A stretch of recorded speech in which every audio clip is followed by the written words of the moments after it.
All right. Morning, everyone. Let's get to some Star Trek.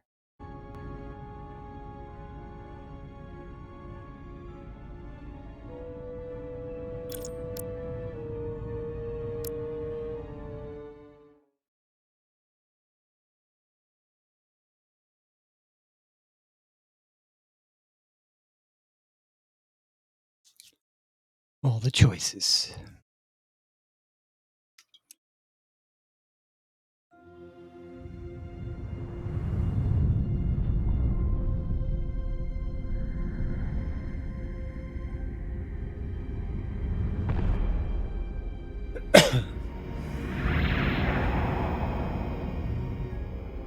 Captain's log, stardate 57931.4. The crew is restless. After spending too many months piecing our ship back together, we're finally about to venture out on a new mission. And the crew isn't letting this unprecedented ion storm slow them down. They're ready for something different. I know I am. Perhaps more than any of them. Fortunately, nothing ever stays the same. It's entropy, the nature of the universe. Change is inevitable. And while entropy says order gives way to chaos, in this case, change is good.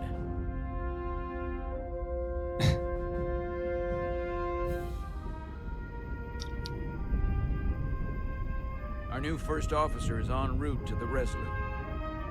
Jara Rydek. I know she'll bring a welcome dose of new blood to the crew.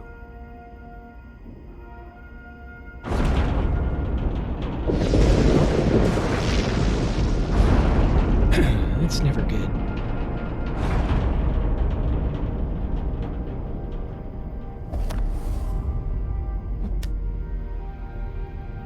But our quick reflexes. Thanks. No problem. I'm not great with flying. But these little shuttles are the worst. Here's a tip. Don't close your eyes. You'd think that would make it easier, but it only makes it worse. Look out the window, pick a star, and just focus on that. I'll give it a try.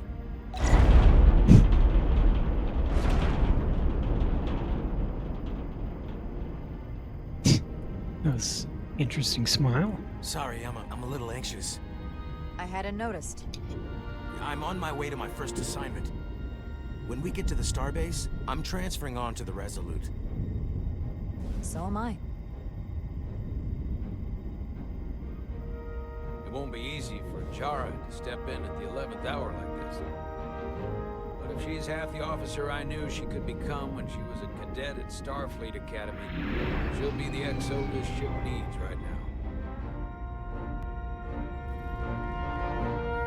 Hold up. Maybe turn it up.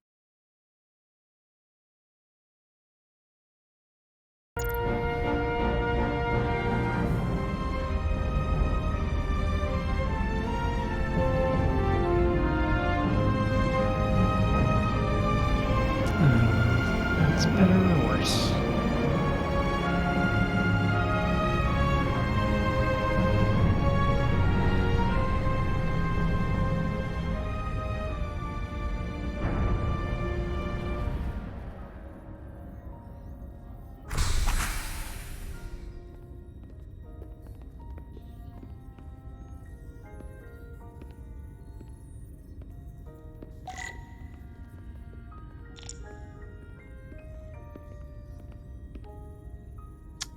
Can we leave? Nope.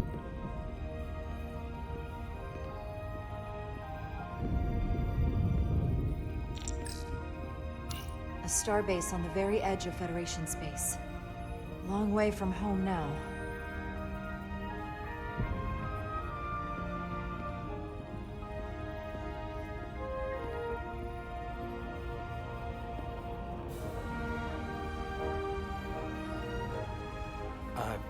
Commander? I'm not usually such a nervous wreck, by the way. I actually did well at the academy. Oh, yeah? Maybe you've heard of the Torvalin test? Sounds familiar. It's a tactical simulator that makes the Kobayashi Maru look like a picnic on Pintaris 5. Anyway, I finished in the top 20. Not just in my Well, class. aren't you just impressive? I mean, all time. In the history of the academy. Simulations are great for training, but they're not quite the same as the real thing. That's fair. I guess I'm about to find out.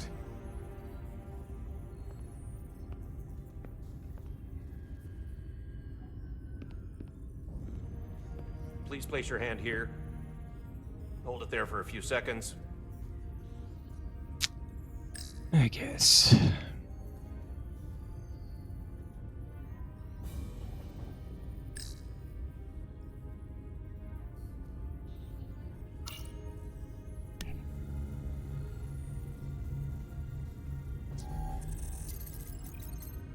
Welcome, Commander Rydek.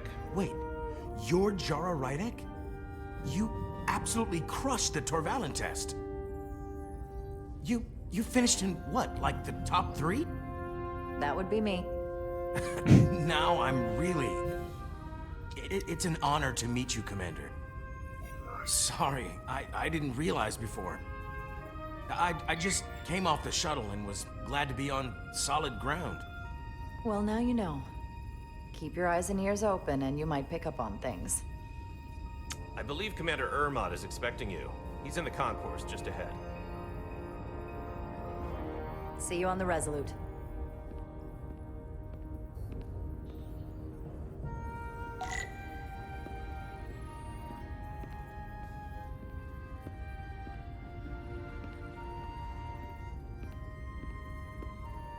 Good day, Commander. Yeah. What's good about it?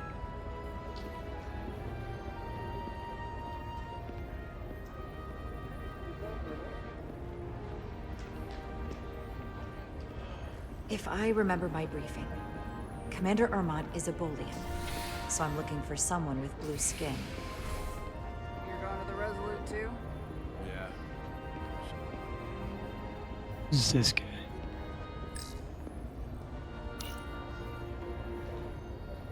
Are you all right? Yeah, I'm just... Well, I'm not sure where my departure dock is. The Resolute's gonna leave without me. Look here. The Resolute is leaving from this dock. Ah, you're right. Nerves must be getting to me.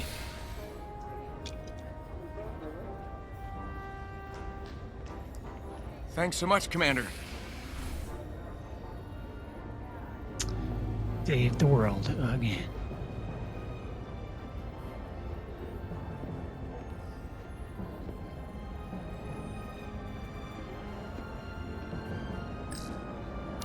Starbase 128 has 4 docks.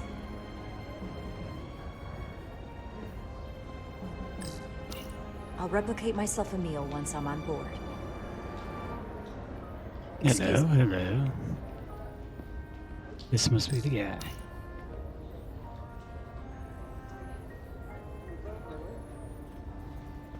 Welcome to the edge of the galaxy, Commander Rydek. I'm Commander Jan Ermot, Operations Officer on the Resolute. Commander? I hope there wasn't too much trouble getting here. This storm isn't making anything easy for us right now. It takes more than a little turbulence to rattle me. I'm sure that's the case.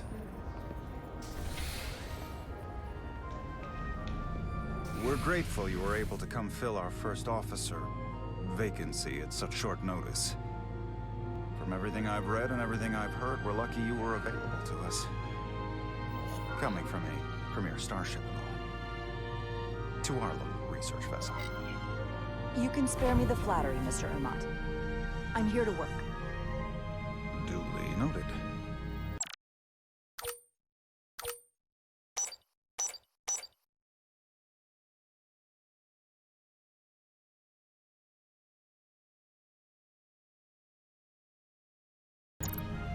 I'll stick to the matter at hand.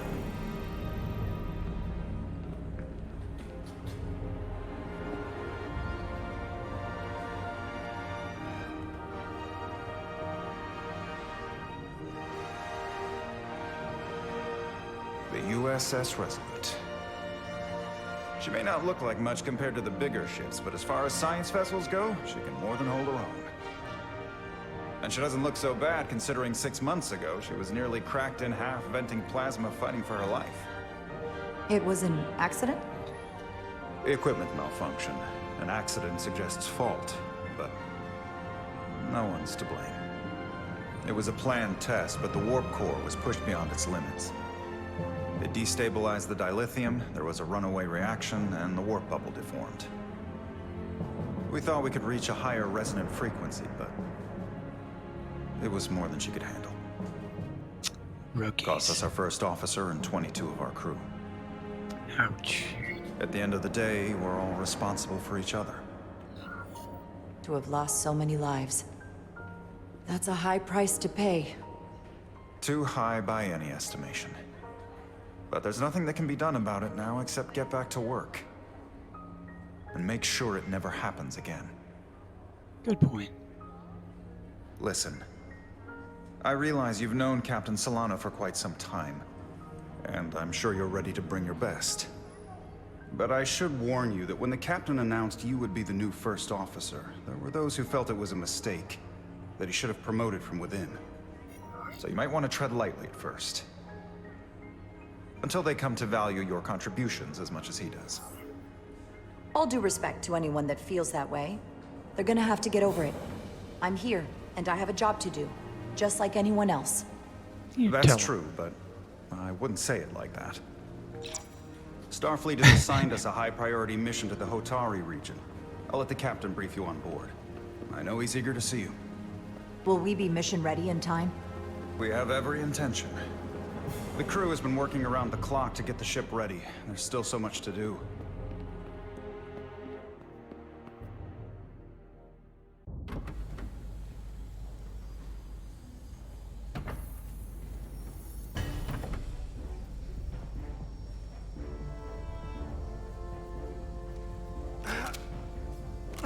Looks a bit rusty or something. Stuck.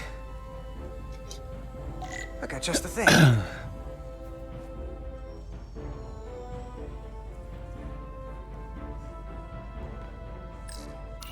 Now, need to melt some corrosion, not just a plasma injector.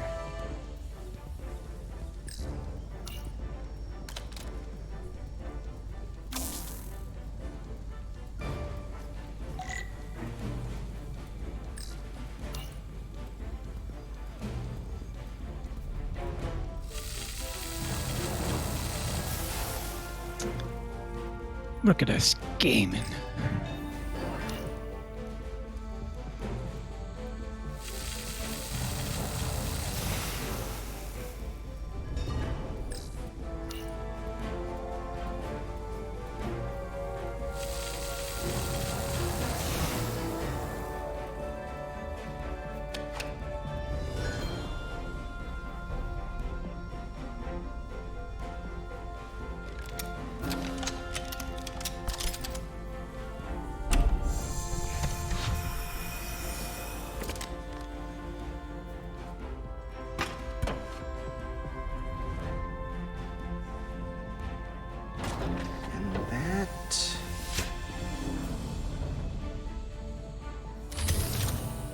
Is that.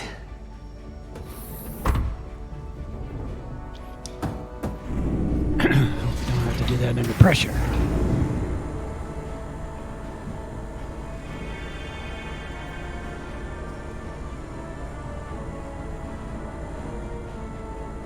I thought that thing was totally fried.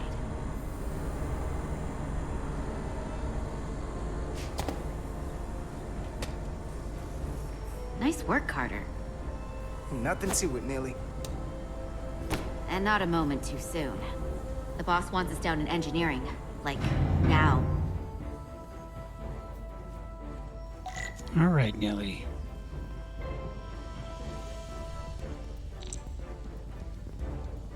Oh, we can run. We should have known that earlier.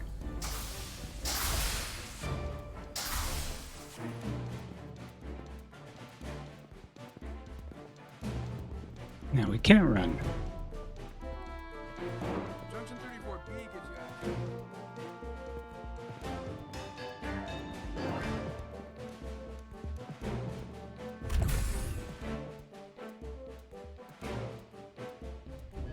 Engineering. I heard the new XO just arrived. Won't be long before we get underway. I just hope whatever Chovak called us down for, it's something good. I can never tell with him. I'd rather not end up degaussing plasma manifolds. Hanging upside down makes me queasy. You and me working together, we can tackle anything he throws at us. Your optimism is positively contagious.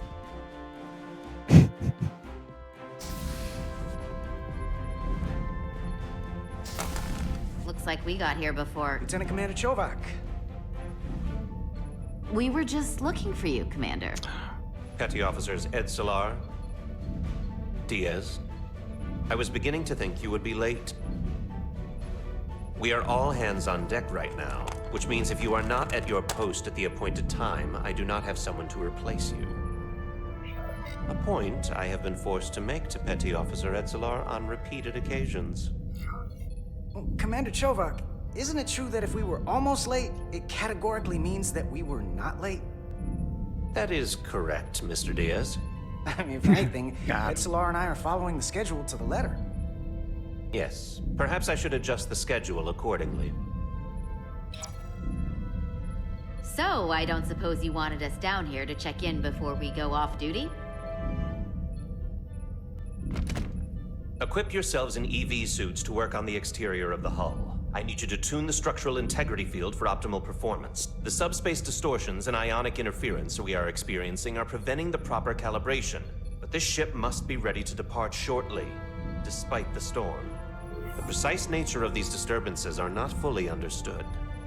But many systems have been affected by the wide band of emissive activity. Whatever it throws at us, we'll be ready. We've got the Probably best not. chief engineer in the fleet. I am a Vulcan, Mr. Diaz. Flattery is not necessary.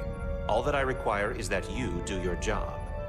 Right now, that entails critical preparations, because long-range sensors show that these disturbances will be more severe at our destination, the Hotari system. You have your orders. Do not delay. Yes, Roger Commander that. Chovak.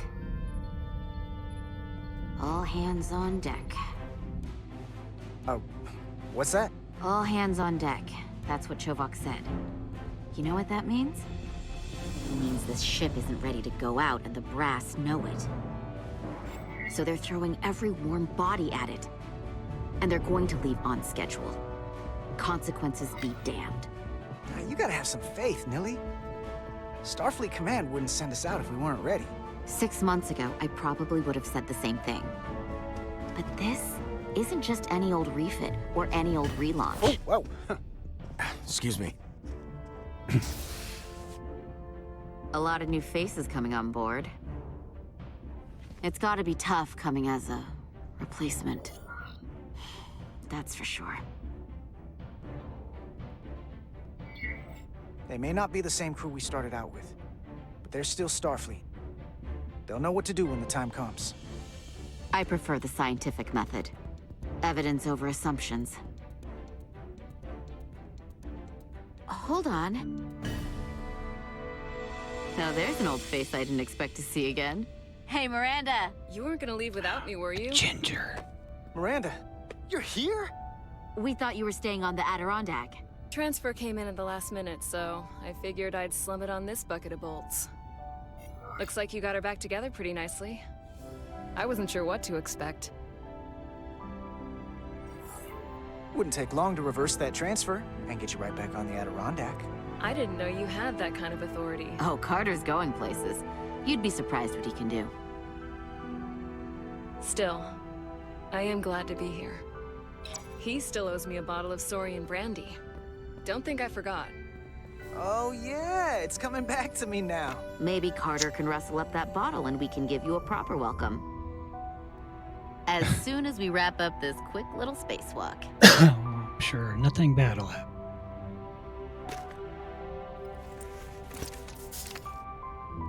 Here, let me help you. Thanks. So what's the word? Are you back in the security rotation? Yep. Still running with the usual suspects. Whoa. Good to go.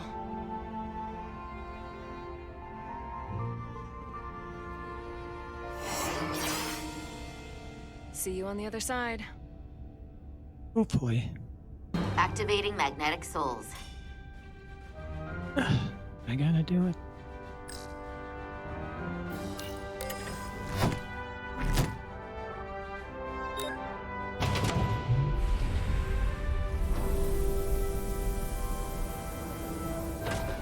There's supposed to be green lightning.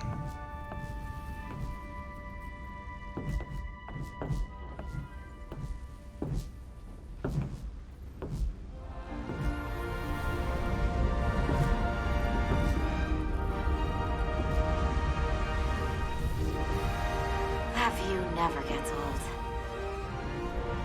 Let's go.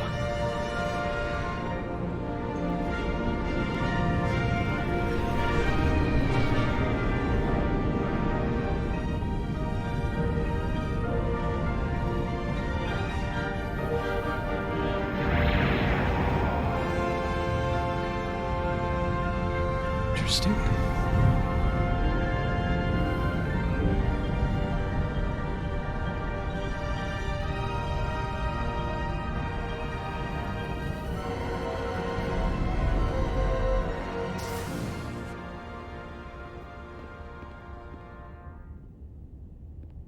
Captain Solano should be here momentarily.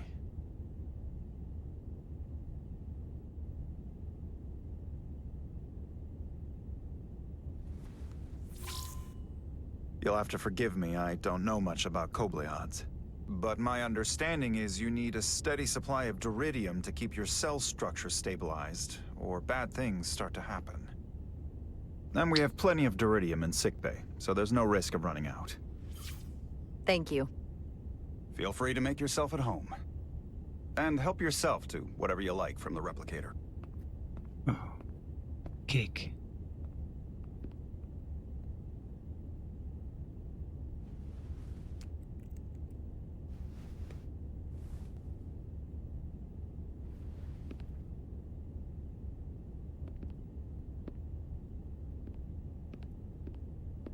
Show me cake. Just a sip of something. Definitely tea. Tea.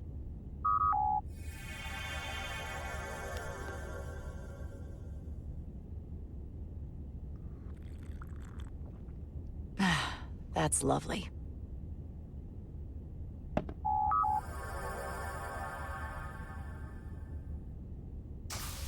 Jara Rydek. Last time I saw you, it was graduation from the Academy. You'd already secured one of the most prestigious assignments possible. And you were burning with enough ambition to fuel 7 trips around the Necrit Expanse. It's good to see you again, Captain. I could not be happier to have you on the Resolute. My only regret is that we couldn't provide you with a warmer welcome. The arrival of a first officer to her new ship deserves a bit of fanfare. But, unfortunately, we've had our hands full with the refit. You can spare me the pomp and circumstance. There's plenty of work to be done without all that. You always had a work ethic like nothing I'd ever seen. That's just what this ship needs at the moment. As I'm sure you've heard, we've had a rough go of it these last 6 months.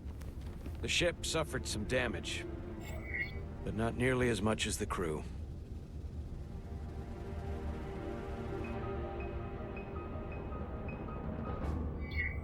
You'll have to forgive me.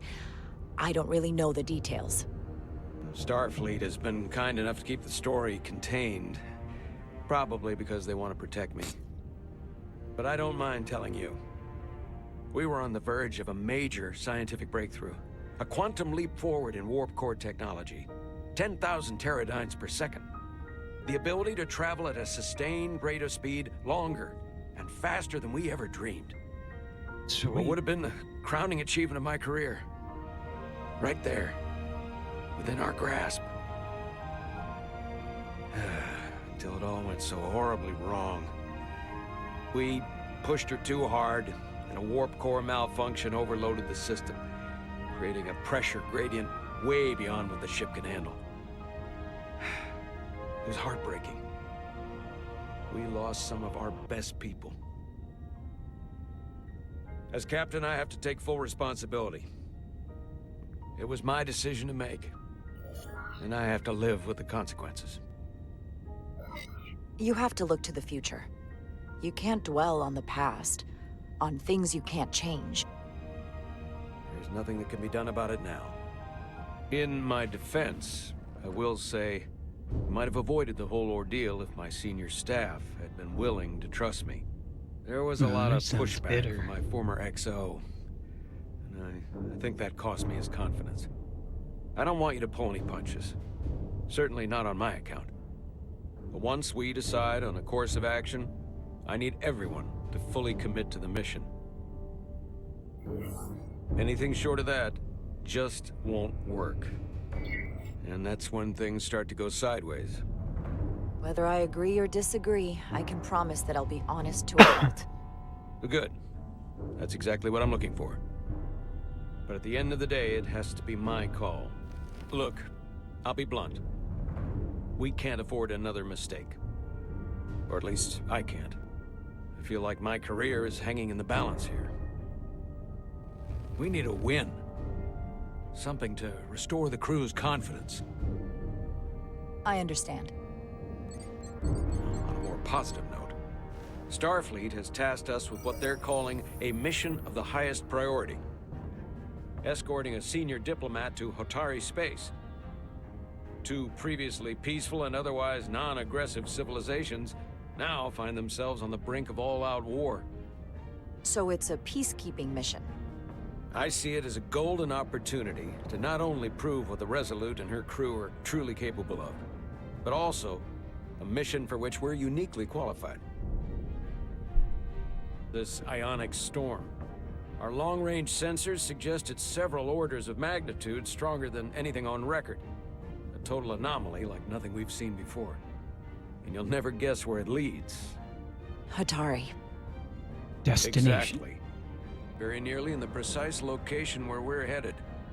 Where I imagine the interference will be exponentially greater. But the diplomat will brief us on the details of the rendezvous. But are we prepared to embark on the mission?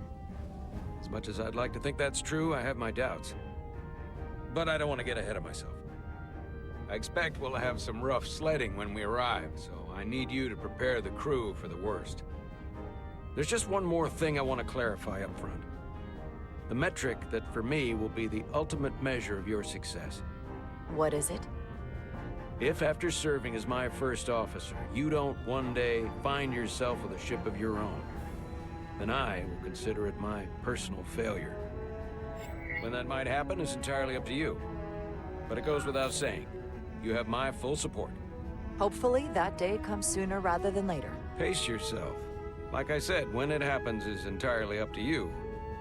But first, you have to be willing to put in the work. Of course. Come, let me introduce you to the crew.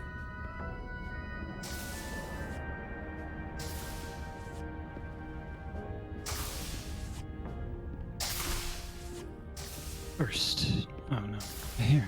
Thought I would go on an elevator.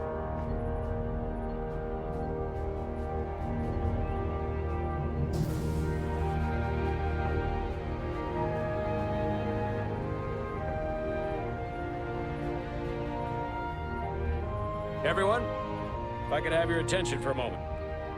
I'd like to introduce Commander Jara Rydek, our new first officer. Some quick introductions. This is Lieutenant Handar, our helmsman, one of the best in the business. One of? Well, what he lacks in humility, he more than makes up for in ability. A pleasure to meet you, Commander. Likewise. Next, we have Commander Westbrook, our Chief Science Officer. I've come to rely on his expert counsel on a regular basis. Pleasure. Commander Rydek, it is such an honor to meet you. This is our Tactical Officer, Lieutenant Bedrosian, who's been looking forward to meeting you for about as long as I can remember. I've been following your career for quite some time, She's and I look clingy. forward to learning as much as I can from you.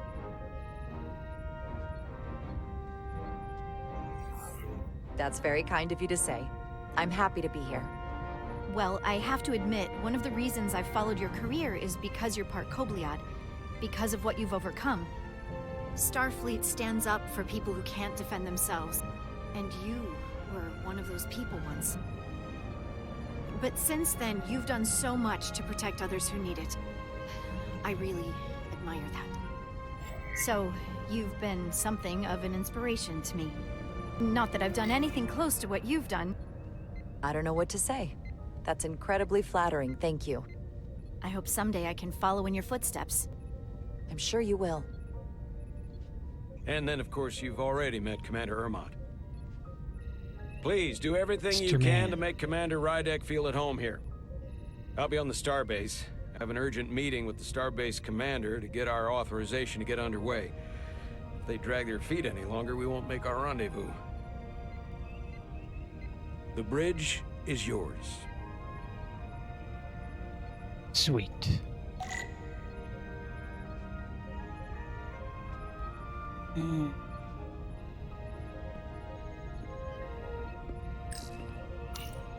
Communications.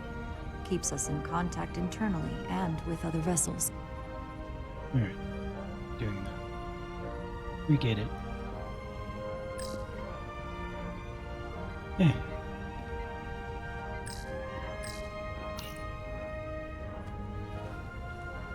Commander, Chief Engineer Chovak needs to lower the structural integrity field. He's sent a crew out to recalibrate the emitters in response to the danger posed by the storm. We just need your go-ahead. Alright. Permission granted. Lowering structural integrity field, now. Entering maintenance mode. Condition blue.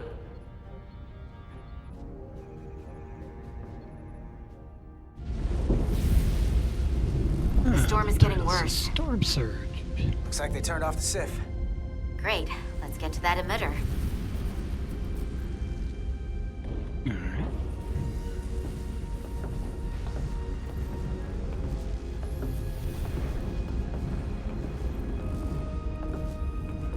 Every time we're out here, I half expect to see her in pieces again.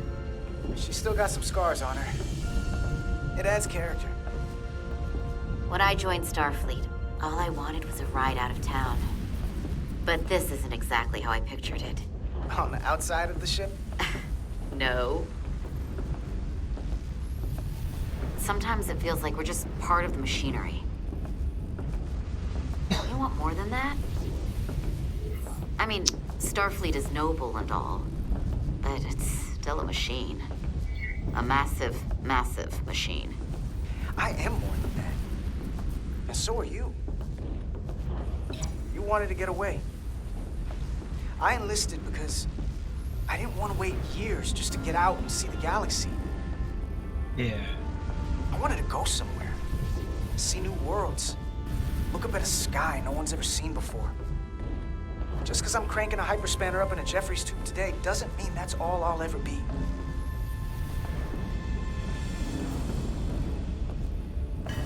Diaz to Commander Chovak. We are at the SIF emitter. Acknowledged. You may proceed with the recalibration.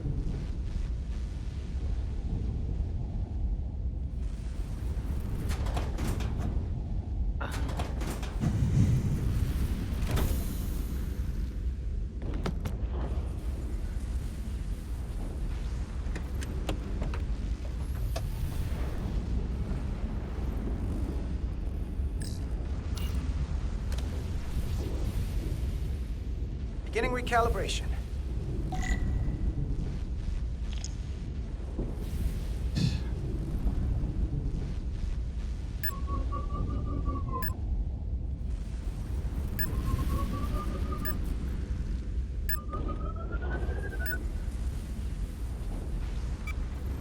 Looks good. That wasn't so hard. Looks like a bomb.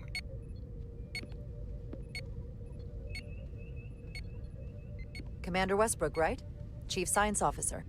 You remembered my name and my rank. Impressive. Yes, I am the Chief Science Officer, and I have the dubious honor of being the most senior officer on this bridge. I know this ship inside and out. Better than just about anyone. Well, I'm so glad you said that. Now I know exactly who to turn to when I have questions. Questions are more Commander Ermont's territory. Captain Solano primarily relies on my knowledge and expertise when he needs answers. I'm curious, though.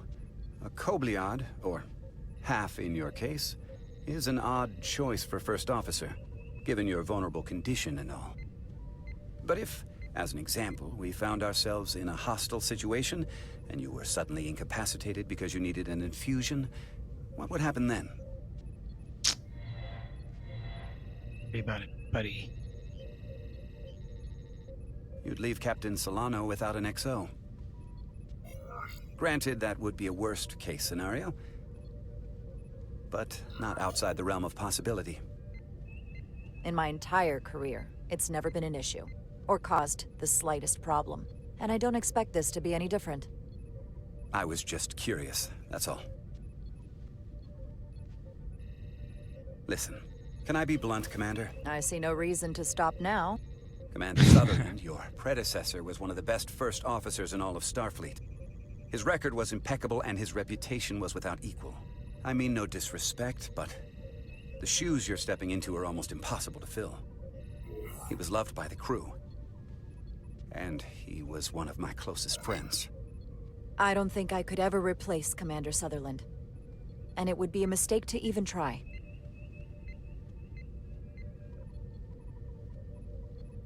Seeing as Captain Solano is on the starbase, let me give you an update on this ion storm we're flying into. It's unusual, unlike anything I've ever seen. At the moment, I can't tell you if the Resolute will shrug it off or if we're putting ourselves at risk. However, if we learn more about its patterns, its nature, we can come up with a scientific countermeasure. Just a moment.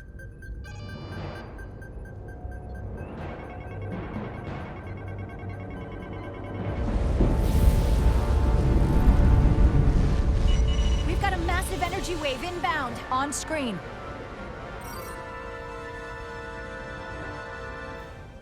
Tracing its trajectory. Starbase docking clamps are holding. The storm's emissions are fluctuating, coming in waves. And if my projections are right, we're about to get hit by a wideband burst of ionic energy. Like a tsunami. I'm reading power abnormalities all over. Red alert! Aye.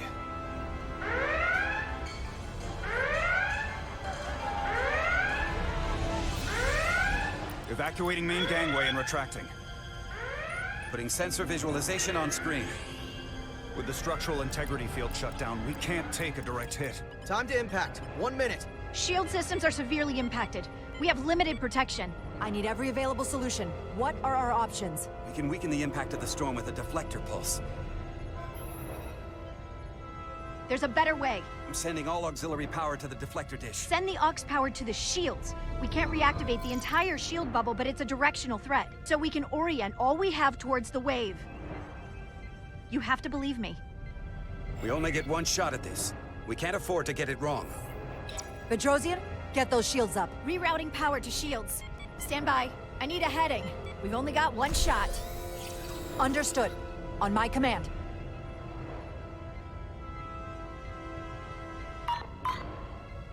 Heading locked. Raise shields.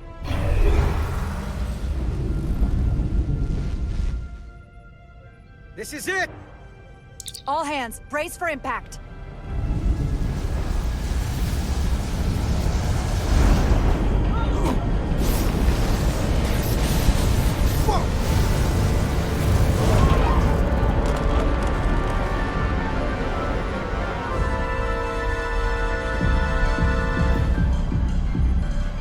What happened? We have experienced a surge of radiation. Oh, you don't say. This radiation supercharged the plasma, forcing it to backflush through the system and creating a dangerous imbalance. Blow out every primary system on the ship. Just tell us where you need us. I need you to traverse the hull to the access port to recalibrate the port nacelle plasma regulator. Great.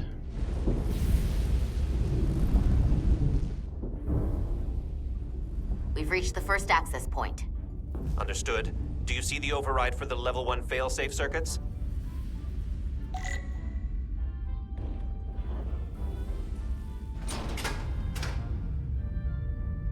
Affirmative. Engage the override. It should allow us to stop the EPS flow to the warp engine without triggering an automatic core shutdown.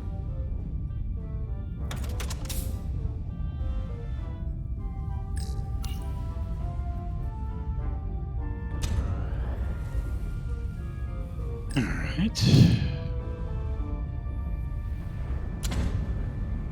Failsafe override engaged. Are you sure? I am registering some crosstalk in the bypass circuit. We need to route the signals so they don't interfere with each other.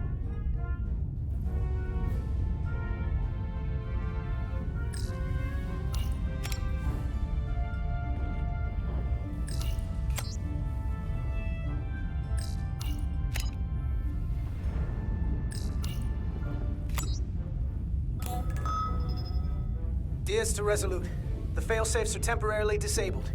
Moving on to the EPS regulator. Heads up, Carter. What is that? One of the discharges coalesced. It's coming right toward us. I'm gonna try to disrupt it with my phaser. Get a phaser. Kill all the things.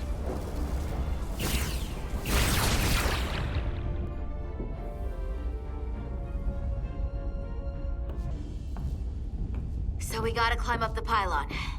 Not that there's really an up, but, you know. Alright. Gobs.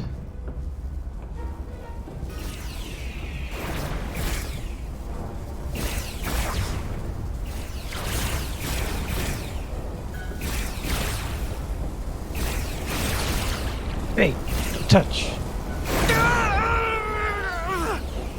Are you alright? Yeah. Still took most of it. Just snuck up on me. That damaged your suit. Energy dampening is down to 60%. We will shoot things. Do this.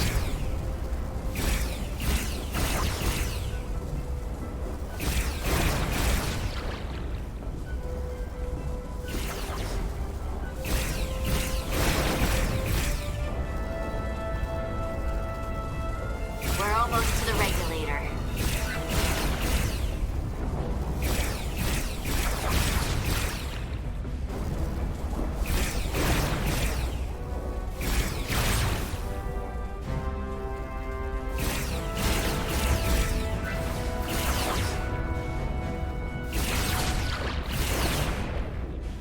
We're at the regulator. Opening the access panel. And now halting the EPS flow to the port nacelle, we have little time before it causes an overload in the engine. You must work efficiently. Thanks for the pressure.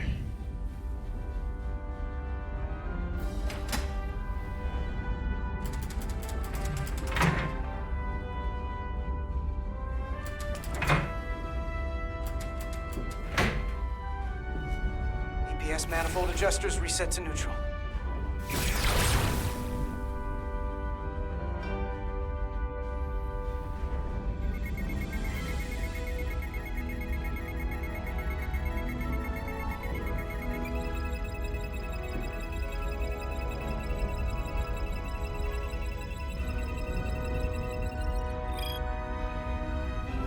The EPS lines to the port warp engine are back in balance. Almost done. Once I cycle the manifold nozzles, Chovak can...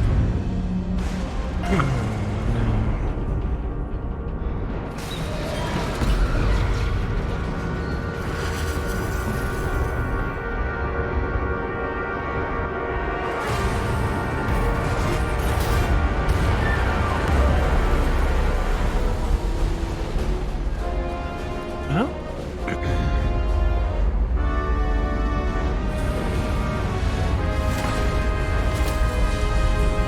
Let's just go look at it and go somewhere. Get down! Diaz to bridge. We just lost the docking clamp. We've got a lot of debris coming down. Hull vibrations, too. We can't finish the EPS regulation in these conditions. Please advise. We have to release the ship from that other docking clamp or the hull will be ripped apart. There's a problem. The clamps are supposed to disengage automatically in an emergency, but it's not working. not working. Of course. What are our options? The docking clamps are fitted with exploding bolts for an emergency release. We've got crew out there. That'd be like setting off a bomb next to them. Maybe there's another way. Starbase is hailing us. Put him through. Resolute, the remaining mooring arm is failing. You need to disengage from the starbase now. The damage to the station will be catastrophic. All right, Starbase, we're on it. Acknowledged. Commander, hear me out. Reverse the polarity of the hull, which theoretically will repel the docking clamps. And repel the engineering crew right off the hull into the storm. This is Captain Solano. Put me on screen. Go ahead. Captain, we have a situation. Commander, what are you doing? Blow the bolts on the docking clamp. The captain doesn't know the whole story. I'm giving you an order. Chara? Captain, you brought me here because you trusted me. Can you trust me now? You better be sure you make the right decision. Yeah. The captain made himself quite clear. They're gonna get hammered with debris out there. Reverse the polarity. There is protocol. And there are lives. Starbase, stand by. We're gonna flip hull polarity to disengage the clamps. Yes, Commander.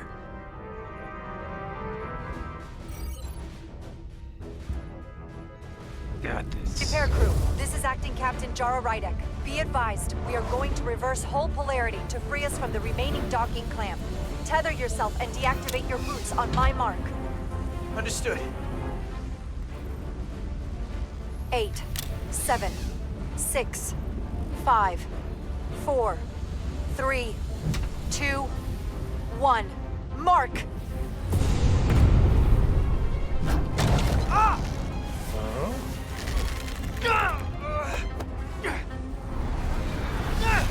Grab my hand! I got you.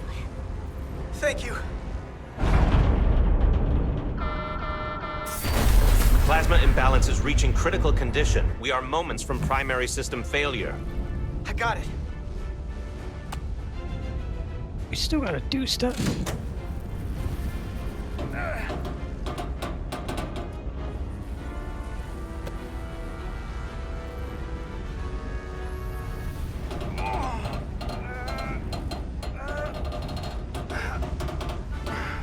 Use those muscles.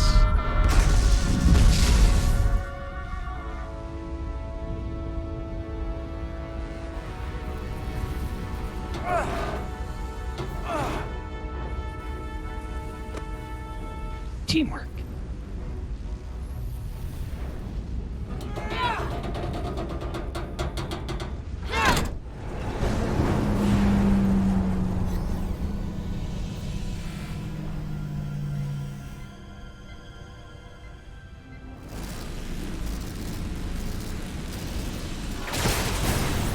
Look out!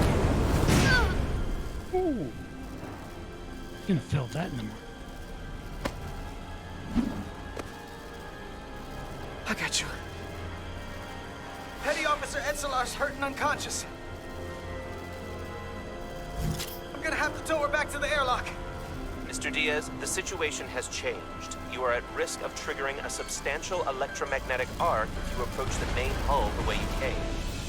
But Commander, the way we came is the nearest airlock. There is an auxiliary hatch near you on the far end of the pylon. You must bring Miss Etzelar there to access the interior. Roger that. All right. Go in there now.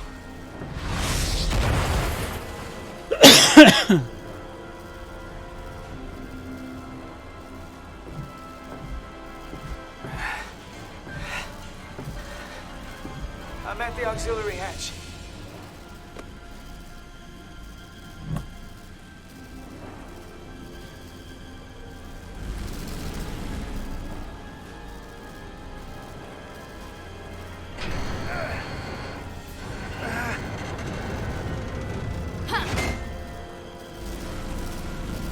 You go first.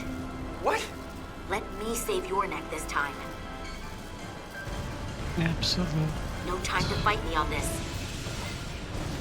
Not on your life. Let's not let it come down to that.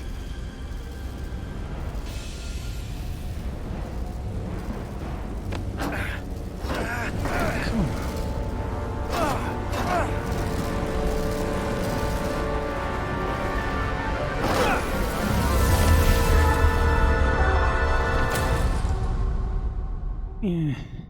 It'll be alright. Maybe.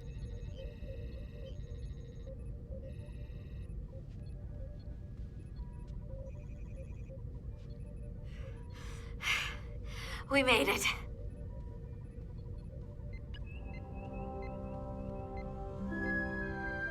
They're safe. Bringing the SIF fully online. Do it.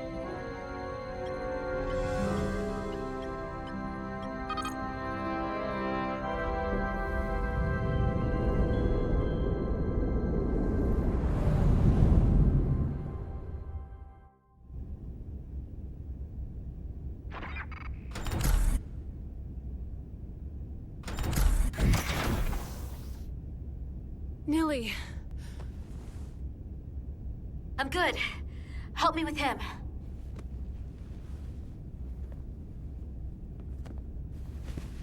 Let's get this off. Chick stick Medical. scars. Got one wounded at my location. Carter. You don't look so good.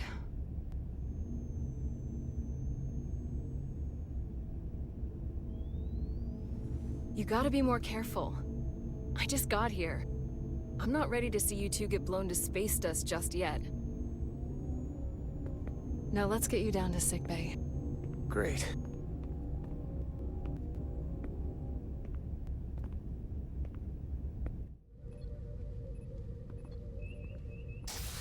Status report. The repair crew made it inside. EPS flow is back to nominal levels. The SIF is back up. How does this affect mission readiness, Mr. Ermot? Releasing the docking clamps using hull polarity minimized damage to the Resolute. We'll have some last-minute repairs to make, but if we reapportion some of the staff, we can make our departure on time. As of now, however, we are successfully moored to the station. Good to hear. Send updates to my ready room. Commander Rydek, with me.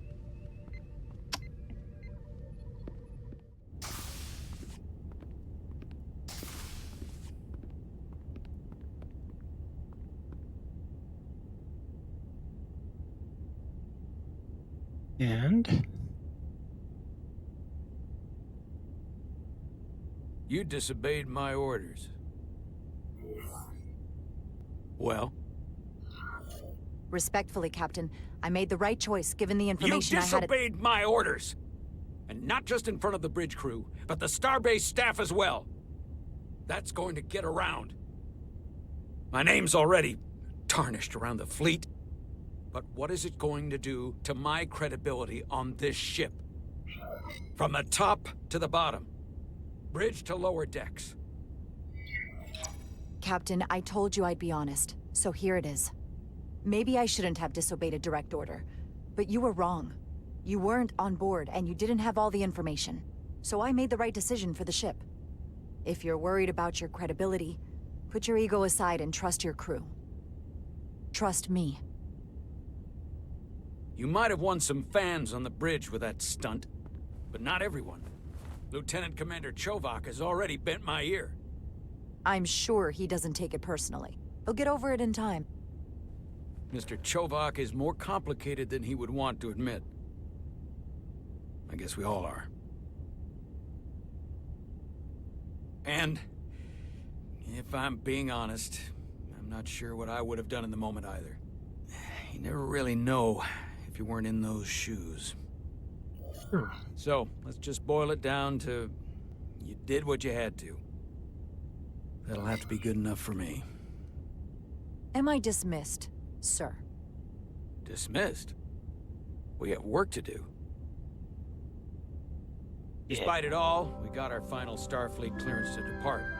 So if you'll fetch Mr. Ermot, we'll knock out the final details of any outstanding repairs, and then we'll set out for Hotari. Yes, sir.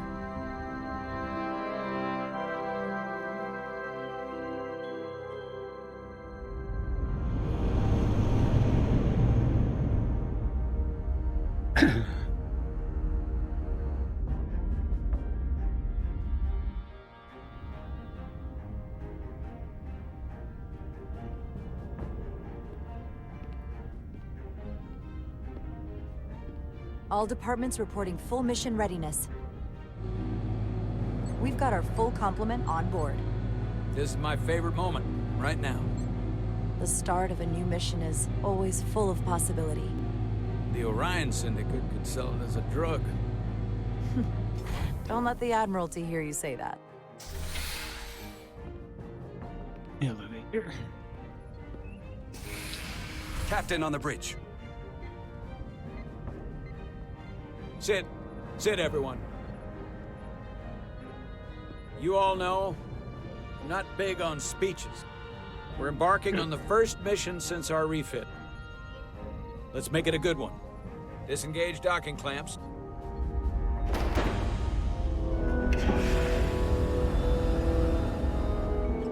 Docking clamps released. Thrusters ahead, Mr. Handar.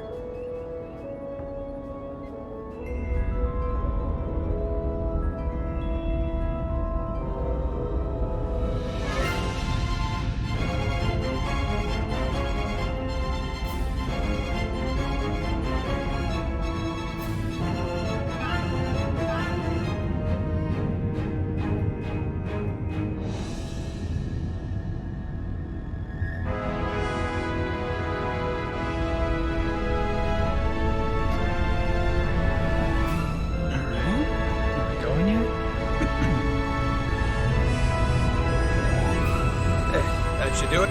Set a course for the Hotari system. Prepare to go to Warp 8. Aye, Captain.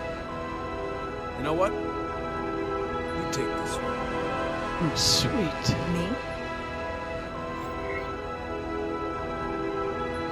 Make way. Helm. Make way.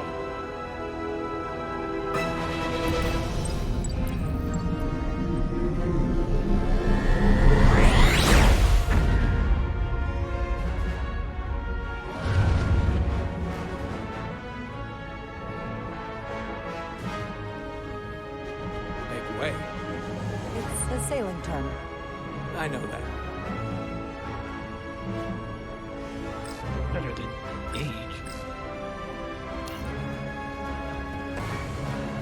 Easy. Thank you. I'm fine. Really, You don't look so good.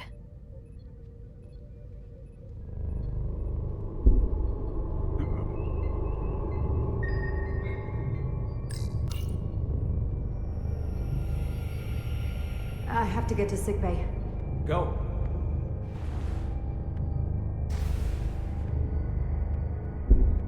Commander, help me get her inside!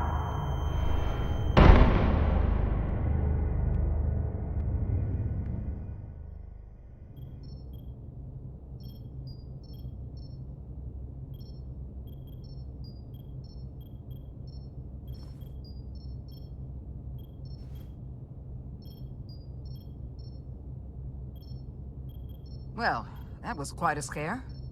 A few minutes more and it would have been one of the shortest tenures on record for a first officer. Is that the engineer that was out on the hull? That storm did a real number on him, but he'll live. Just needs rest. You should worry about yourself. Your deridium levels got dangerously low and destabilized your cell structure. This is definitely one of the more memorable first days I can think of. My name is Dr. Aram Duval, Chief Medical Officer. To be honest, I've never met a Kobliad before. You're rare. I know. I was going to say special. Your people's numbers have dwindled, despite the Federation's efforts to find a more readily available alternative to the deridium you need to survive. Yet you joined Starfleet, and managed to thrive. I imagine the responsibility must be overwhelming. Maybe even a burden at times. It does make me unique, but it's not a burden at all. I'm honored to be Kobliad, to represent my people. As you should be. And don't worry, I won't treat you like a science experiment. I just do the science and leave the experiments to Solano. You don't agree with his methods? I don't agree with his definition of acceptable risks. Not when the lives of your crew are at stake. My professional opinion is that the accident took a toll. More than he's willing to admit. He's overstressed, operating in the pressure cooker of his own mind. Which is never a good headspace when the lives of your crew are at stake. What concerns me is that now he's even further away from the thing he's been This is a chasing lot his of entire info. career. Breakthrough discovery. The major innovation. Something he can put his name on. I hear you. But that's my job, isn't it? To make sure that doesn't happen. And we don't lose sight of the bigger picture. Which is exactly why I'm so glad you're here. We need you now more than ever. And I have to give you credit for what happened on the bridge. It took guts to defy a direct order. Huh. I guess word travels fast around here. It's a small ship, and everyone's curious about the new XO. Fortunately, your cell structure is almost completely stabilized. And I'll spare us both the lecture, but I do feel it's my responsibility to remind you, without regular infusions of Duridium, you will not live. It's as simple as that. Ouch. Understood. Then, my work here is done.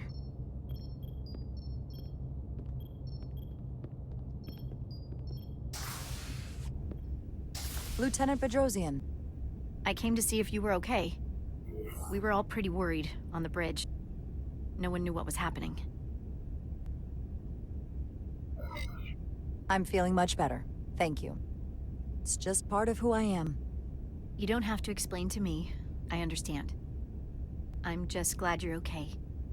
You trusted me earlier with the shields, and I appreciated that. I want you to know that I have your back. Thank you.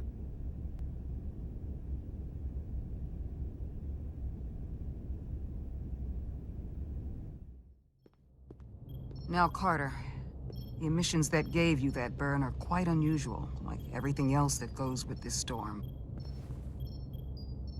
That's the combination of hyronolin and lectrazine to counter the radiation effects. That should help speed your healing.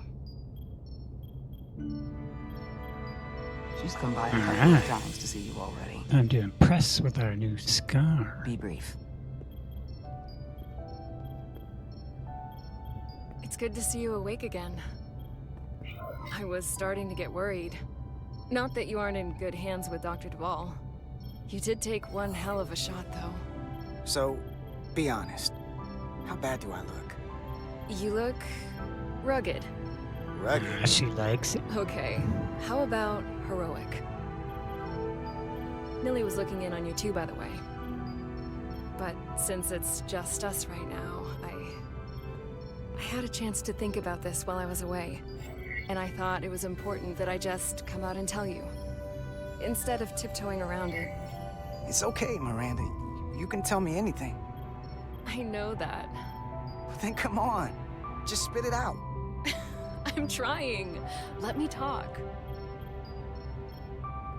What I'm trying to say is, we've been really good friends for a long time. But I got back here and I couldn't ignore it anymore. Uh-oh. I want to see if there's more between us than just being friends. You don't have to explain it. I feel the same way. There is something between us. So, do you want to find out what that something is? If it's there for you, and it's there for me... Are you kidding me? I just said yes. I wanted to be sure I heard that right. Sorry to interrupt, but the patient needs to rest if he wants to get back to his old self. Of course. I'll see you again soon.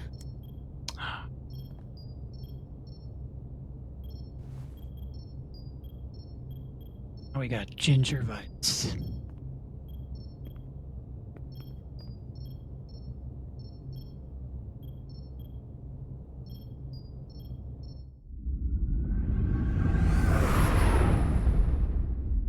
Approaching the rendezvous point outside Atari space. Helm, bring us out of warp. Dropping to impulse. Ionic interference surging, Captain.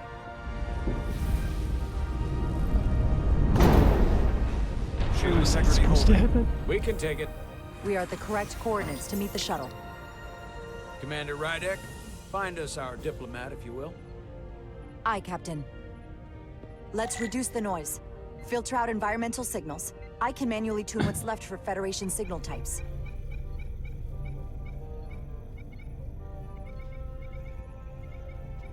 Did it?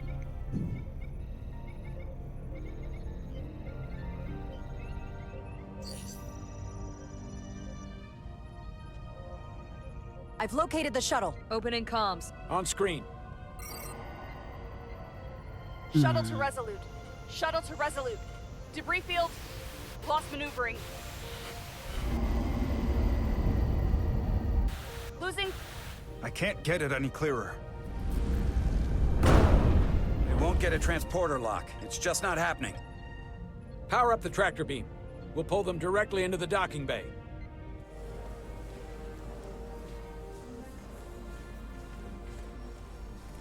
Diaz, you good to run the tractor emitter? Yes, sir. You sure? I'm sure.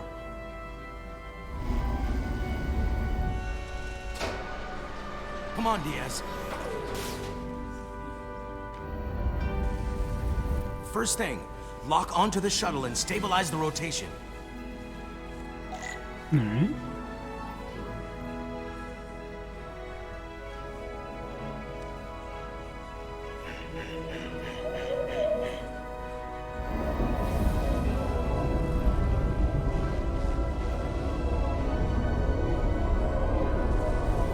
We're pulling in debris. I'm on it.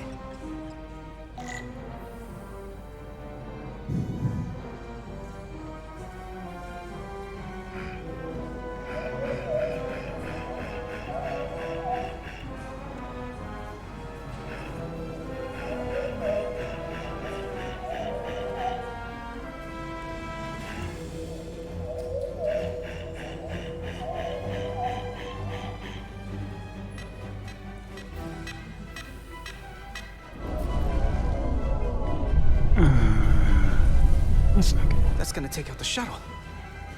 Diaz, the bridge. There's a large piece of debris headed for the shuttle. The tractor beam can't handle it. Can our shields take it? I believe so.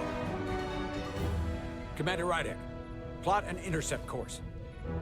On it.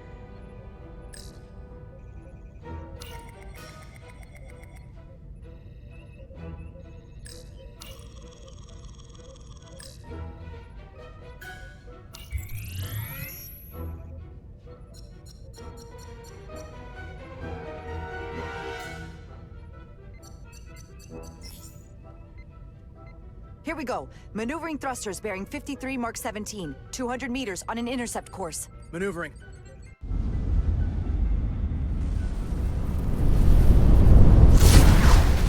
Got it. More like a slicer. Someone's working hard on the bridge.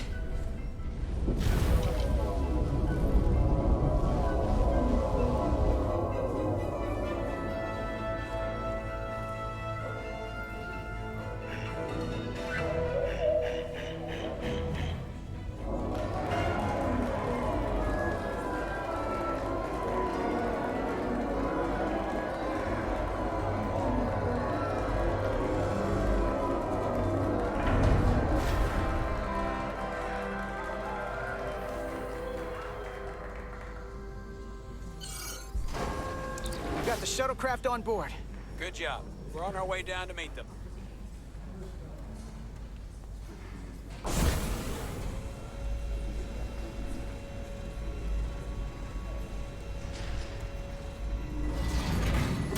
Terra firma, so to speak. A legend. Ambassador Spock.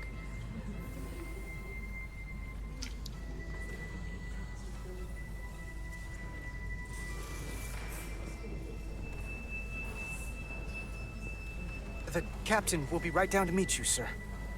In that case, I will wait for him here.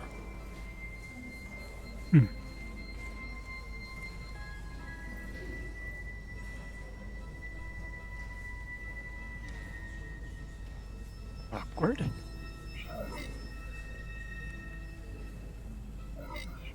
Apologies for the landing, Ambassador. I was operating the tractor beam, sir. I take responsibility. Our arrival was the smoothest part of our journey. Your artistry with a tractor beam is commendable.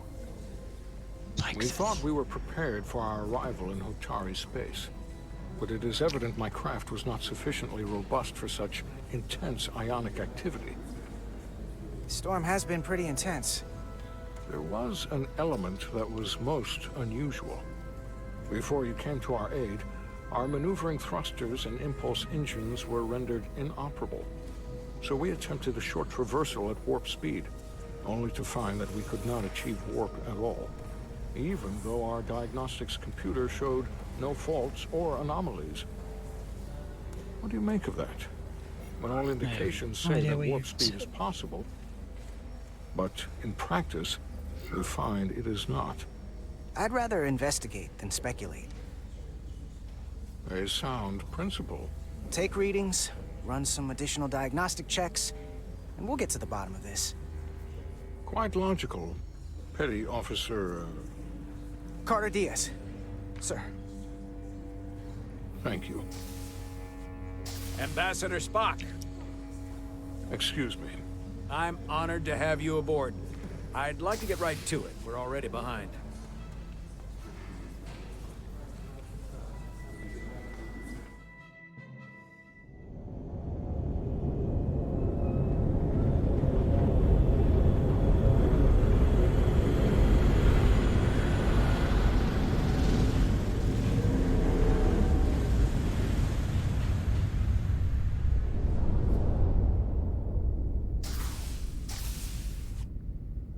Ambassador Spock, my senior staff.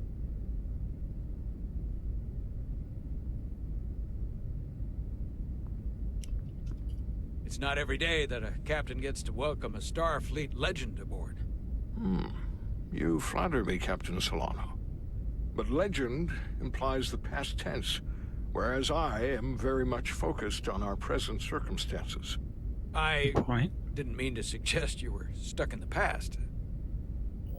You're right, Ambassador. Not the most diplomatic choice of words. You are a legend, Ambassador. There's not an officer in Starfleet that doesn't know of your career. I would never assume that to be the case. We were hoping you could fill us in on the details. We got the basics from Starfleet.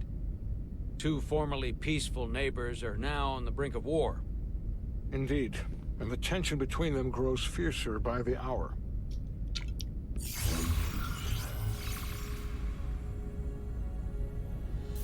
Lydia and Hotari. The Lydians are the more advanced species. They made first contact with the Hotari over a century ago. This is Tau, the Hotari moon. It is rich in dilithium, and for decades, the Hotari and the Lydians have shared a mining operation there. The Lydians provide the technological resources, while the Hotari have served as the labor force. The stability of that arrangement was the source of their peace, until recently. The Hotari have suddenly and forcefully seized control of the mining operations and expelled the Lydians from their system. That is the official story, as told by the Hotari when they requested Federation mediation. But the details remain scant. Communications between all parties have been limited by the ionic interference. Have the Elydians retaliated against the Hotari? Or taken any action against them? Surprisingly, they have not yet responded in kind. They were open to a Federation presence, but it is unlikely the relatively primitive Hotari forces would stand a chance against the Elydian fleet in open war. Left unchecked, this conflict will result in more bloodshed, which is what we are here to prevent. And the dilithium trade hangs in the balance. Clearly, the Hotari have been exploited in this relationship. Maybe we can persuade them peace is the more profitable alternative for everyone. They both profited from the mines. And for the Hotari, something is better than nothing. Peace is our objective, after all. That is correct. If we could convince them, it would restore the peace. But we would need the Hotari to accept a difficult compromise. Made all the more difficult by the emotions flaring on both sides, no doubt.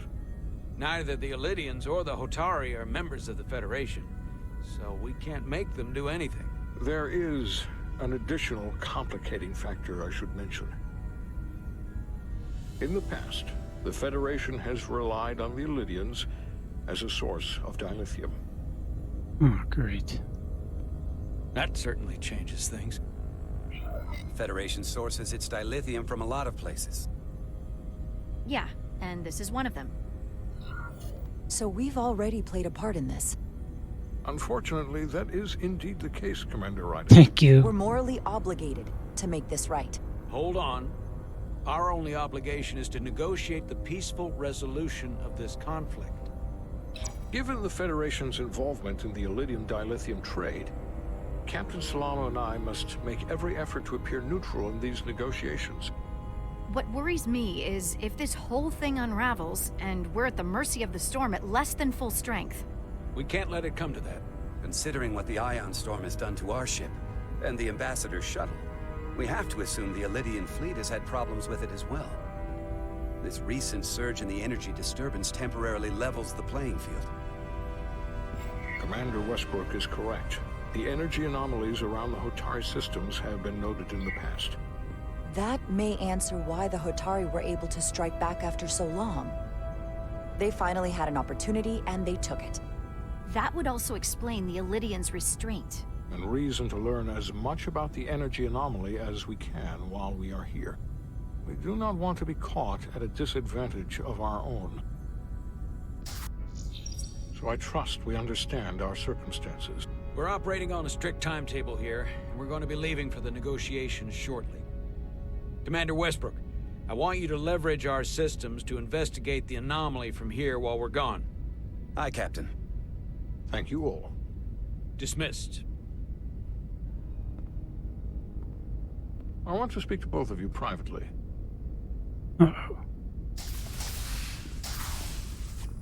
Ambassador Spock, I'd like to make a formal introduction.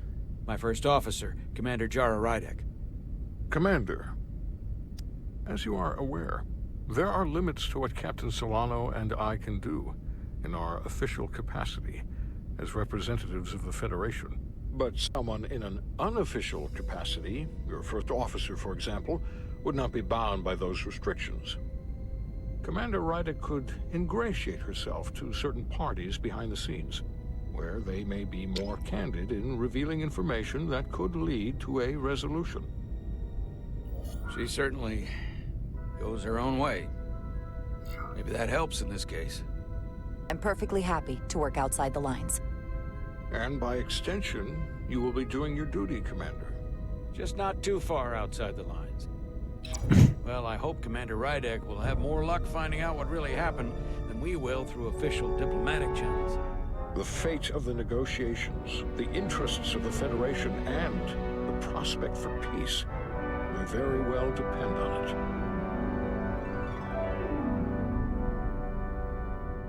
Great.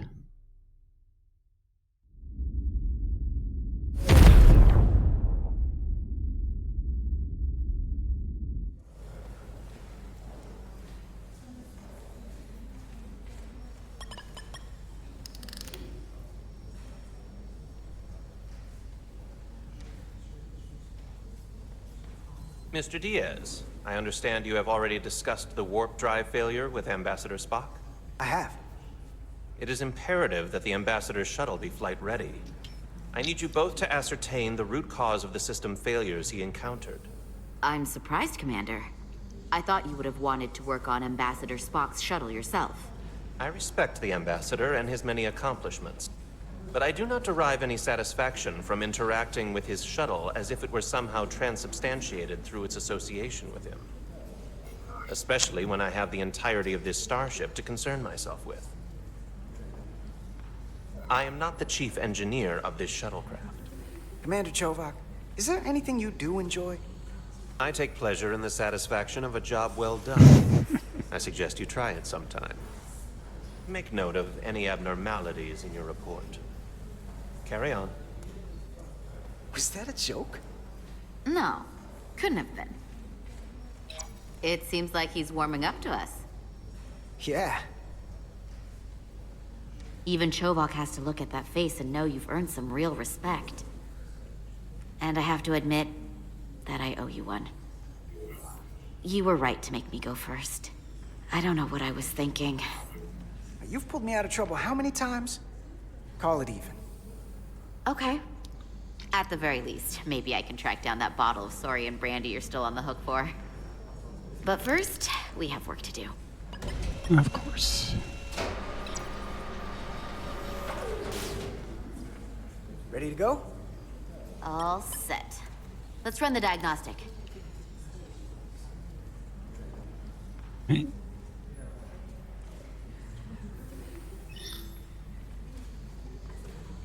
Awkward hands. So... I know about your talk with Miranda. You do? She sent me a Priority 1 dispatch right after your conversation. Great. I'm happy for you. Both of you. Thanks. But I'm only going to tell you this once. Don't screw this up. Because I would be very unhappy if you tried this out and then, I don't know, 6 weeks or 6 days later, I have to start splitting holidays between the two of you. All because things went south and you're not on speaking terms. That just isn't gonna work for me. Are you upset? Not on your life, Diaz. But you need to be careful. I like my friends and I like our group. I don't want to lose that. Is that thing done yet? Yeah, it's wrapping up. Let's see. The relays along the primary EPS are blown. The backup relays are all intact. An EPS overload from the warp drive could cause that. But how did the shuttle end up dead in the water? Huh. Well, maybe the ship's data recorder can tell us something.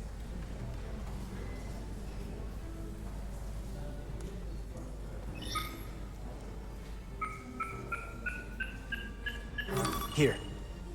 They were only about 8 minutes from their plotted warp point. No faults, just those warnings. What are they?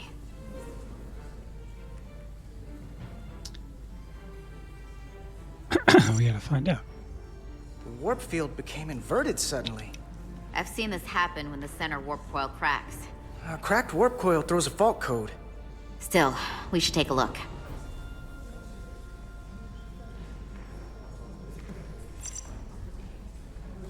There was a complete warp cascade failure. Wow. They're lucky the shuttle didn't turn inside out. Makes me think the computer panicked on the warp field equation.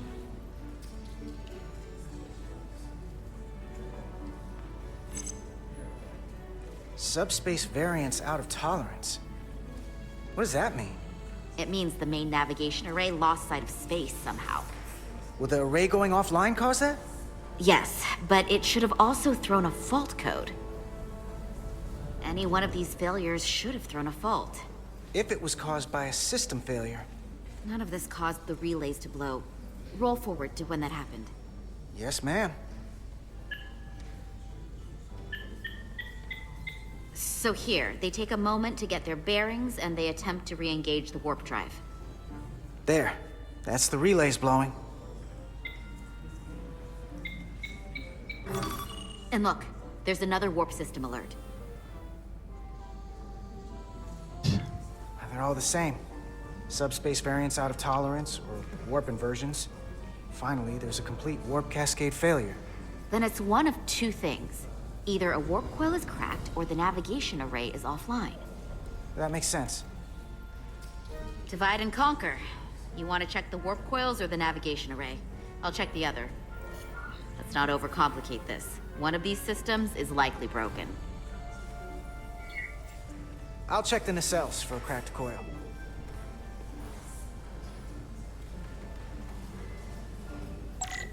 Oh, tricorder.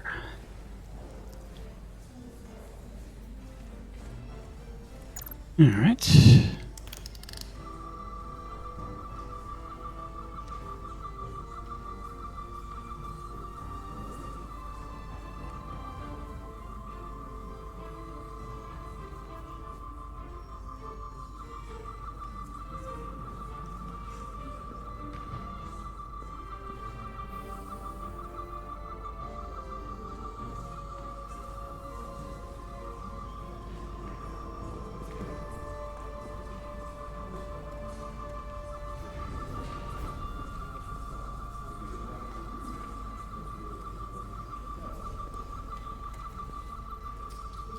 Is this not what I'm looking at?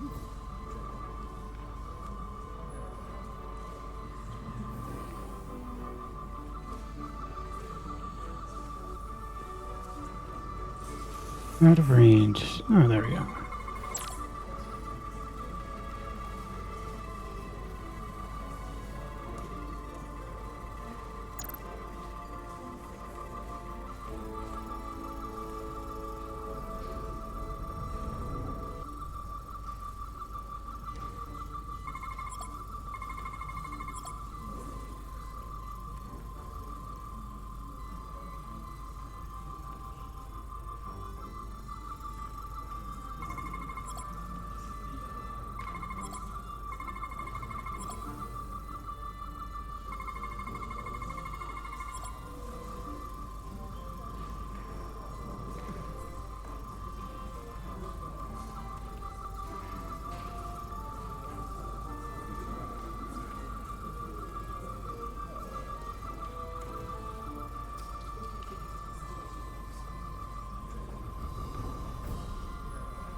There we go.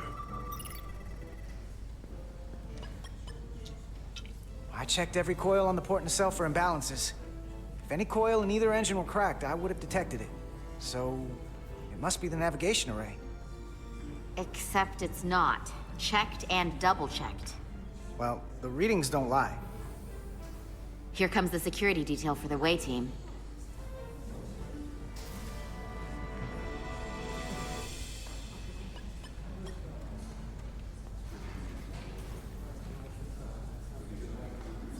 Hey. Well, hello. We're escorting the negotiating team to the surface as soon as they come down from the bridge. I don't want to interrupt some important work. I was just hoping to see you before I go. The captain and the others will be here any minute now. Should be an interesting ride down to the surface.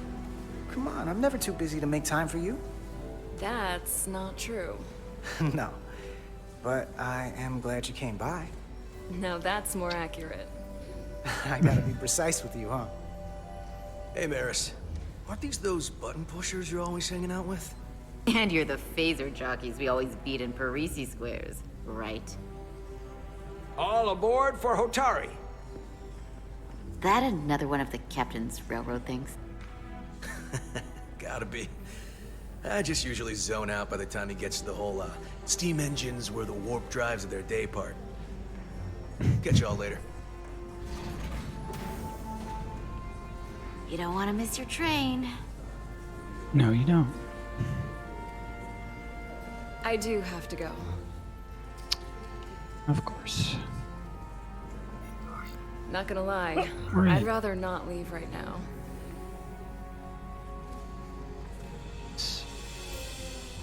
Interesting way to do that.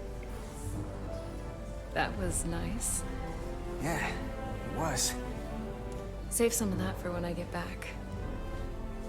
You've got a deal. If you make it back, kind of jinx Nice seeing yourself. That's even more awkward.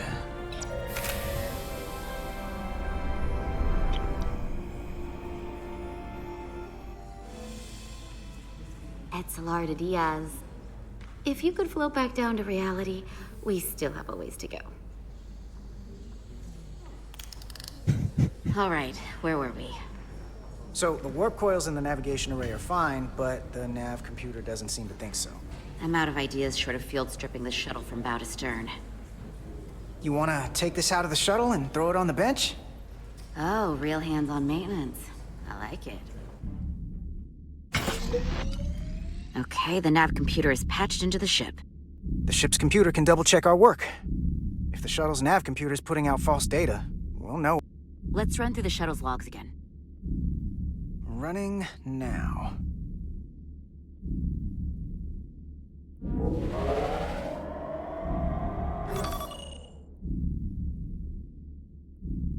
Same. warp field inversion, and a cascade failure. However, the Resolute computer doesn't show the same subspace variance. We're in the same conditions that the shuttle was in when it failed. Why wouldn't the ship's computer get a matching result? What if the subspace variance was a momentary occurrence? That's a possibility, and it would explain why the simulation under our current sensor readings failed to reproduce the issue. But a subspace anomaly strong enough to cause a warp field collapse would leave graviton ripples for days. Let's run with the momentary subspace variance theory for now. Roll forward to the shuttle's attempt to re-engage the warp drive. We need the conditions of space around the shuttle at the moment of warp failure. Resuming simulation.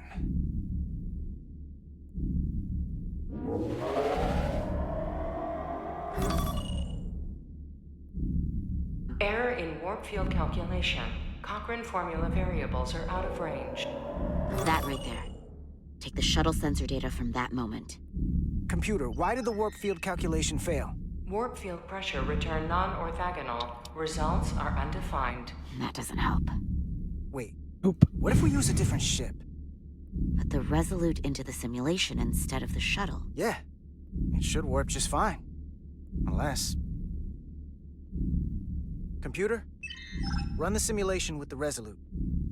Resolute simulated. Computer, give me manual control on the warp power.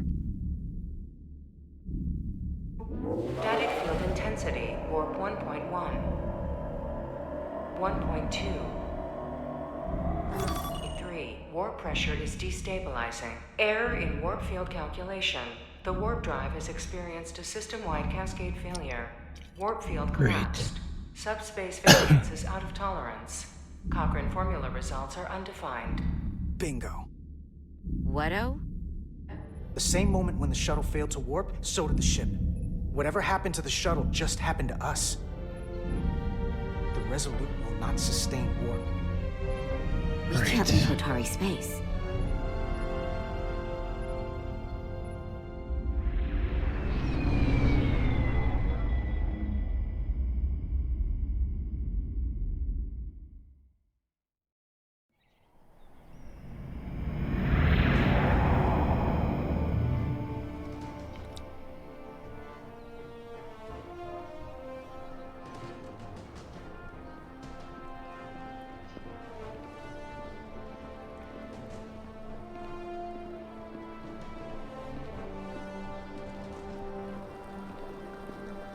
Ambassador It's gonna be quiet. Spock, Captain Solano, welcome to Hotari. We are honored you have come. My name is Tylos Altaris, Minister of Diplomatic Affairs. The honor is ours. And this is Commander Jara Rydick, first officer aboard the USS Resolute. You'll find she has a keen mind and unique insight into the dynamics between the Hotari and the Illidians. We've traveled a very long way to get here. I know. We cannot express how much it means to the Hotari people that These must be the representatives of the mighty Federation. Who's the this reigning guy? authority in the galaxy. Or so we've been led to believe. Whether that's true or not remains to be seen. But, either way, we're grateful you've made the time to come to our little corner of the universe. And you are? This is Galvin, and this is Citron, the heroes of the revolt in the mines.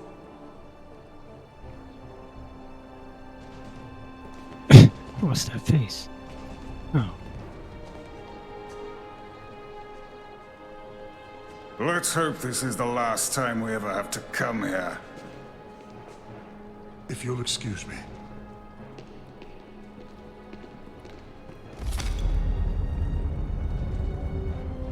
I think we're about to begin.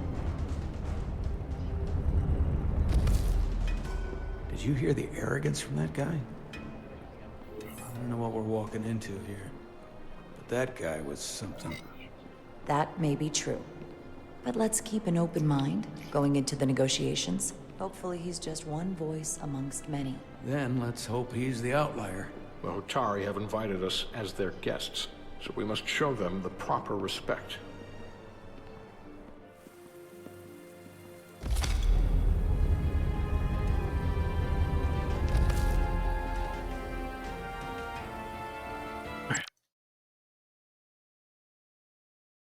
guess it's gonna be quiet. Hold on, real quick.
So sorry, the heck to tricking.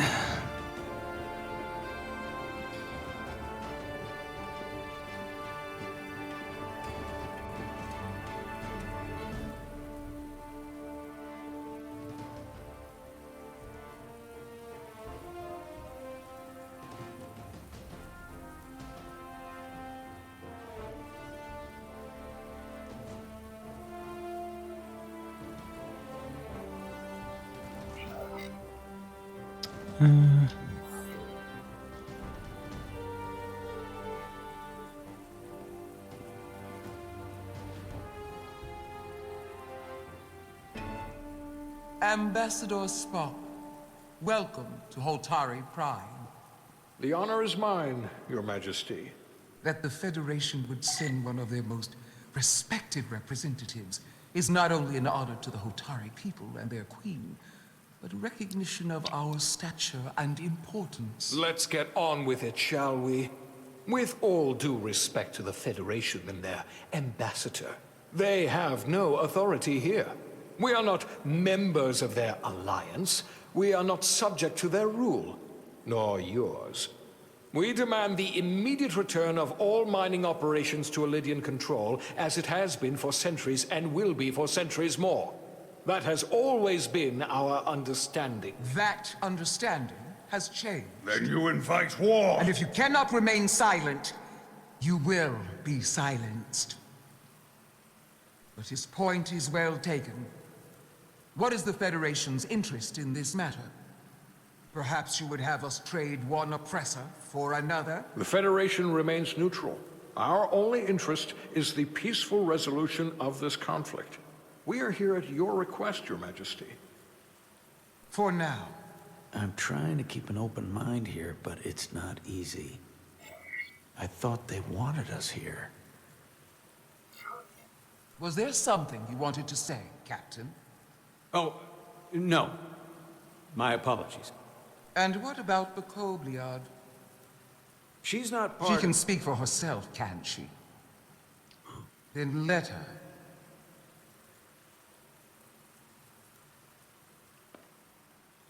Here we go.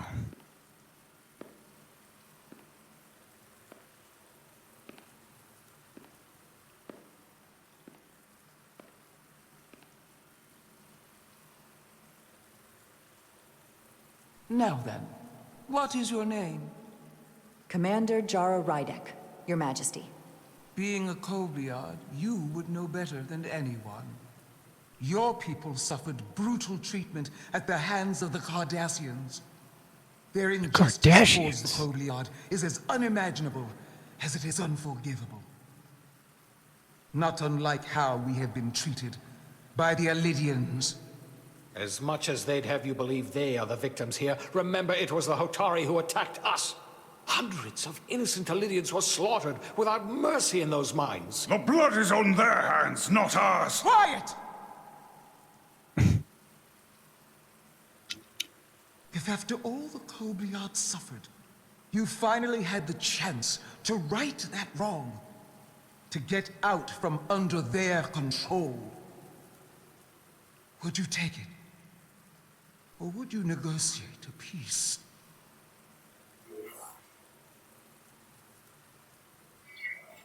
I can't speculate on something that never happened, Your Majesty.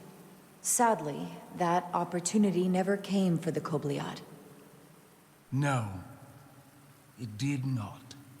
But we'd be wise to learn from their example, before we too find ourselves facing extinction. The Federation is the most powerful, most advanced alliance in the galaxy. It's widely known we have an abundance of dilithium in our mines. And it's in your interest to secure a steady supply. Your Majesty, if I may. Ambassador Spock would have us believe you're here as a neutral party in the interest of peace. So why are you really here? I want the truth, not your Federation rhetoric. I'm sorry, Your Majesty, but it's really not my place to say what the Federation's interests might be.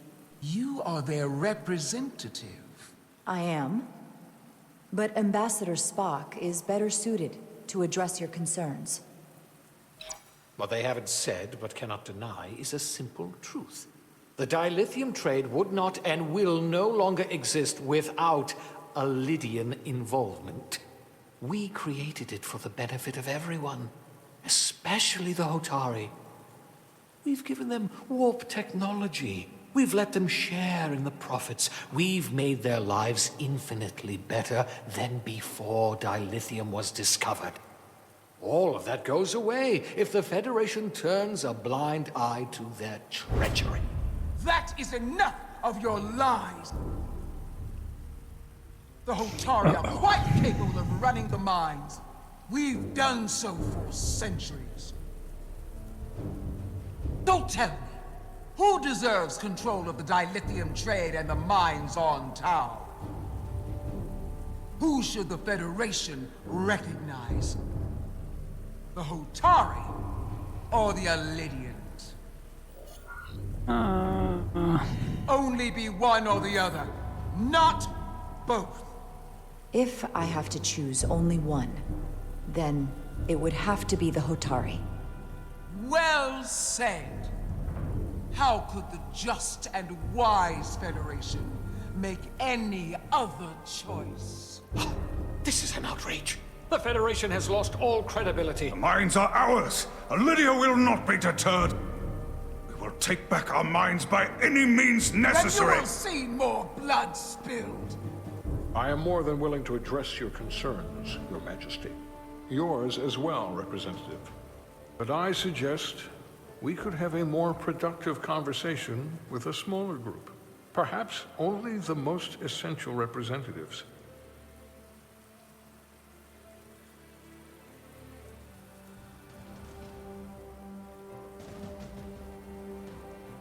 I suppose there is some sense to that.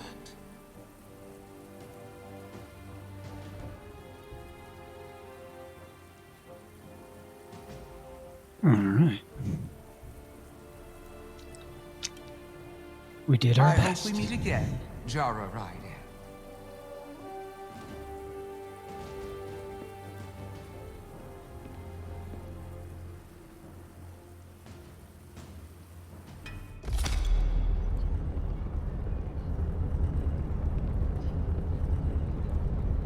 Spock and I will cover everything on the diplomatic front.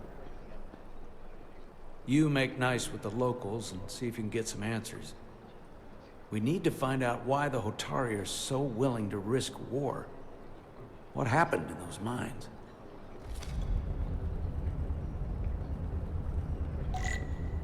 So we're a detective.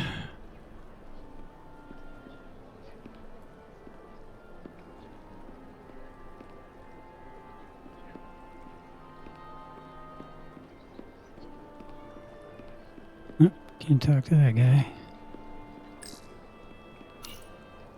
Commander, I'm glad you've chosen to side with the Hotari. I knew the Federation would see through the Illidians' baseless claims and protect the interests of my people.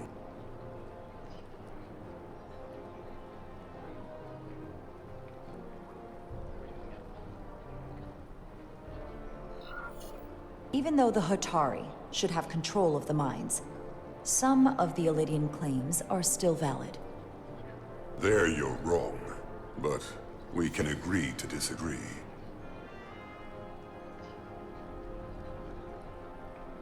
I assume you were there the day the mines were seized from the Illidians.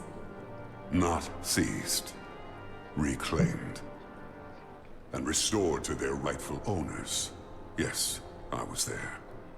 We had to be decisive, before the Illidians could even realize their worst nightmare was upon them.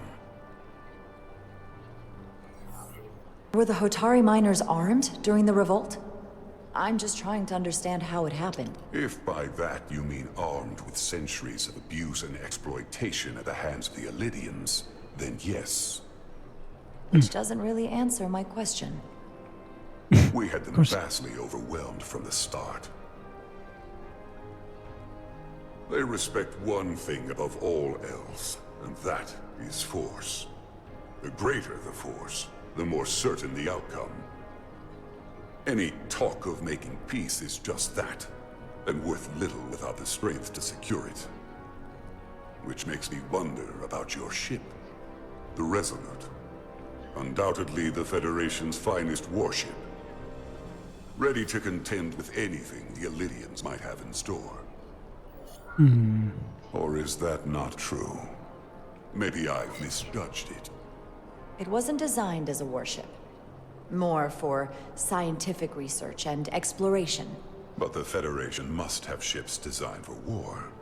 Technically, they're Starfleet ships representing the Federation. But yes. I see. Sidron. A pleasure meeting you, Commander. I'm sure we'll cross paths again.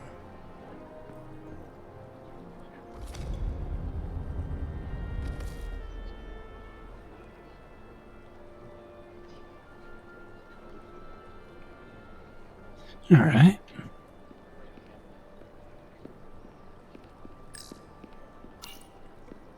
I'm probably not telling you anything you don't already know, but these negotiations rely on the Federation's neutrality, as does any hope you might have for a supply of dilithium in the future.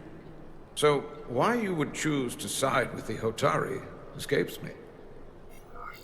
Without Illidian involvement, there is no dilithium trade. Clearly, you weren't aware.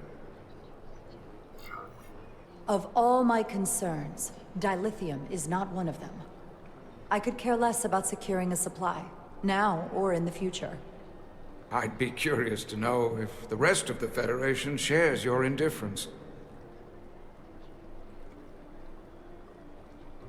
Major Interesting. Sarlacc Arminta, Special Attaché, Illidian Armed Forces. Pleasure to meet you, Commander. I have my issues with the Hotari, but I have to give them some credit. They know how to seize an opportunity. Inciting an uprising the same day as a massive, once-in-a-lifetime ion storm. Our assumption was that this storm was just an anomaly. Yes, a very convenient anomaly. At least that was what we were told. Of course, I wasn't there. But who am I to say otherwise? You sound skeptical. Well, the official story is that it was the storm that enabled the revolt. How else do a bunch of unarmed, unorganized miners seize control of an entire moon, much less thousands of mines? But I've talked to people who were there. They tell a different story. They say they're lucky to have escaped with their lives.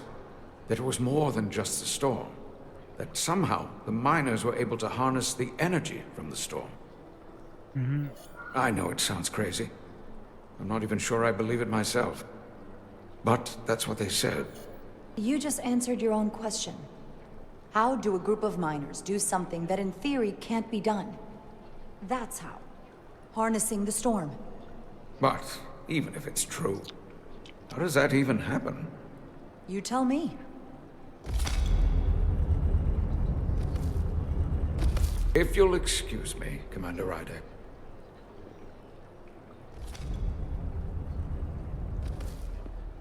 Commander, if I could have a quick word with you. Of course. I'm encouraged to see the Federation supporting my people. I'm afraid of what might happen without your help. If anyone deserves thanks, it's Ambassador Spock. No one is more invested in negotiating a peaceful settlement to this conflict than he is. I'm so glad. We need his help before the situation escalates further than it already has. It's been very trying. I saw you speaking with the Illidian. I'm sure they're painting themselves as the victims. The Illidians are under the impression the Hotari are somehow the cause of the Ion Storm. Which I'm sure they attribute to our lack of experience or sheer inferiority. But we are as much the victims of this horrific storm as they are. For the first time in our history, the Hotari have the upper hand. We see ourselves as strong instead of downtrodden. New voices have risen up. Old voices shouted down. Galvin and Sidron have become national heroes. Now they have the Queen's ear. Better or worse, depending on your perspective. I get the sense you don't exactly trust them. They're miners, not diplomats. I don't trust their instincts, which are leading us to war. True. My fear has been that the Illidians will launch an attack and crush us. You've seen their starship, no doubt. They could have retaken the mines whenever they wanted to, but it never happened. And as strange as this may sound, I'd almost say they're afraid.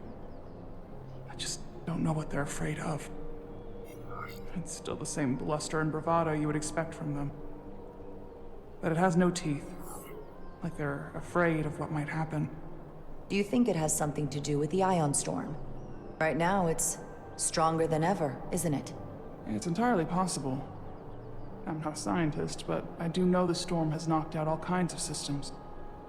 So maybe the Illidians weren't willing to risk their ships, given all the interference.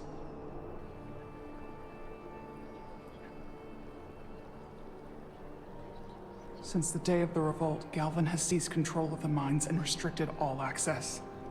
No one's allowed without his personal authorization. And they've taken over a section of the palace with just as much secrecy and security.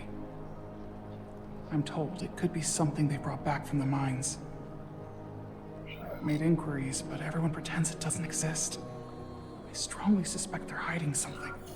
What do you think it is? I've heard rumors it's some sort of ancient artifact, but I haven't seen it myself. How can we know?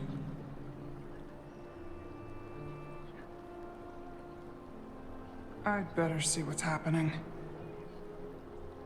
Do you think you can find out what they're hiding? I need to see proof of something before I can make my case to the Federation. I can try, but even if I found it, I might not know what to make of it. Take this. You can use it to capture whatever you find, and then send it to me.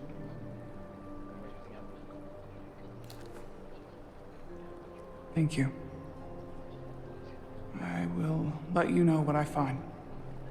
And I look forward to our meeting again.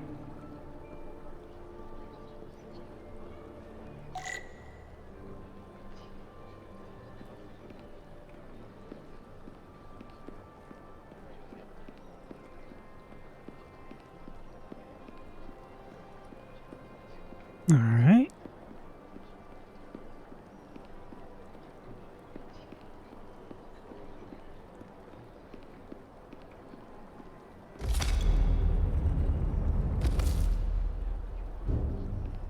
Well, that was a disaster. What happened?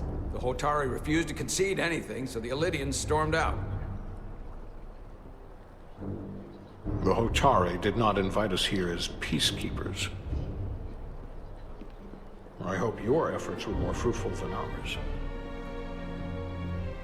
Maybe.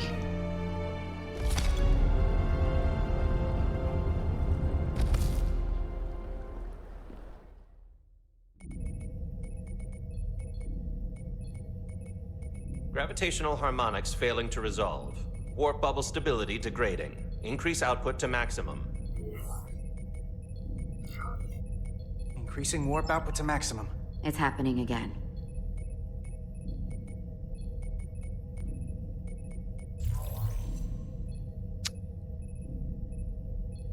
It is evident that presently, the Resolute cannot achieve warp propulsion. Since our diagnostics rule out any problems with our warp systems or anything about the ship, the problem appears to be the fabric of space itself. Space itself? You're saying something about this region of space prevents warp travel? Prevents it, or can't sustain it. However improbable, that appears to be the case. Well, couldn't we slowboat it out of here at impulse speed? It may come to that, but we don't know how far this warp dead zone extends. True. Captain Solano is on his way back from the negotiations, and I want to have some answers for him when he gets here. Indeed. Given the facts at hand, we may be able to deploy subspace probes around the ship to construct a clearer picture of the phenomenon. Around the ship. I'll prep a shuttle. It's too happy about that.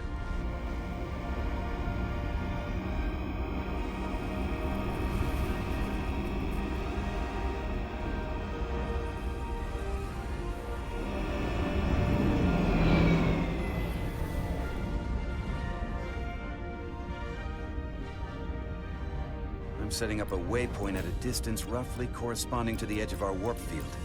When we get there, I'll deploy the first probe. Oh, great.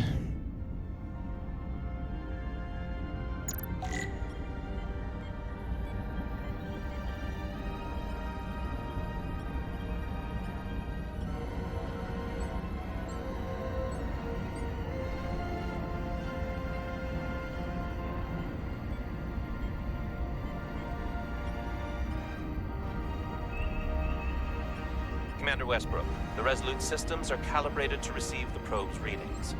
We are standing by to reproduce the warp field collapse after the first probe is deployed. Thank you, Mr. Chovak. We'll be in position shortly.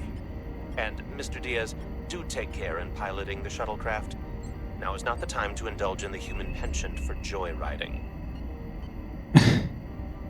Yeah, we'll just smash it to an Chovak asteroid. probably isn't such a fun guy to work for, huh?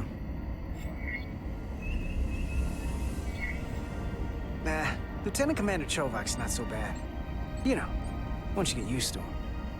And, I've learned a lot working under him. I have a feeling I'm going to have to work harder to be a political animal like you, with this new first officer coming aboard.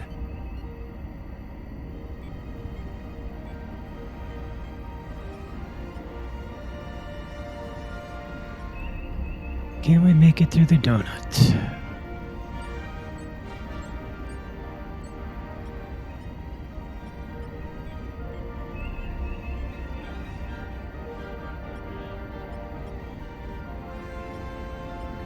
This is far enough.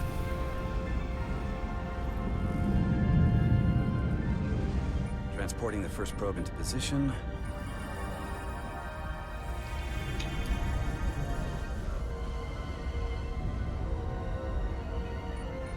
Westbrook here. The first probe is deployed. Understood. We are reading it. We are about to replay the simulation.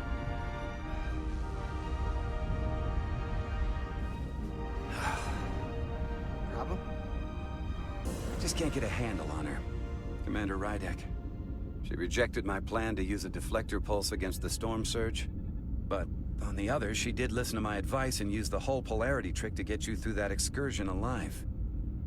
I'm not saying there's anything wrong with the new XO. I'm sure she's a fine officer, even if we don't see eye to eye. But she didn't go through what the rest of us did. You know that. And it's hard to figure out why she'd be the one Solano chose instead of, well, one of us. I've heard some good things. You should at least give her a chance. I'll take that under advisement. Test is running. Warp field collapse in 3, 2, 1, mark.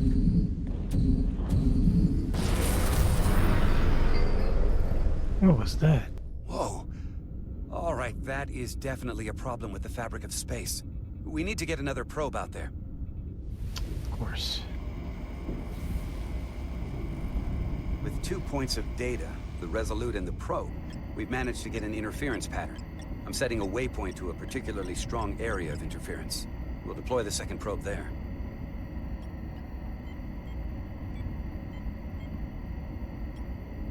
Listen, I'm gonna give you a piece of advice I wish someone had given me. Make sure you're never just one thing. And don't get so focused on what's in front of your face that you lose sight of the big picture. Before Rydek showed up, the captain pulled me into his ready room and told me he didn't think I had the people skills to be first officer. What a load of crap. I mean, if he'd said that about Chovak, sure. I appreciate the advice, Commander. I'll make sure I keep my options open. I don't need to tell you how to operate.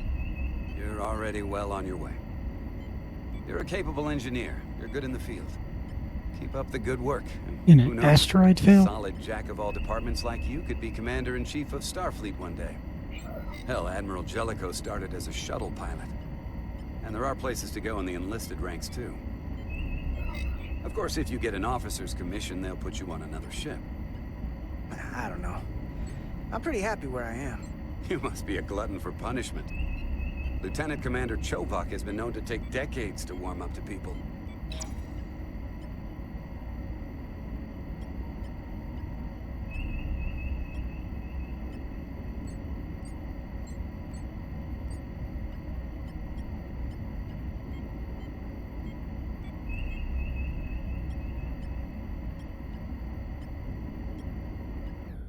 Here. This is close enough. Stop the engines. Deploying the probe. Westbrook to Commander Chovak. We're ready for another sampling of data. Very good. Running the simulation again. Warp field collapse in 3, 2, 1. Mark. Not good. There it is again. I saw it. It seems to be directional. Well, what about the scans? Anything?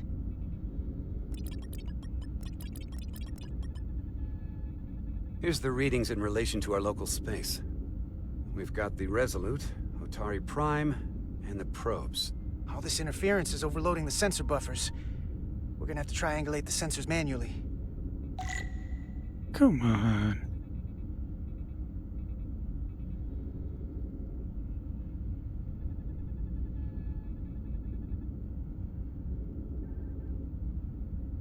We got something. These markers indicate peaks in the gravimetric interference patterns.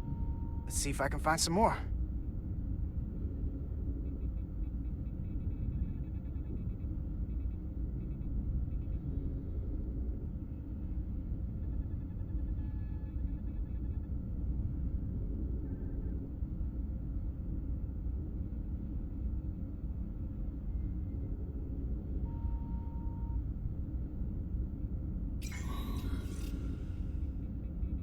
Hold up. This is coming from the moon. A beam that blocks warp travel. Aimed right at us. Someone is doing this intentionally. I don't know how they're doing it. This is like nothing I've ever seen.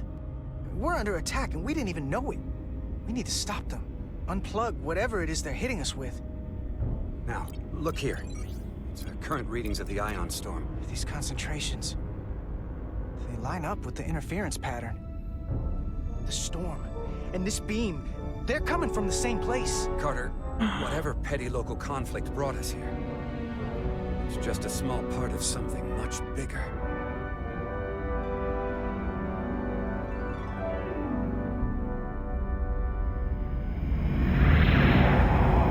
Presently, we don't have an explanation for how they're doing this. One thing is clear. This is no fluke. Thank you, Mr. Westbrook. I want a full briefing when I'm back on board. Solano out. A targeted weapon that inhibits warp travel. Coming from the moon Tau. That would explain the difficulties my shuttle encountered. More importantly, the tenor of the Hotari during the negotiations. And here I thought the Elydians would be the problem. Coming to peace talks in a warship. This wasn't supposed to be so complicated. We're right to be worried. If they're targeting the Resolute and we can't go to warp, that effectively leaves us at their mercy. Which puts us in a rather difficult position. Especially if they have more tricks up their sleeve. Tylus, the Hotari representative, said she thought they found something in the mines. Galvin and Sidron brought it back to the palace, but they're keeping it under tight security. She's going to investigate it. I gave her my tricorder. I expect she'll contact us soon. You found an ally. Why would Tylus help us? Go behind her people's back? It's a fair question, considering. She's worried that her people are being dragged into something that isn't going to end well for them. She's trying to save them. Yeah. That may be true. She's certainly more likely to help than the other Hotari we've met. That raises another question. Specifically, what do the other Hotari have to gain in bringing us here, only to make this hostile maneuver against us? There must be some motivation. Unless they changed their minds between when they asked and when we got here. Sidron was very curious when we spoke outside the Queen's chamber. He wanted to know all about us, our ship, the Federation. He wasn't giving any answers. He was looking for them. Well, I'm sure you didn't tell him too much. I don't think the Illidians know what's really down on that moon either. Major Armintas said the revolt defied explanation. That the Hotari miners somehow harnessed the energy of the storm. Harness the energy of the storm? Doing that is beyond even our capabilities. So is a weapon that disrupts warp travel. There have been civilizations and entities, both past and present, far more technologically advanced than the Federation. The Illidians and Hotari don't fall into that category. But that is all the more reason to investigate further. Commander Rydek, sorry to interrupt. We've received an urgent call from Hotari. The Queen's advisor, Tylus, has asked to speak with you. Put her through.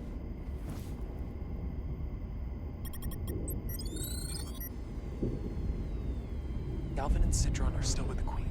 I've enlisted help to gain access to the room they have under guard. I don't have much time.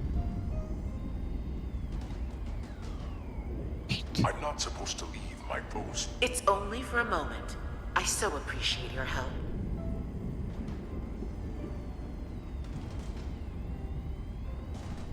I found something. I'm sending you a scan. What is that? Got it. Tylus, if we needed to gain access to the mines on Tau, is that something you could help us with? I suppose it wouldn't be easy, but I have to go. Tylus. Can we reconnect? Sorry, Captain. We've lost all contact. We can only hope she escaped without harm. It was hard to tell.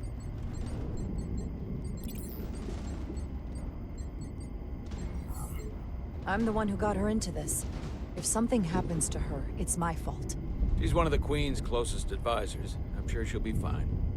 Assuming the Queen isn't part of this. Let's see the scan of whatever the hell that was.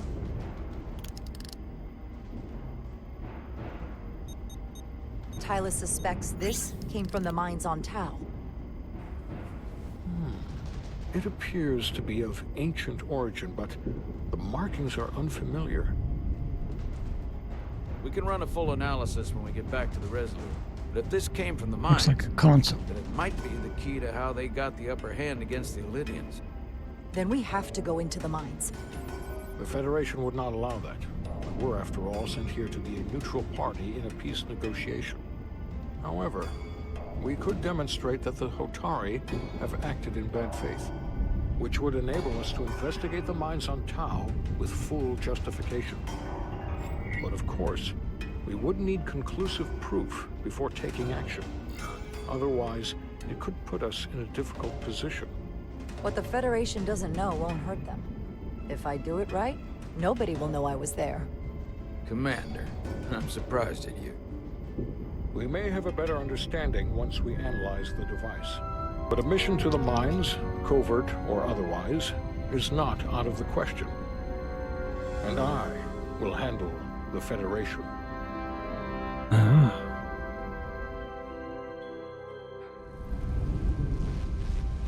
As I was telling Carter, I want all the data I can get on this warp problem.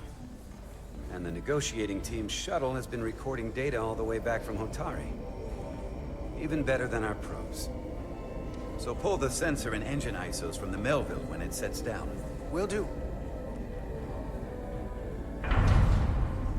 I'll join you and Chovak down in engineering to run another analysis after the briefing.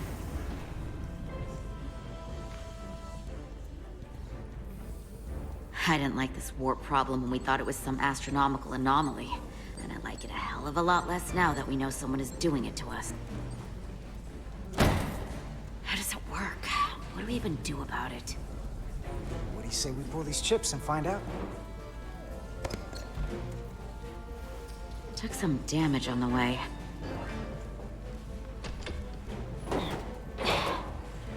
That ionic interference scored the hull plating. Might be some micro welds. Let's try pulling together.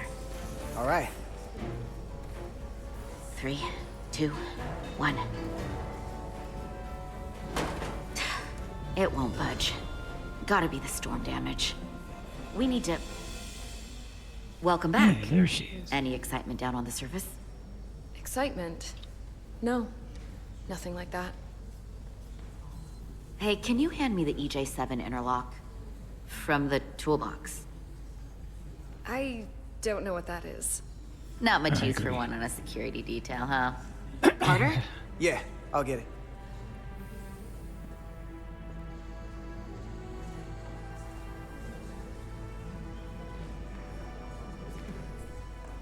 All right.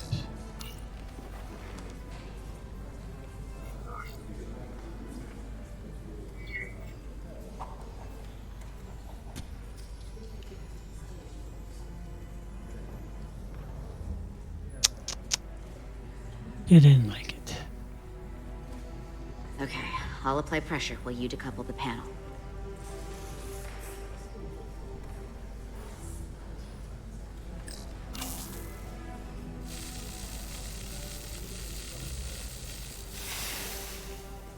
Here, I'll help. All right.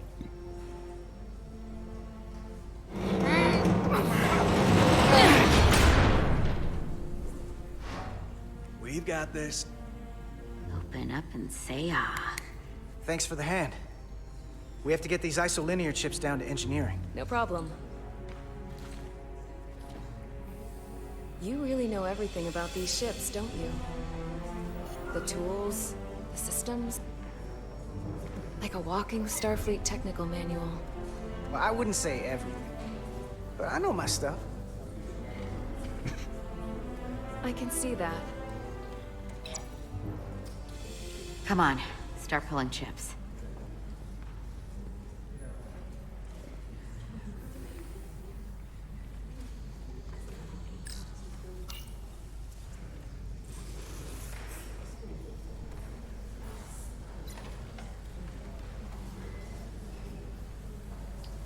Great.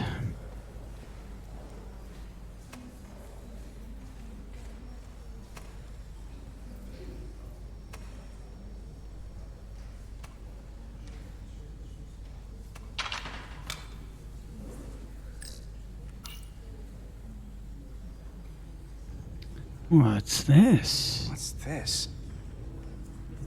Some kind of crystal formation?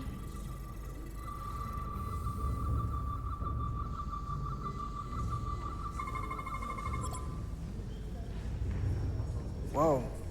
This substance is a quantized spin crystallization of hydrogen, carbon, and lithium. It's emitting tetrametric pulses at an interval of 3.8422 seconds. Quantized crystallization isn't natural. I mean, it's only theoretical as a means to engineer matter on a subatomic level. What's it doing in there?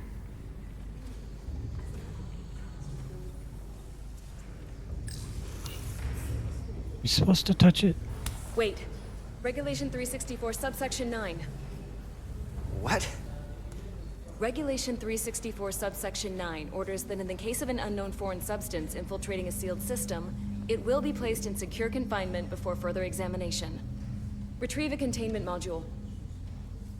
Don't you think we're more equipped to deal with whatever this is? No. Before anything else, this is a security issue. You don't even know what this is. Which is why we need to study it. Once it's contained. Well, if it's not natural, then someone might have put it there. It could be a tracking device. Some kind of sabotage. Or even a bomb. Which is why we need to get it to the containment lab. Come on. I can't make an exception. Not even for you. I'm still going to report these crystals to Commander Westbrook when we send the shuttle data. And I will inform my superiors. I'm taking this just as seriously as you are. But I overheard talk about the warp disruption on the shuttle. Now these crystals? Maybe this situation is more than we can handle with just a science vessel. We could trigger a distress call, get Starfleet to send more ships. Or I could send a message to my old CO on the Adirondack. Get some combat-tested vessels. We're at the edge of the quadrant. Help isn't just gonna pop over like we're in Sector 001. Wouldn't hurt to try. You talk like you've never had your backs up against a wall before. This is Starfleet. We solve our own problems.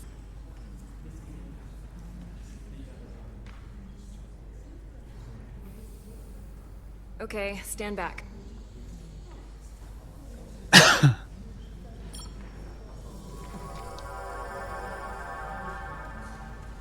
Get this to the containment lab. We'll get it set up for you. I'll let you know when it's safely confined. Oh, we'll be there. Last thing you want is to study this down in main engineering and have it explode next to the warp core. There. Whoa. Almost forgot. Can't have that. For a second, I thought she'd gone cold on you. Like she might have changed her mind. But I guess this whole situation has her spooked. Maybe she knows more than us? Or it's because this is all happening so fast? But she usually doesn't scare easy. Now, you can't tell me you're not a little spooked, too. We all should be. Believe me, I'm taking it seriously.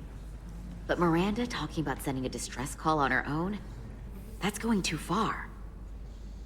She was probably just thinking out loud. I'm sure she'll come to her senses. This mission has enough complications stacking up. Now, we'll get through it. You, me, and Miranda, too. We hope. Commander Rydek was able to work behind the scenes during the negotiations and made contact with a representative from the Hotari delegation named Tylus. She mentioned an unusual artifact of unknown origin being held under tight security within the Hotari Palace, which she believes came from the mines on Tau. Now, this artifact might have a connection to the revolt, to the storm, and to the warp disruption we now know has been targeted at the Resolute. Commander Rydek, if you want to take it from here. Of course. Tylus managed to infiltrate the heavily guarded location within the palace and sent us these scans using my tricorder. It appears to be some sort of control panel, possibly connected to the warp disruption weapon originating on Tau. Of particular interest is this symbol, which we couldn't identify the origin of. The Federation database has records from a vast number of civilizations. If anyone from Starfleet has come across this before, the system should recognize it. Cross-referencing with Federation records. Displaying symbols from Federation database with a 90% probability of match or higher. Select a symbol to further analyze. All right.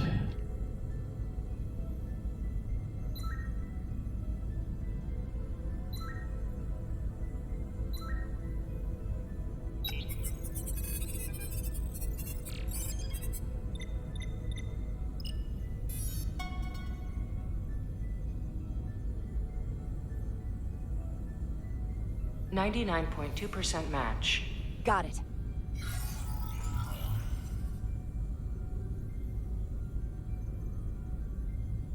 So, what are we looking at?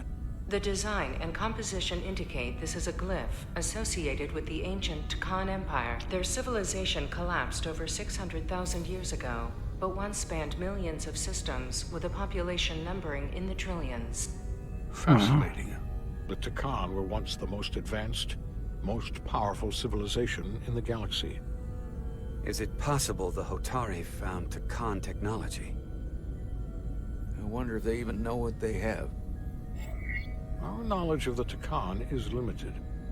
I have only encountered passing references to them. We don't have the first idea what this is or what it means. And we have all of the Federation records available to us. Perhaps we should see what else the Federation records show. Computer, what is the last recorded discovery of other Takan artifacts? On Stardate 41386.4, the USS Enterprise D, under the command of Captain Jean-Luc Picard, discovered a Takan outpost in the Delphi Ardu system. According to the mission summary, an unbreakable energy-draining field was deployed against the Enterprise and a Ferengi ship.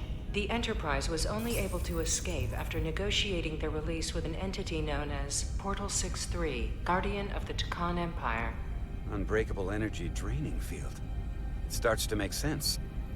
What else is there? There's a lot here. Let's take it piece by piece. Select the aspect you wish to learn more about. Oh, the dude. Someone from the Takan Empire is actually still around. Or at least was, 16 years ago.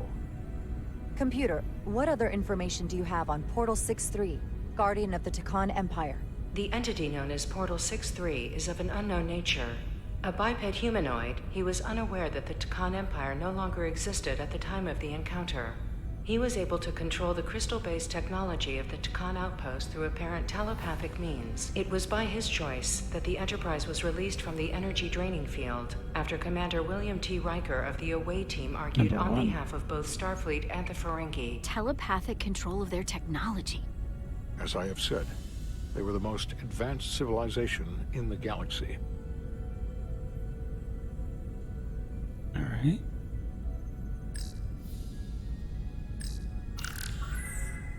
There appears to be some sort of restriction order from Starfleet.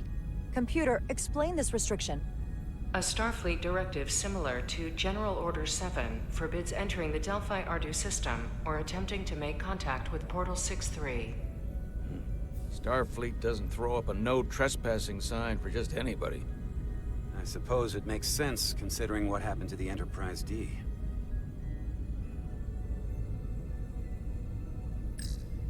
What sort of planet is Delphi Ardu 4? Delphi Ardu 4 is an M-class planet, a barren rocky world with little to no vegetation and frequent ion storms. The giant crystals that grow there absorb energy, but it is not understood how they do so. The entire Delphi Ardu system, consisting of 11 planets, was considered completely uninhabited until the encounter with Portal 6-3. Frequent ion storms. That can't just be a coincidence.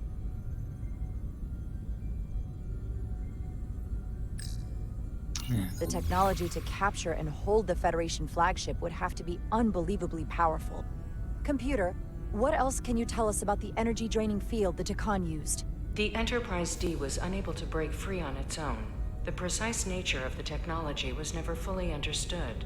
Only that the crystalline technology used was beyond the comprehension of then-current Starfleet science. The engineering team found a quantized spin crystal formation in the shuttle you took to Hotari.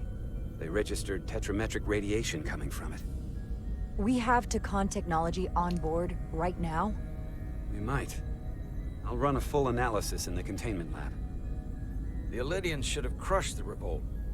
But if the Hotari have Takan technology and can control it, I see why they're willing to negotiate peace. For all we know, this could be just the beginning. And we're up against something greater than we can imagine. There's only one way to find out. We need to see what's down there for ourselves. I might be able to help with that. We've been able to triangulate the source of the ionic interference and warp disruption to a specific mine on Tau. Engineering used the latest data from your shuttle to pinpoint its origin. There. So we know where to look. Commander Rydek's right. We need to know what's down there. what the Hotari are hiding, to better understand what we're up against, and to neutralize it if we can. Captain, embarking on a mission to the Hotari moon would not be viewed favorably by either side. However, given the circumstances, we are entirely within our rights to defend ourselves. I just want to make sure this doesn't blow up in our faces. Which is why I'm thinking of sending Commander Rydek on a covert mission to Tau. Alright. Assuming you're up to the task. It would require absolute secrecy. And obviously, it's not without risk. I'm ready for action, Captain. Just say the word and I'll be there. I'll admit, I wish I could go myself. I'm hoping Tylus can accompany you. The priority is to avoid detection. It's a calculated risk. The last thing we need is to get caught and then blamed for violating our neutrality and aggravating an already tense situation. We can't afford any mistakes, which is why I've chosen you. Tylus will be essential to my success. Not only her knowledge of the mines, but her ability to gain access, particularly now that we know which mine we need to get into. Make sure she understands the need to keep this covert. She's not going to want her people to know about this. Get in touch with Tylus and make the necessary arrangements as discreetly as possible. Bridge to Captain Solano. The Illidians have moved additional ships to the edge of the Hotari system. Current heading is straight for the homeworld. Understood. It would seem we no longer have the luxury of waiting. In that case, may I suggest you and I return to Hotari Prime? Doing so will provide Commander Rydek as much time as possible to complete her mission. Agreed. We'll hail the Queen's delegation from my ready room. We all know what we need to do. Dismissed. Roger, roger.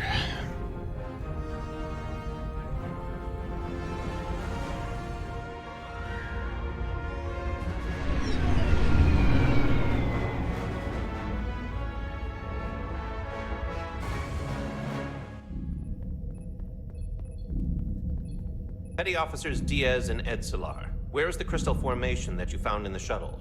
I have tasked Ensign Calloway with performing a full analysis of the tetrametric pulses. Security brought it to the containment lab. I was just there. They don't know anything about it. Security never checked it in. Miranda never got there? She's the one that had the crystal formation? Diaz, Tamaris. Try her again. Great. Commander Westbrook to Petty Officer Miranda Maris. Respond. Something's not right. She's still on the ship. She has to be. Computer, locate Petty Officer Miranda Maris. Petty Officer Miranda Maris is in the isolinear storage array on Deck 5. I'll go find her. Good. I am sure Mr. Diaz can attend to this on his own.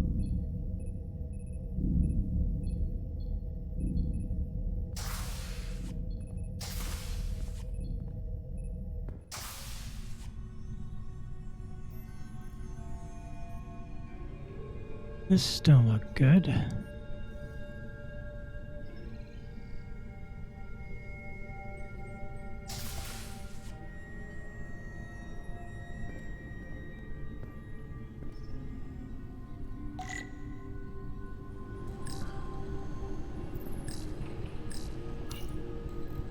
Someone improperly pulled these isolinear chips.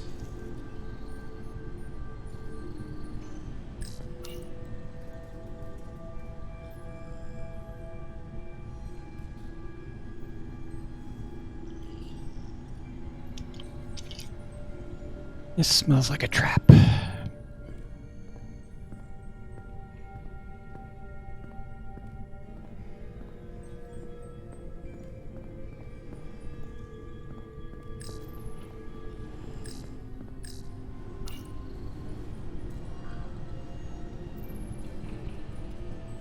Who did this?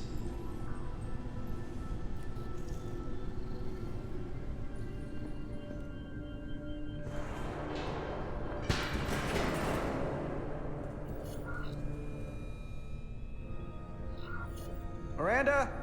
You in here?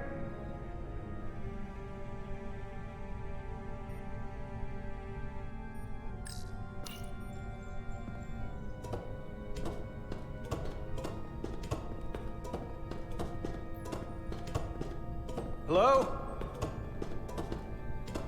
Great.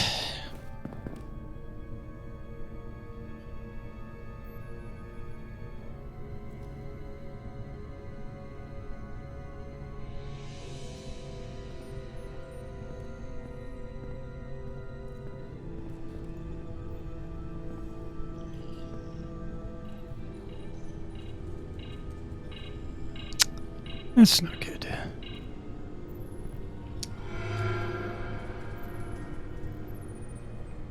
Uh-oh. Hello? Hey!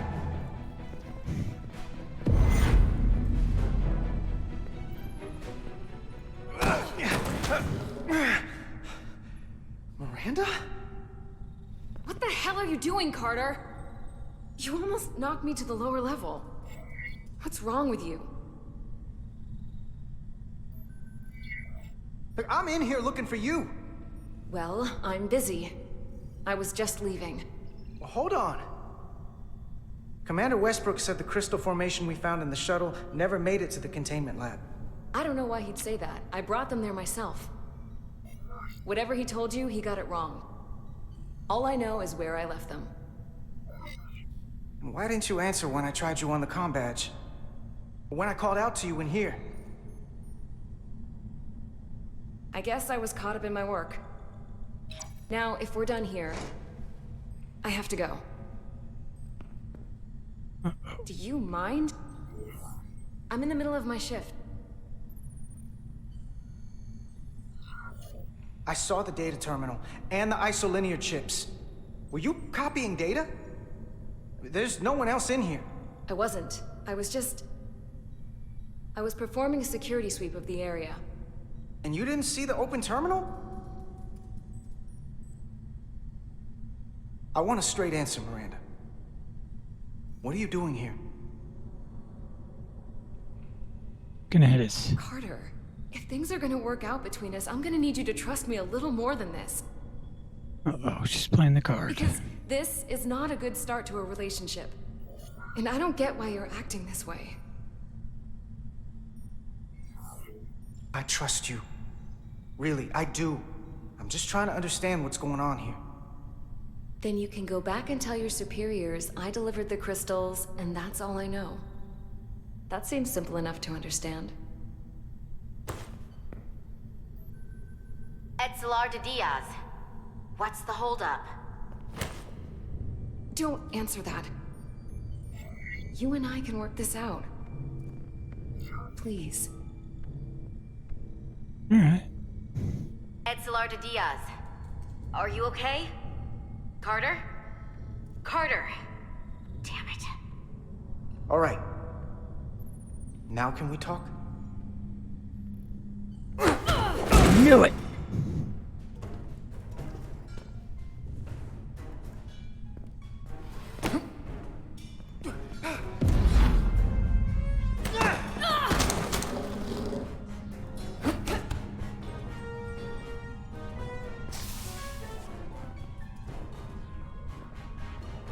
So I see you found each other.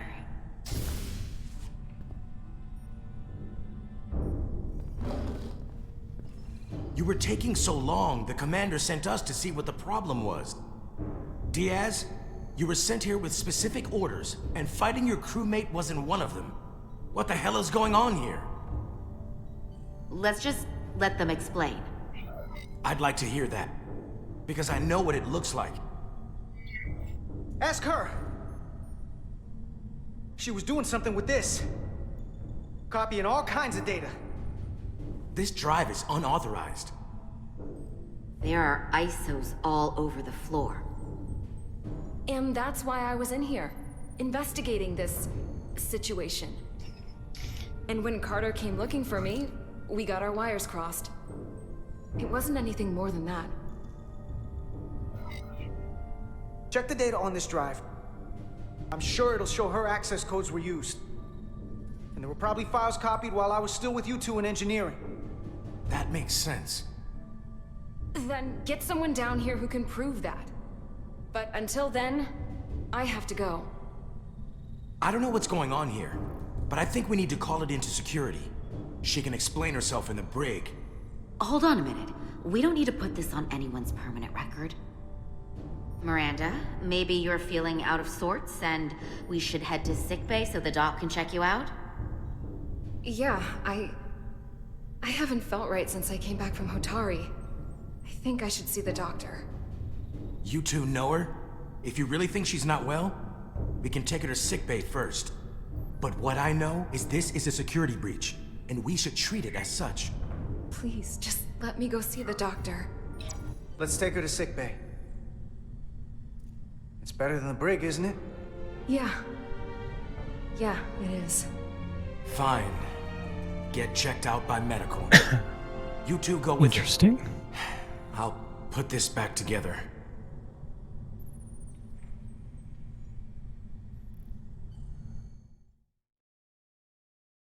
Why did she hit us?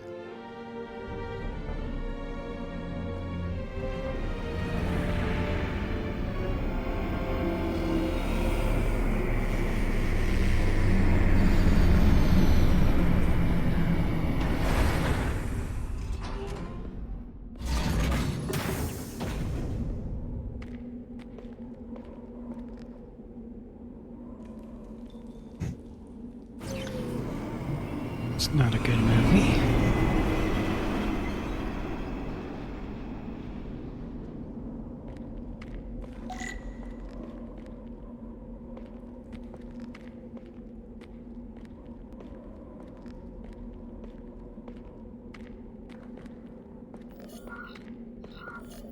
Rydick here. This is Ermont. Any trouble getting to the surface? I'm really starting to miss transporters. As long as this storm is around, you'd better learn to like shuttles. But if you can find the cause of the interference, we might be able to get back to transporting. As if I needed another incentive. We both know there's a lot more than that riding on this. Fair enough. You'll need to get in and out of the mine undetected, so I hope Minister Tylus can help in that regard. So do I. And to keep this covert, we'll refrain from contact unless absolutely necessary. Understood. Contacted me. Rydick out.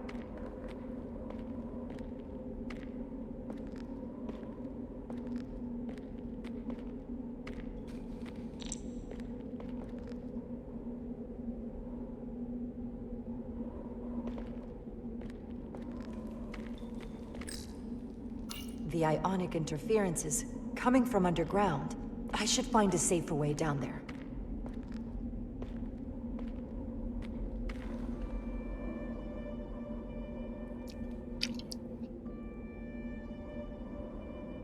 Was that her?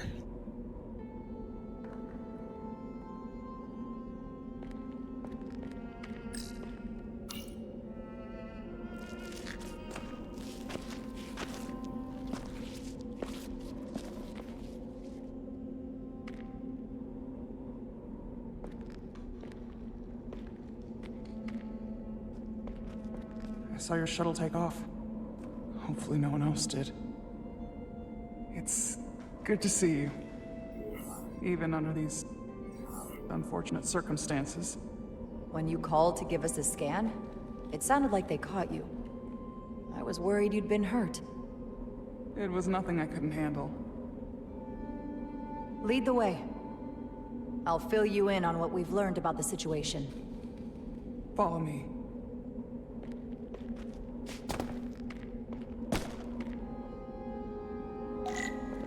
The device Galvin and Sidron brought back from the mines is being used to control some sort of warp disruption weapon that has the Resolute trapped in Hotari space. According to our readings, the power source for that device is on this moon, at the specific coordinates I sent you. That sounds impossible, but explains the rumors of the Hotari controlling the ionic storm. We strongly suspect the device was created by an ancient empire known as the Takan. The Takan? Once the most powerful civilization in the galaxy, but they've been gone for over 600,000 years. It's hard to believe there's something like that on Tau. Which is why I need proof. If we find hard evidence that Galvin and his allies are hiding dangerous Takan technology, I can convince the Federation to let us intervene. Understood. We're almost there.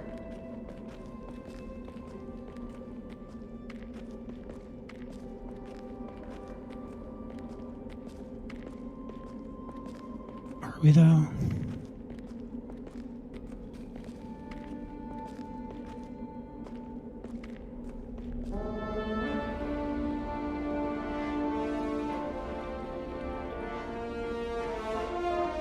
Interesting. That's the mine? Prospect 614 North, Subdivision 20. It's enormous. Just one of the thousands across Tau. The pride of Hotari. How do we get inside? The structure that circles the mine has entry points for transporting equipment into the lower levels. They're guarded, but nothing I can't get past using my authority. Well, that's good to hear. As long as you can avoid being seen, I should be able to talk my way past any miner. And provide a little distraction for you in the process. How do I avoid being seen? You don't use the door. Good point. How dare you! Don't you know who I am? I am Tylus Altaris, Minister of Diplomatic Affairs. That's not... The Queen would be furious to hear you tried to deny me entry. The Queen? But I just... You just what? Just now realize the trouble you've made for yourself? And who exactly do you think you're going to report this to? Because I'll be reporting it as well, to someone much further up the ladder. You have no authority here. Do you understand who pays your wage? I can inform the Queen directly of this insolence. There's no You'll need regret for... everything you've said here today. You should have opened the doors the second I appeared before you. That's not the protocol. I didn't know Each you were... second you delay my entry will be recorded, processed, and permanently marked on your record. I can't believe this. Does your brain function? Not going that Do you way. speak our tongue? Minister, I have orders. How could a fellow Hotari not understand this? You're digging your own grave. I've reached the end of my patience. Escort me to the maintenance bay. I told you I can't just... Now!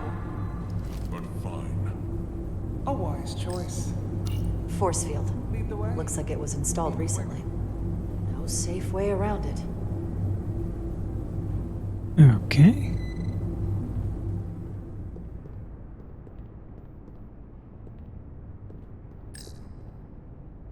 Someone takes their breaks up here. Maybe the same guard who left that window unlocked. I suppose the view is nice.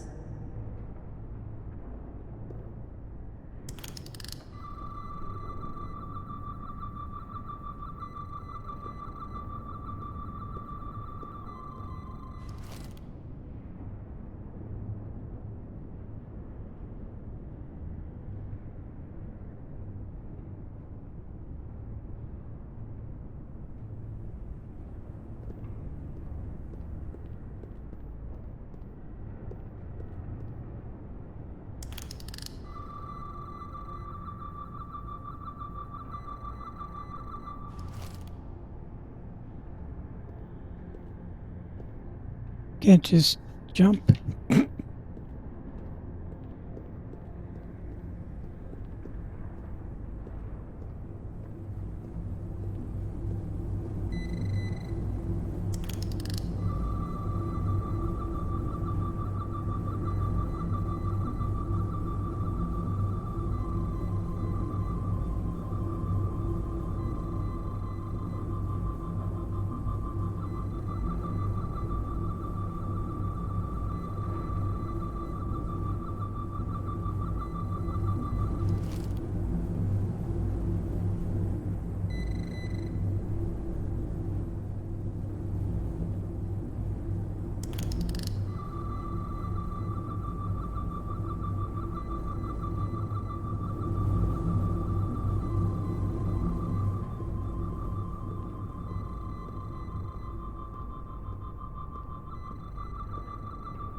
What is this?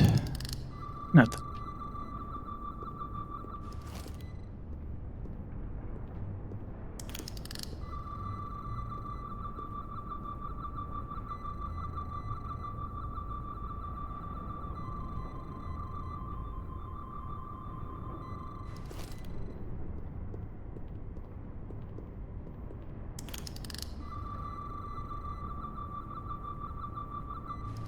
It seems important.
Not sure what I'm looking for.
Is this out of range?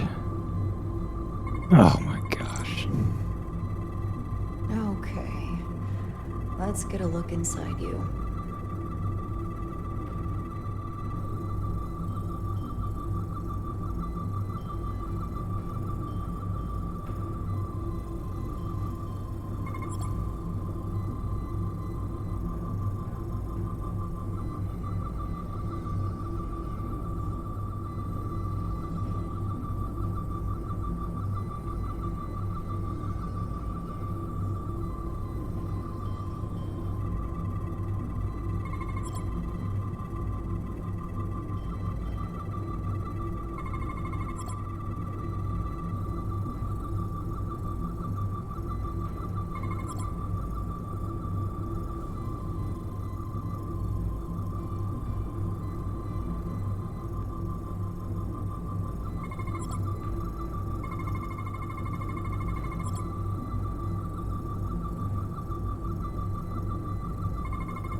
All right.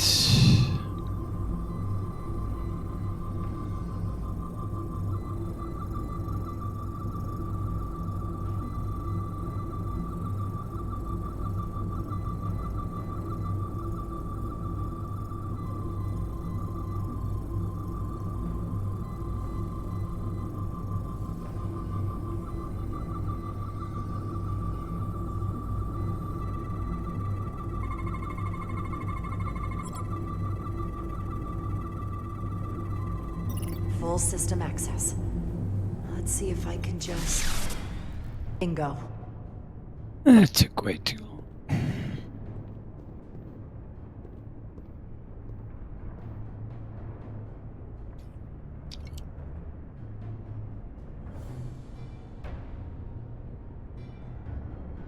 Better hurry.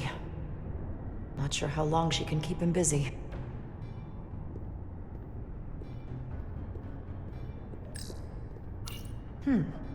Might be rigged to only open for registered users. No control panel here. I should take a look with my tricorder.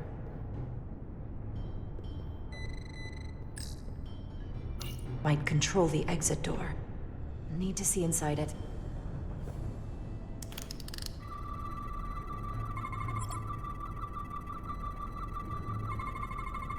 Something in here is keeping that door closed.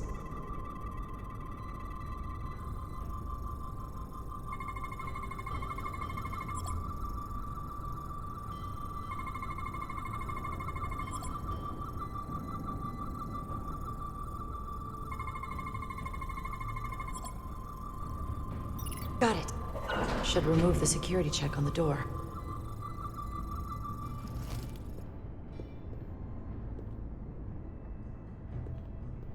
Alright.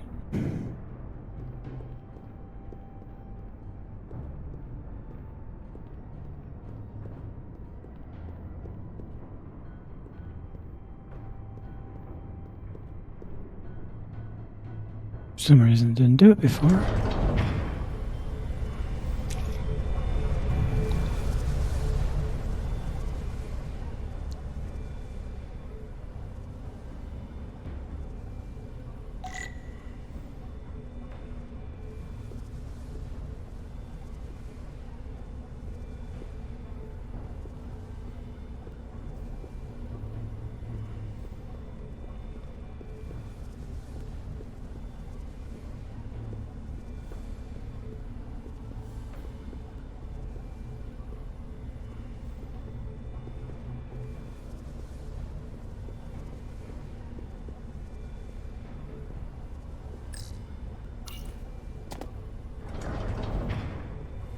I didn't come here to educate an imbecile on royal protocol. Of course not, Minister. So I will be about my business here, and you will take yourself out of my sight.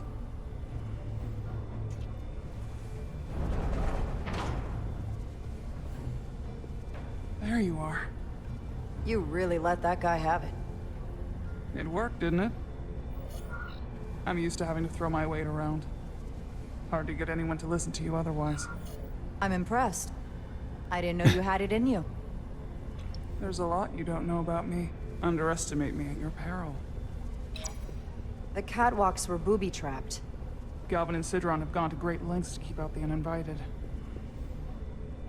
Well, we're inside. Where do you want to start?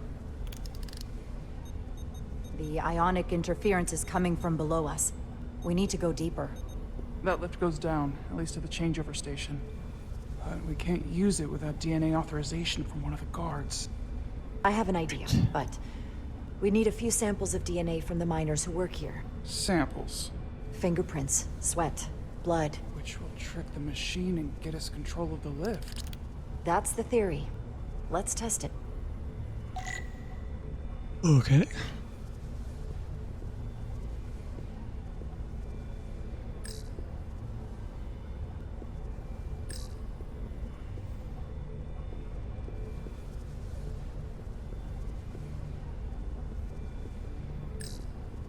This facility doesn't seem well maintained.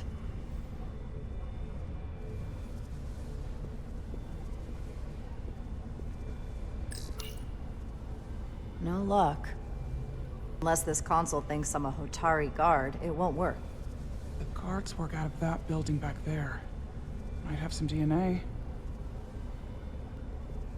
Oh, let's go there. What's in all these containers? These contain mining supplies. Tools, energy packs for machinery. Shouldn't mining supplies be inside the mines? It is troubling. If the workers here aren't mining...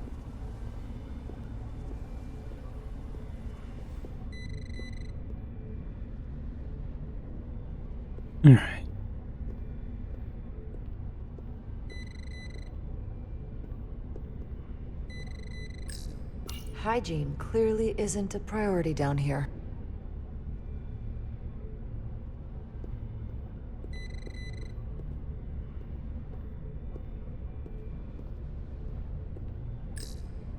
Here we go. Hotari must be tough on the inside, too.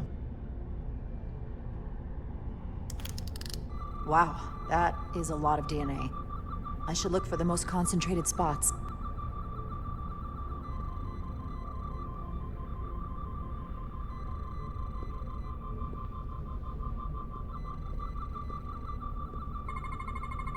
Not concentrated enough. I should try somewhere else.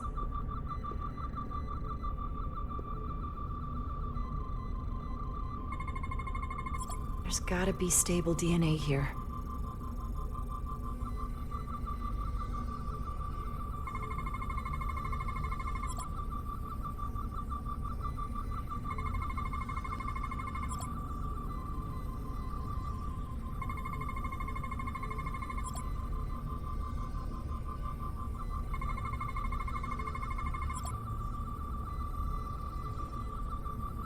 That's a stable DNA sample.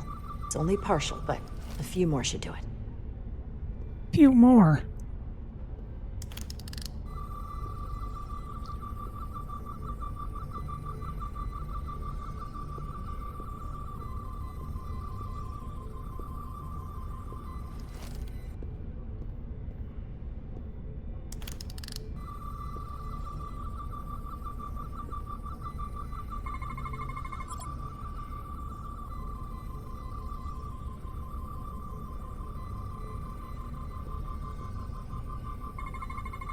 I can use this.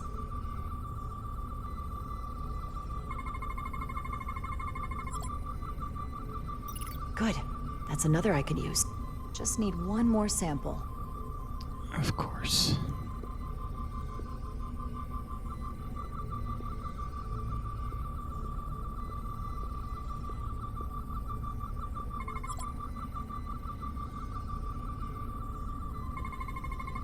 Not enough. Gotta keep looking. This'll work.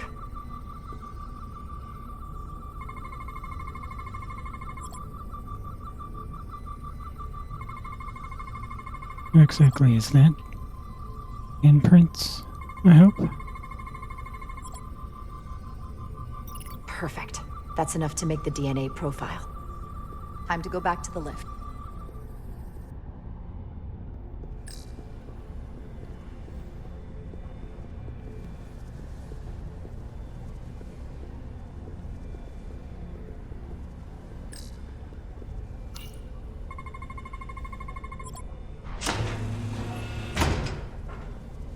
It worked. Theory proven. I'll get it started.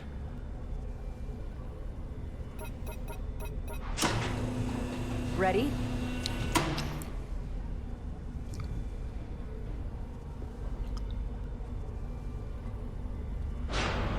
All right. I'm a little afraid of what we might find down there. We'll be okay. I've survived worse than this. Well, I haven't. But I'll put my faith in you. For now.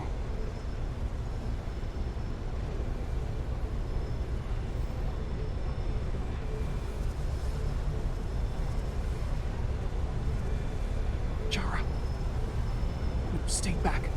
There's a guard at the station. You'll have to hide. Great. Well, go.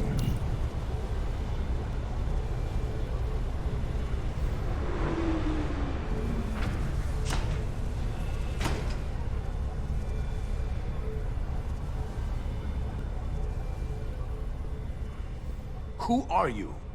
What are you doing here? You watch your tone with me. I'm Tylus Altaris, Minister of Diplomatic Affairs. I speak for the Queen herself. This is a restricted area. No one gains access without the approval of Galvin or Sidron. Wait. Jues Gawad Abawincha. Let me go! Phasers on stun. Are you all right? I don't know. Are you injured? No, I just... thought if I could talk my way through like always, I'd be fine, but... I'm a diplomat. This isn't what I do. I've never even fired a weapon. This is just... It's real now. I wasn't ready for this. Tyler, you can do this. I don't see what you're basing that on. All you've shown me so far is an iron-willed determination to save your people. I don't expect that's changed. No. No, it hasn't. My authority has never been challenged like that. It meant nothing to him. So we should assume any Hatari we encounter from here on can't be reasoned with. Agreed. The only loyalty they have down here is to Galvin and Sidron. Agreed. Can you switch over the lift? The guard should have a scan card that will allow us to operate the switch.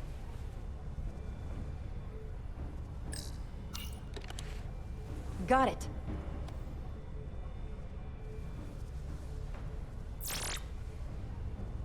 He's not dead, is he?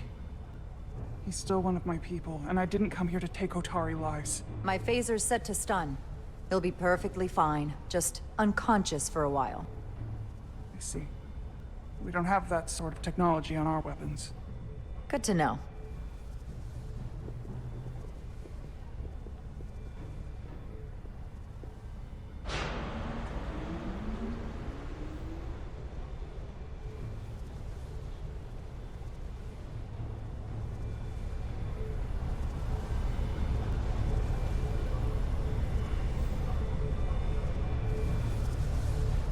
Interesting mining.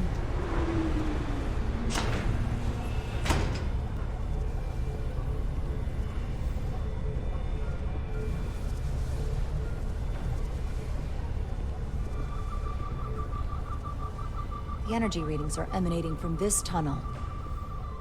It's sure to be guarded in there. Stay low and follow my lead. Phasers to stun. Is that all dilithium? Not all of it. We excavate large chunks of rock that contain varying amounts of dilithium ore. It's sorted and processed at the collector ship above.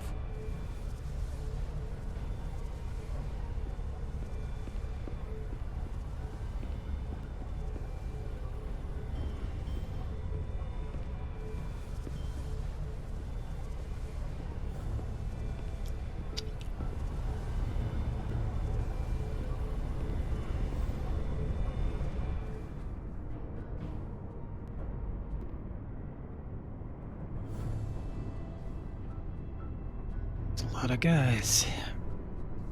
More guards. I take it as a sign we're getting close. I'll get a closer look.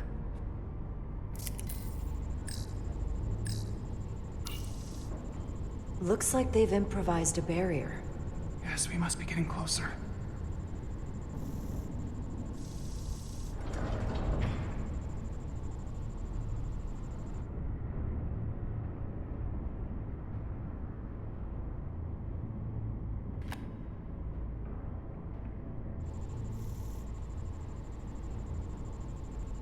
Okay. We need that particular card, don't we? I'm afraid so.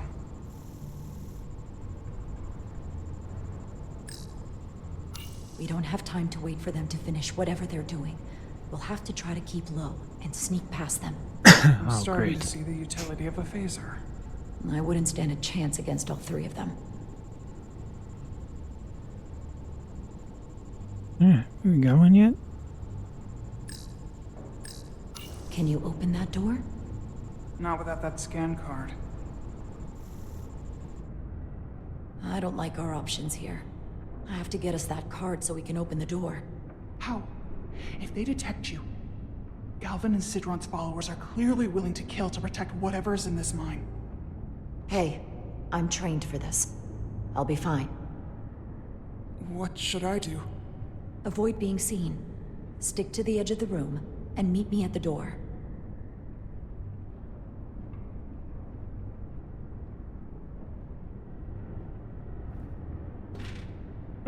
Awkward.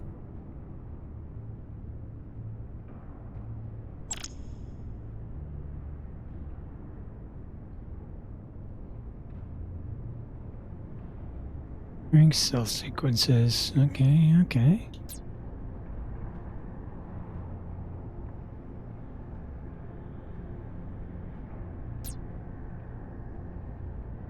All right.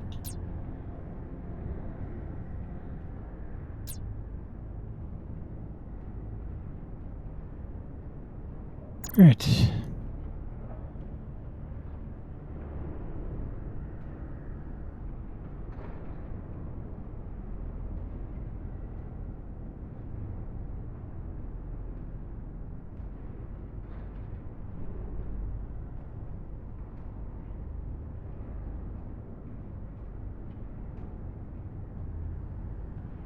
It's going along. All right. This guy. I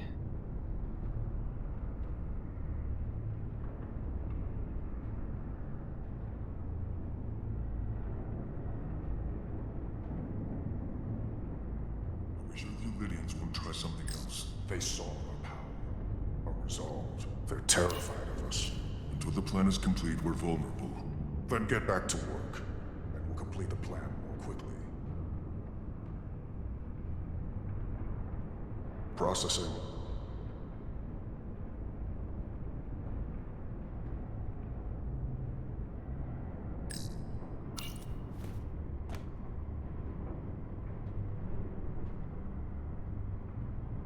This sucks.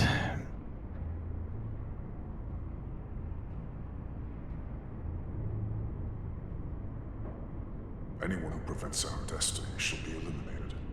Almost complete.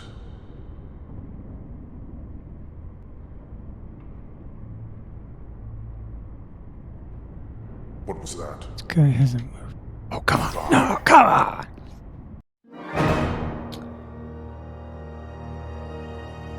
Avoid being seen. Stick to the edge of the room and meet me at the door.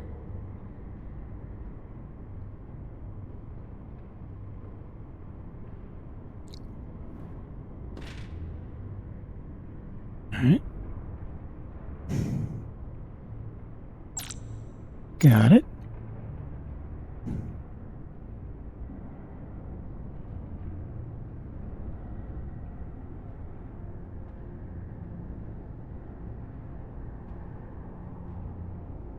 I wish the Lydians would try something else. They saw our power, our resolve. They're terrified of us. Until the plan is complete, we're vulnerable. Then get back to work, and we'll complete the plan more quickly.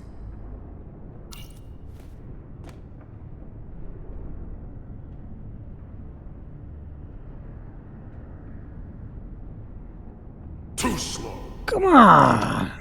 Too slow. This is... Avoid being seen. Stick to the edge of the room and meet me at the door.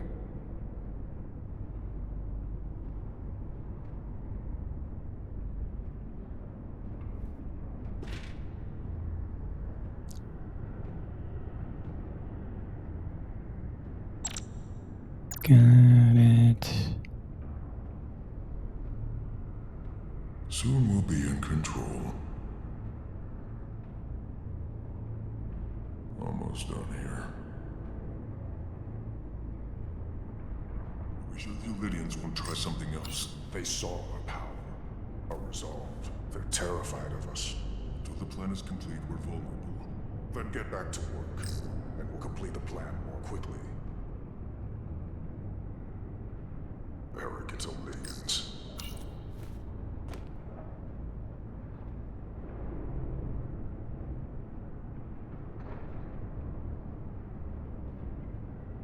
Good. Good.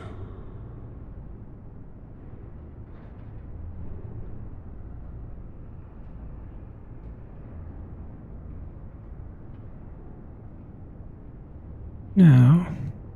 It's just a matter of time.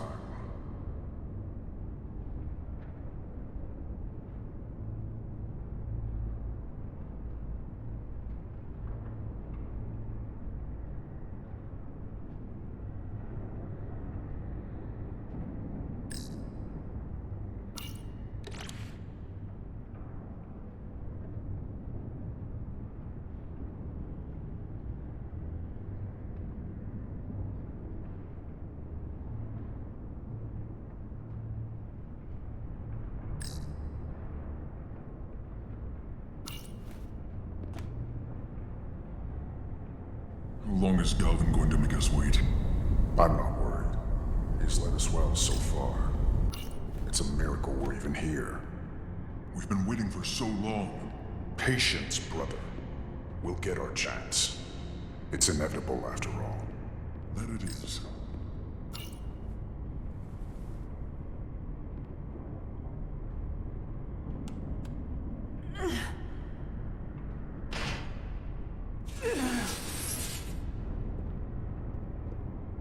There we go.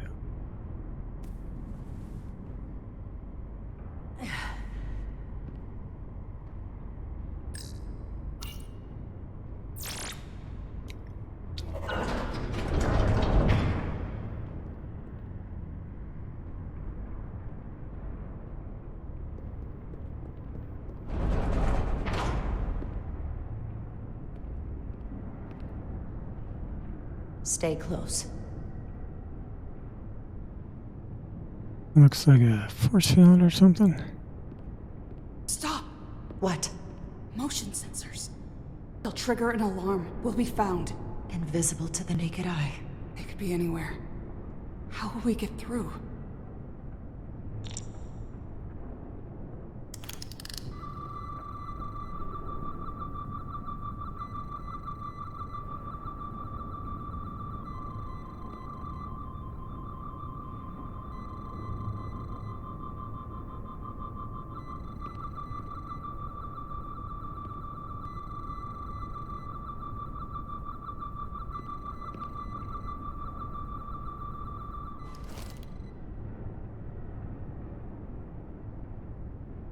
Clearly see them.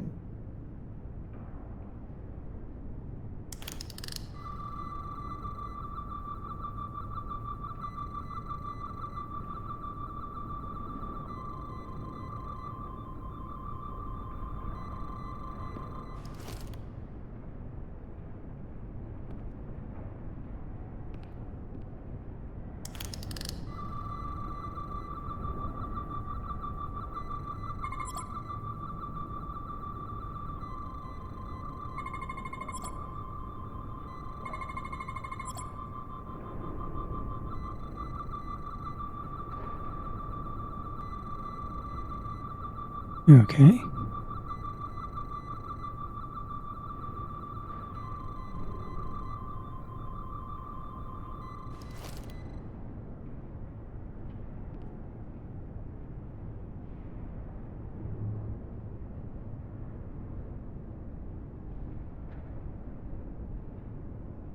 Can't sneak that way.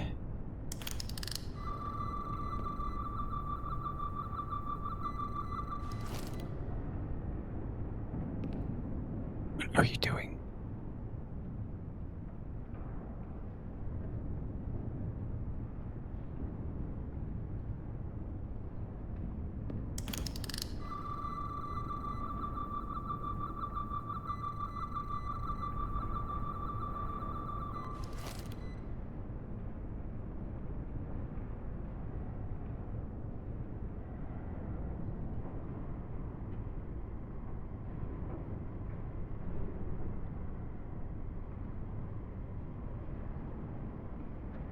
Convenient little path for someone to walk through.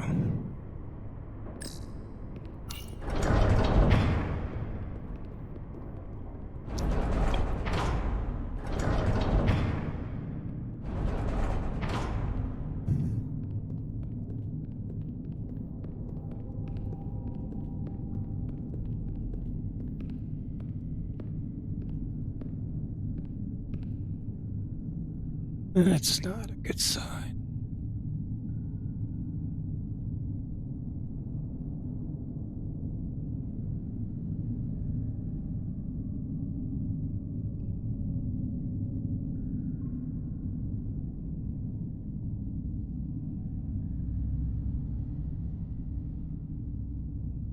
This? It's where the uprising started. Literally.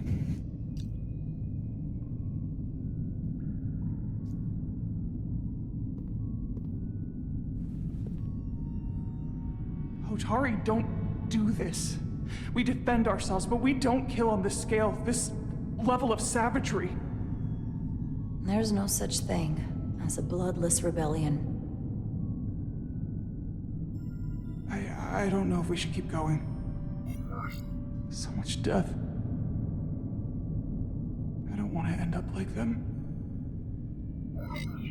We'll make sure they didn't die for nothing. What we learn here could save the rest of your people. Okay. Okay. Whatever happened here, it made the Illydians abandon the mines. Let's find out what they're so scared of.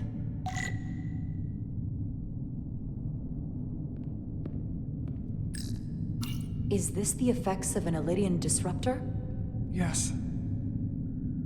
Disruptors are cruel weapons.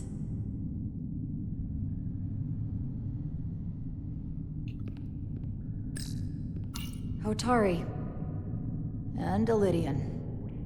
Both sides took a beating. You could say that. The Hotari fortified the side of the room opposite the door. It's a good tactic, but a few crates aren't going to stop fully armed Illydian soldiers. How did they win?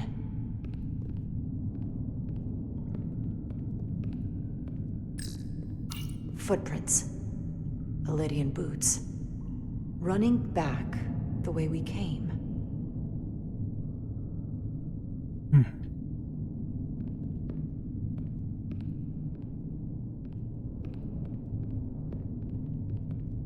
Tylus.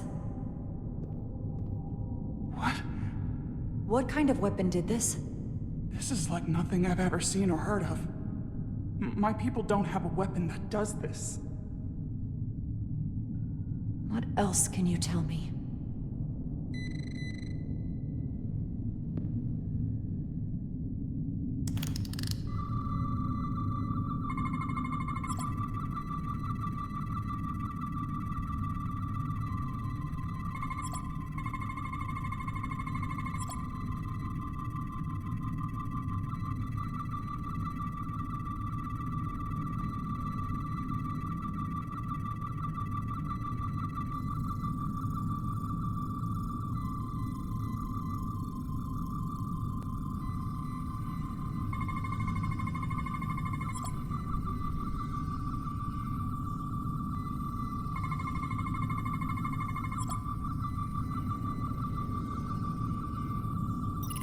What an awful way to die. This must be why the Illydians are so afraid. Technology that surpasses their own, in the hands of the Hotari that they've lorded over for centuries. Where did this weapon come from? Well, the crystals are giving off tetrametric pulses. If I set my tricorder to search for that frequency, it'll lead us right to the source.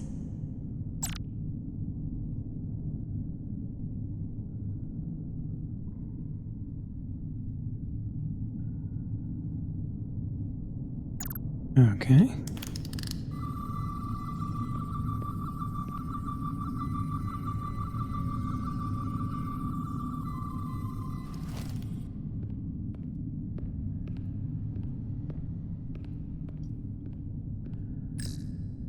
This makeshift barrier forced the Illydians to enter from the service corridor, creating a choke point. Quite the advanced tactic for a species that's never waged war.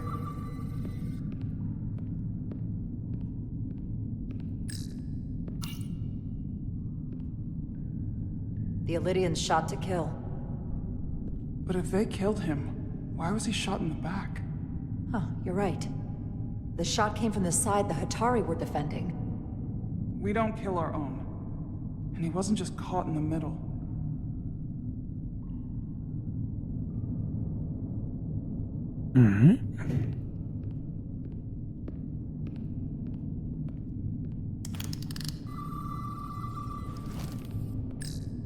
This Illydian tried to run. They didn't let him.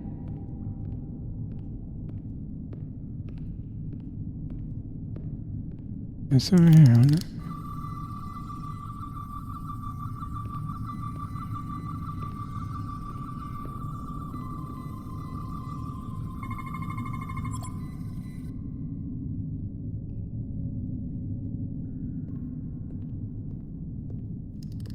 Think they parked this here on purpose? One way to find out. Need any help? I've got it.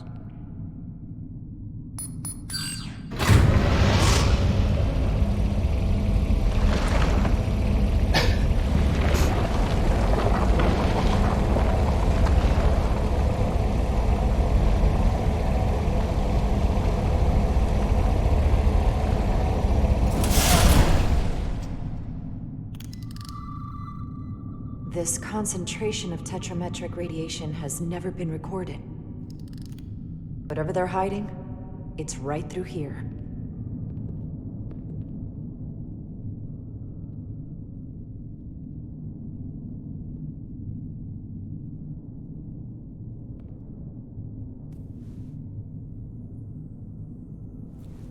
Huh?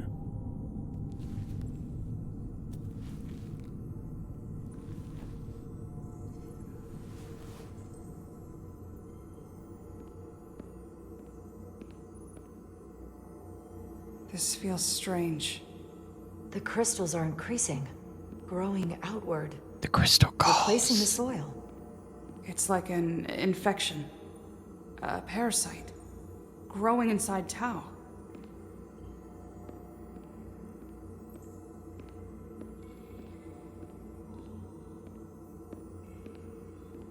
Oh, here we go.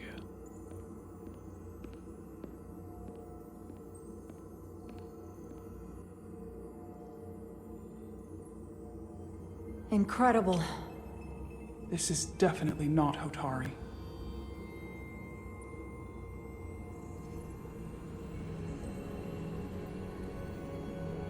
It's the remnants of the Takan Empire.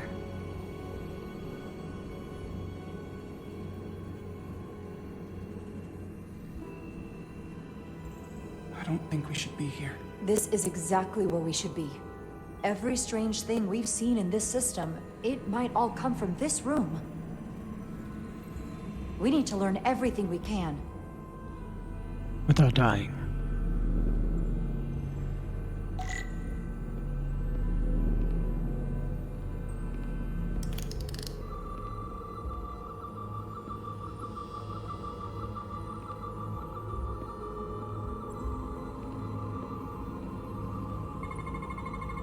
What are we looking at?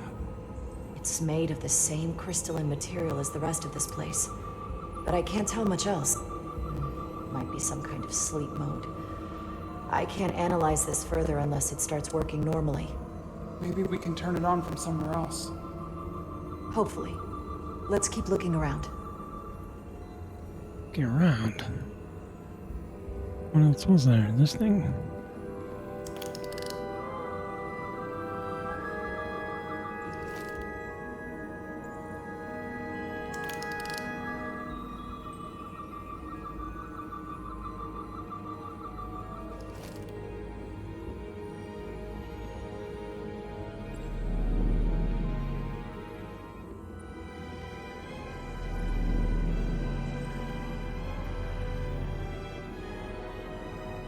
This looks suspicious.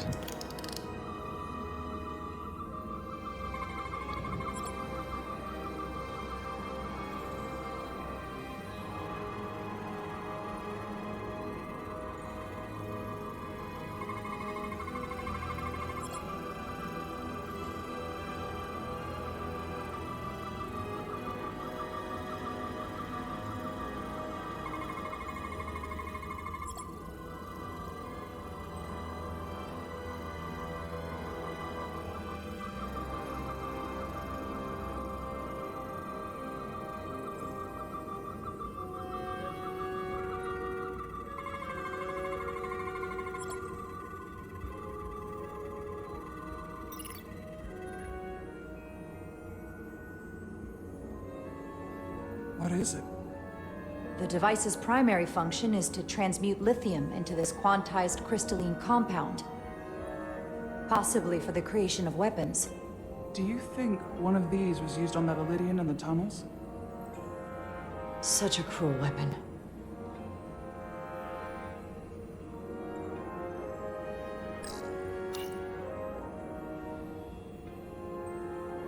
Looks like some sort of replicator. I can't get it to work. It has power. Must be looking for some other kind of authorization.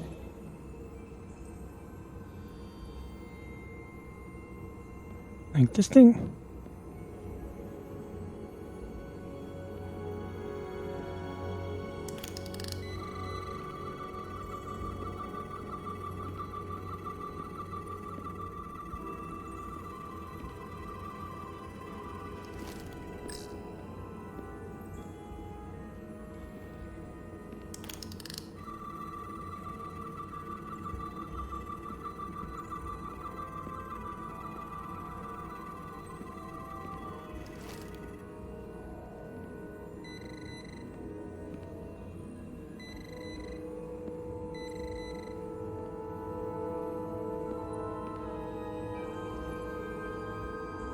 Can your device read this?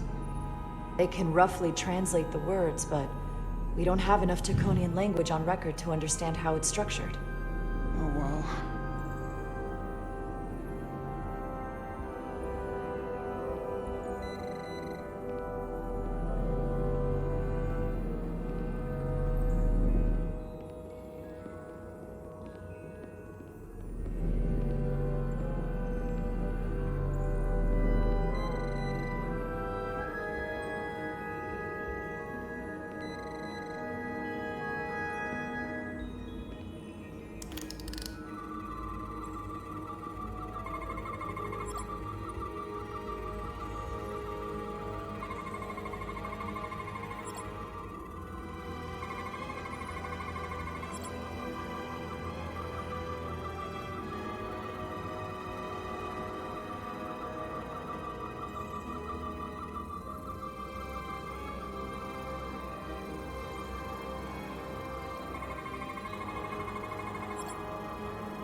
All right.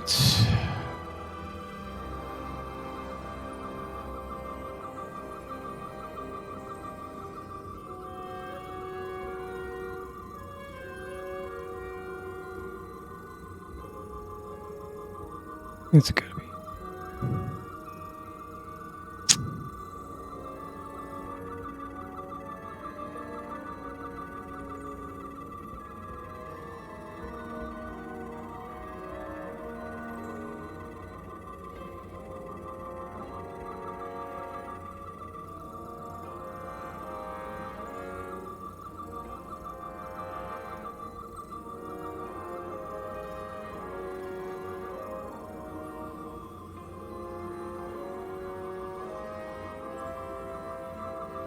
Where is this thing?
This is just annoying.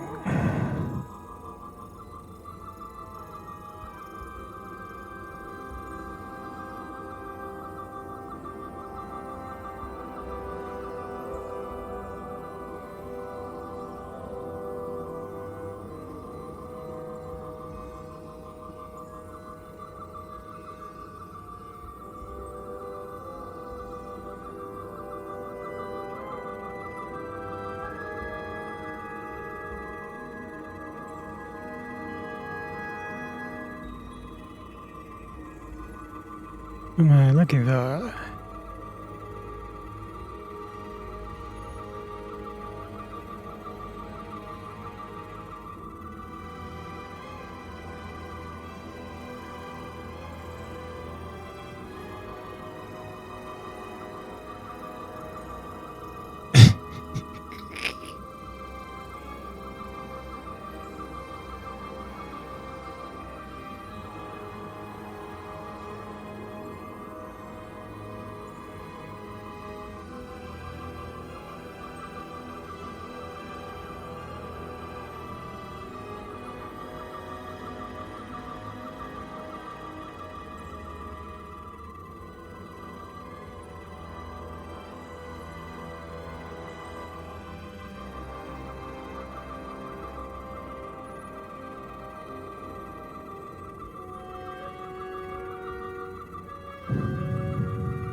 Right.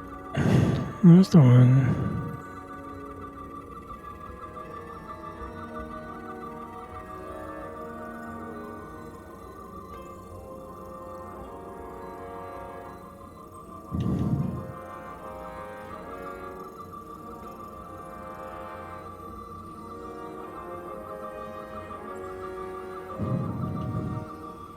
I don't know.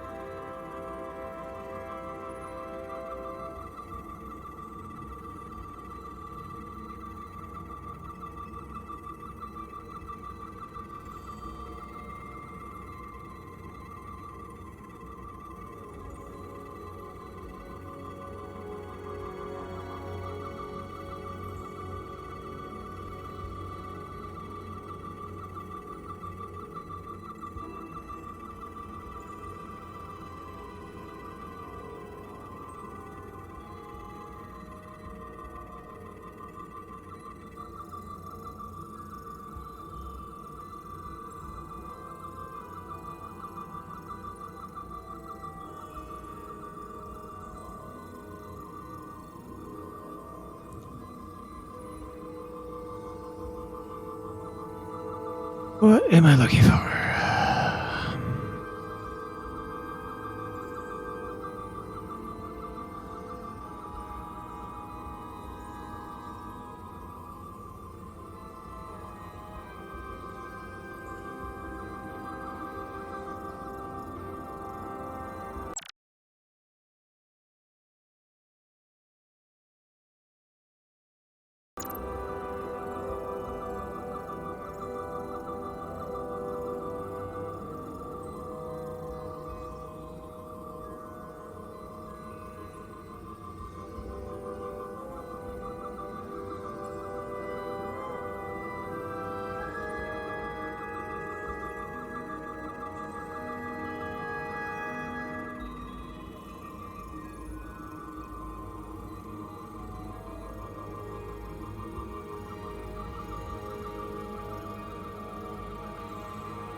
Am I stuck?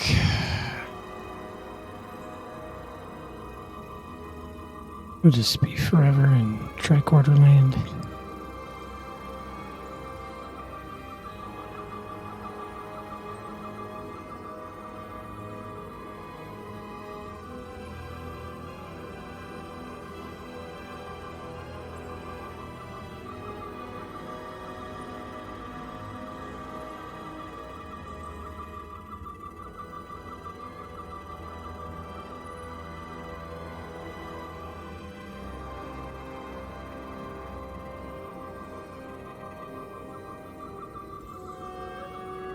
Don't get it.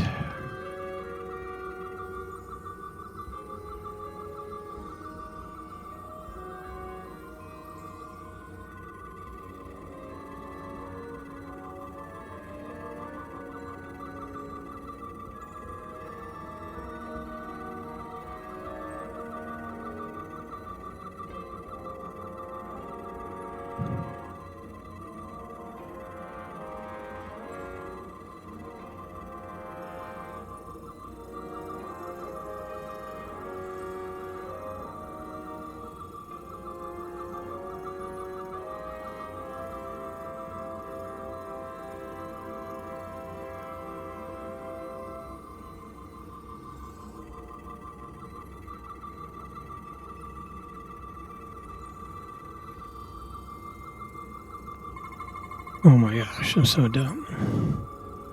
This That was suggests painful. there's some type of complex life form contained within each crystal. Life form? There's something alive in these tiny crystals? That's what it says, but hard to imagine how that's possible.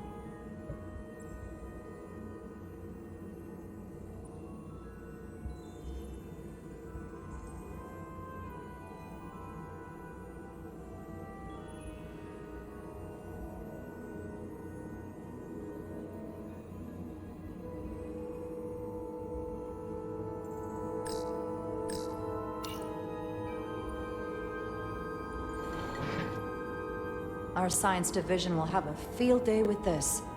We need to study it on the ship. Yes, let us go.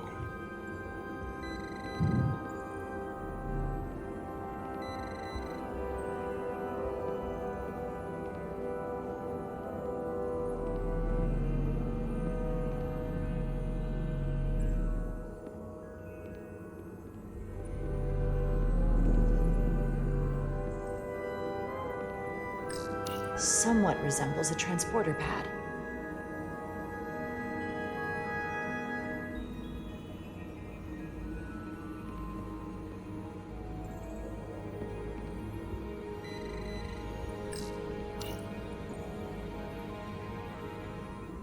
Look familiar?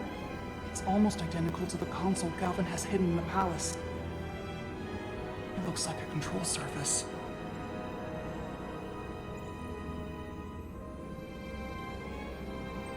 All right.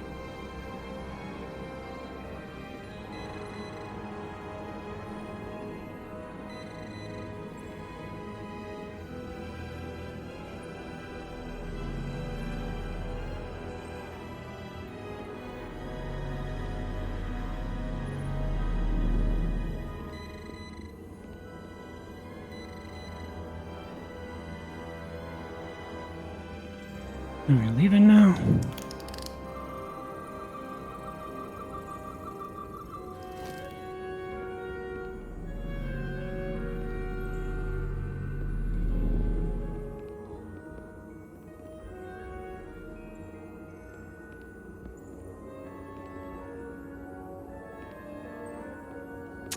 Apparently not. He's over here, so I didn't do something. My bad, my bad.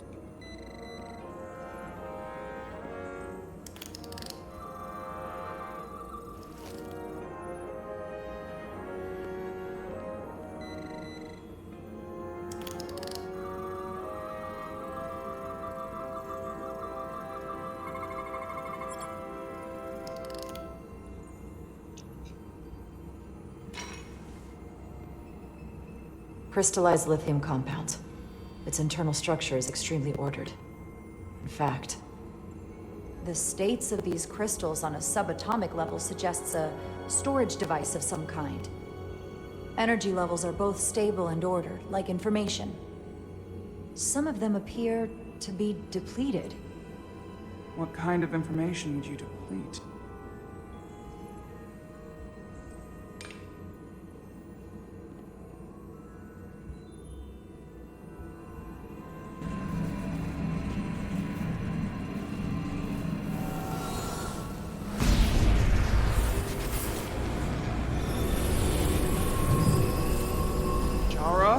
I see it. What's happening? Someone turned it on. There's no one here. But maybe the device I saw in the palace can send a signal? If that's the case, we may not be alone for long. Let's hurry.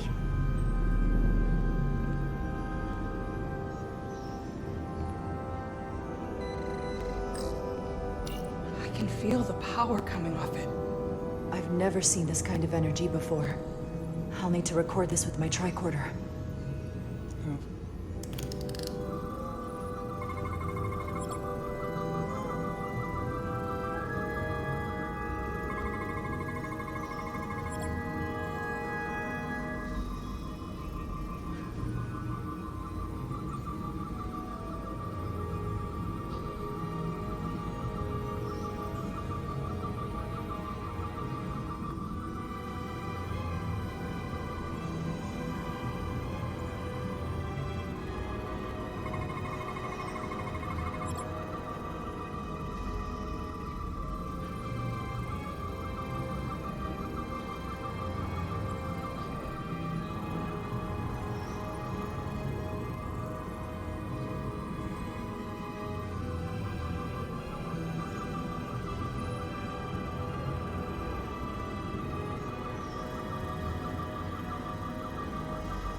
What am I freaking looking for?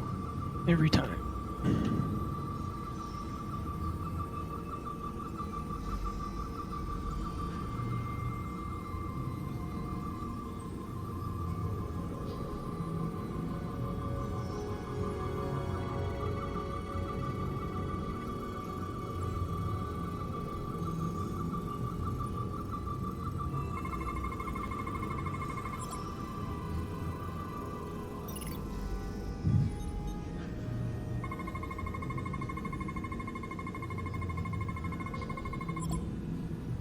This can't be right. It's putting out almost 50 zettajoules of energy. I assume that's a lot? Enough to power this entire quadrant. This amount of power, the kind of radiation it's putting out, it's the cause of the storm. The warp disrupting beam, all of it.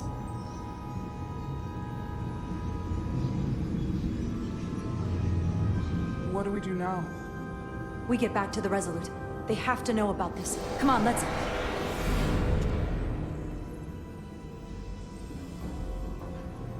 Quickly. We have to hide.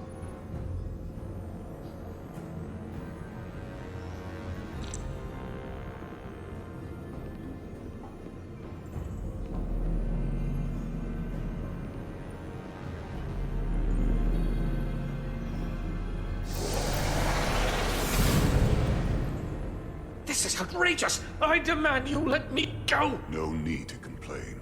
You're about to receive a gift beyond your wildest imagination. Uh-oh. If anything, I consider it an honor.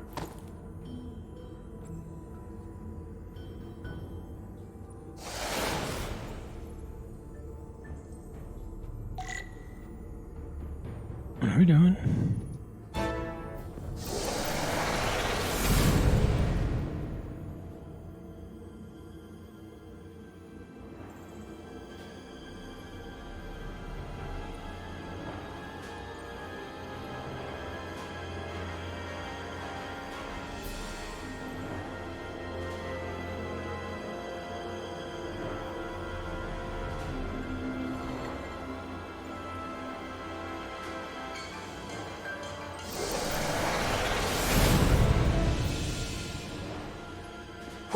What is that?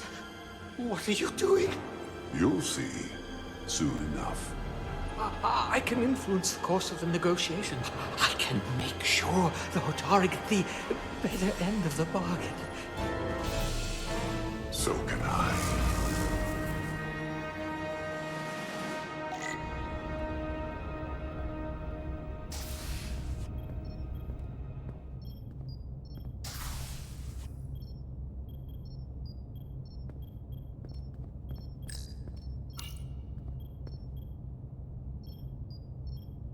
The doc's on her way here to check Miranda out. We did the right thing, bringing her here. She was off, from as soon as she came off the shuttle. Talking about a distress call? Everything. You were the one who suggested sickbay instead of the brig. And it was a good idea. She needs some kind of help. You should talk to her. Keep her spirits up.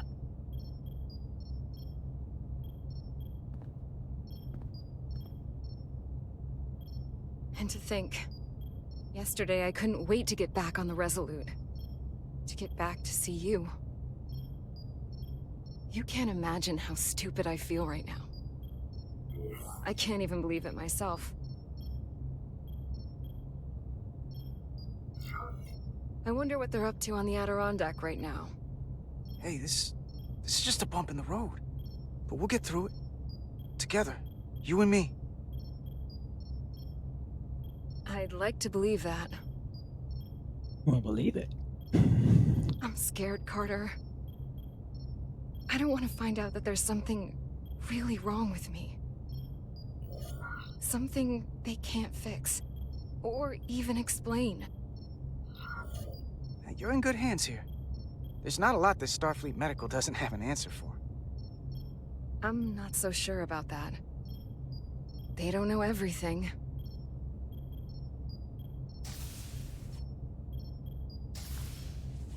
There she is. It's good that you brought her here. Petty Officer Maris and the rest of the security away team skipped the bioscan when they came back from Otari. And they've been impossible to track down since. We don't know what kind of pathogens they might have picked up. Is that going to... Sit still. This will just take a moment. You're looking at me like I'm some kind of science experiment.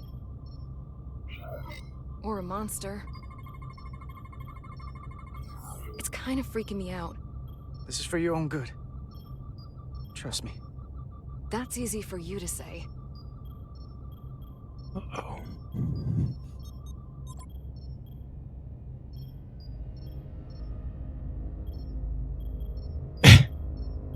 That's not good.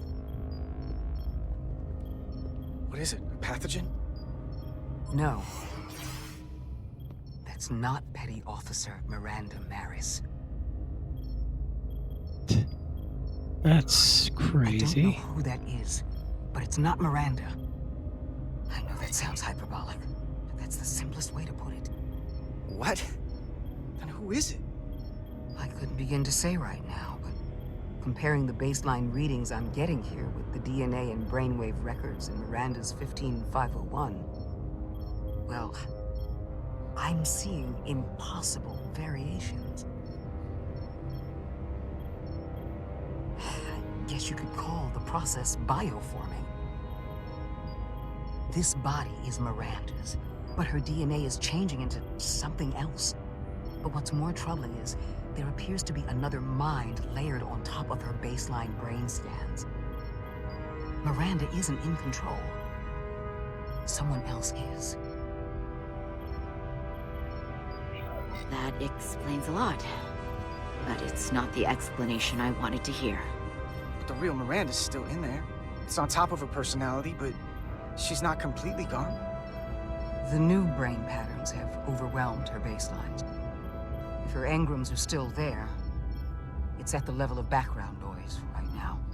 I want to take some functional readings.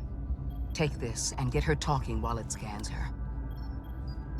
I'm sure you don't want to speculate, Doc.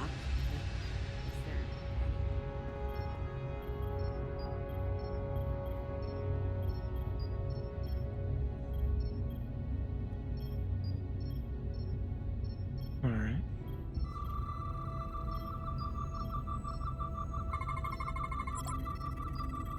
I don't want to be incinerated as biohazard. Okay.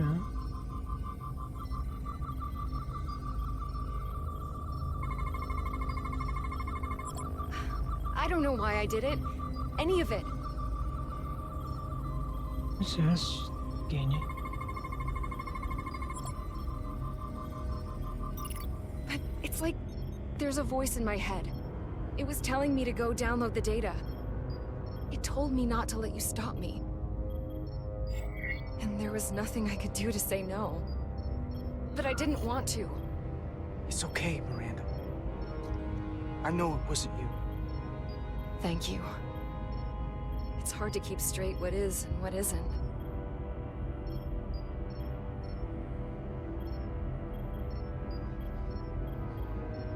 Well, I still can. I just want to say... Carter, I'm sorry. I really am. I hope you know that. Don't give up on yourself just yet. We can beat this thing. Oh, I'm not giving up.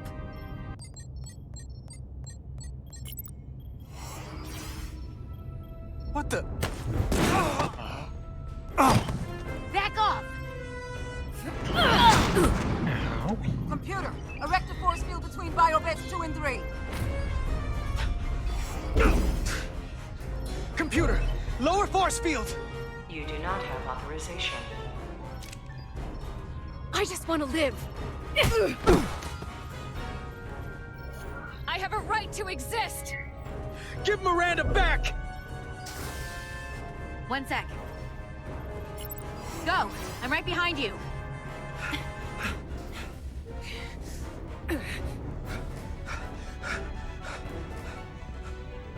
Osmia Kellam Kalujo. What? Wedges I go notice texta. What the hell are they saying? It's not in the Universal Translator.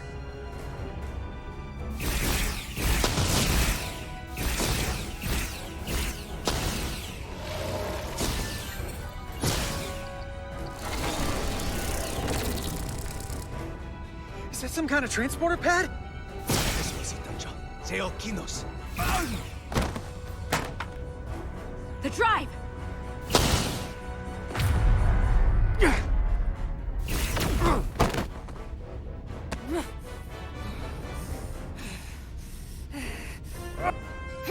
Oh, headbutt.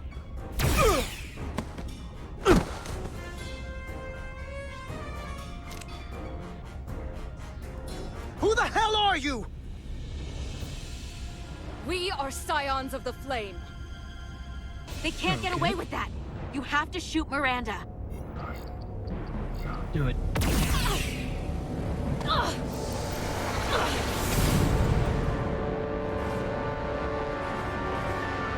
Scions of the Flame? I don't like the sound of that.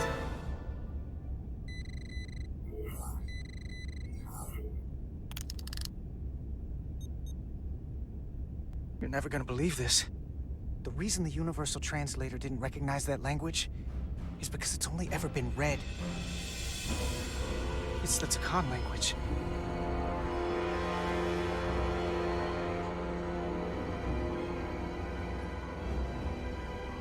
Get your filthy Hotari hands off me!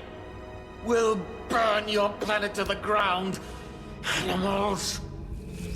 Wait, no!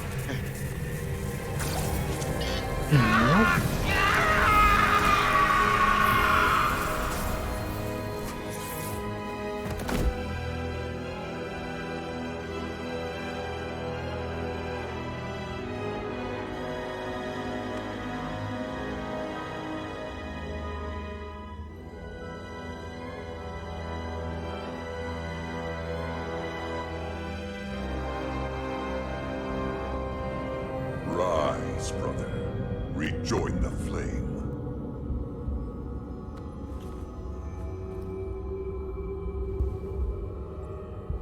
This can only mean our time has come. I'm only sorry I couldn't find the more suitable host for you. All in good time. This is only the beginning. They're working together? An Elidian and a Hotari? They did something to him.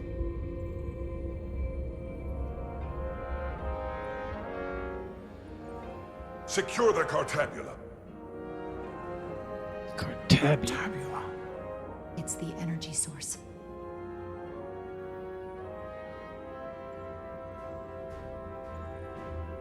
Spread out. Search the vault. Go back through the mine. Cut off their escape. Find them. Time to go. Where?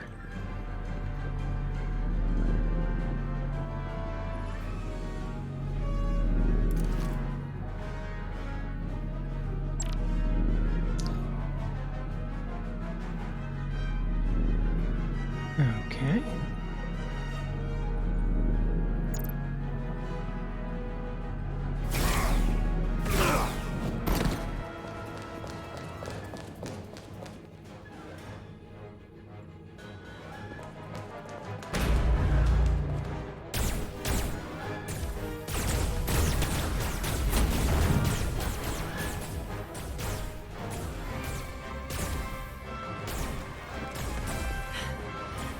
We're trapped. They're blocking the only exit.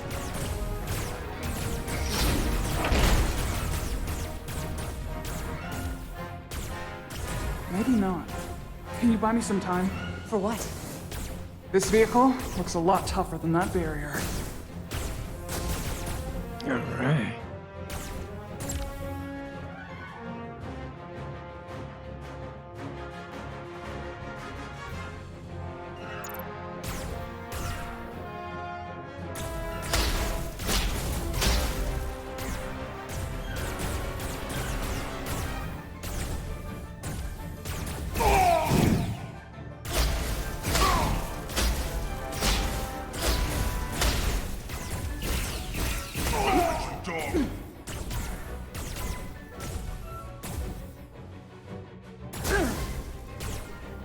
Shoot the Hotari woman!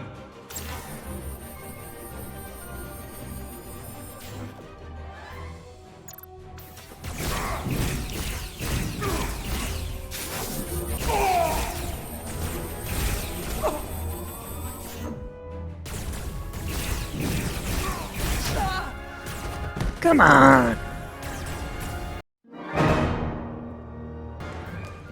I gotta do this all over again.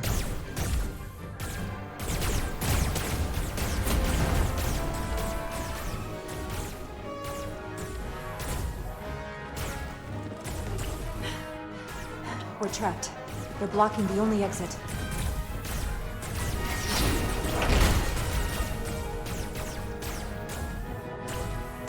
Maybe not. Can you buy me some time? For what? This vehicle looks a lot tougher than that barrier.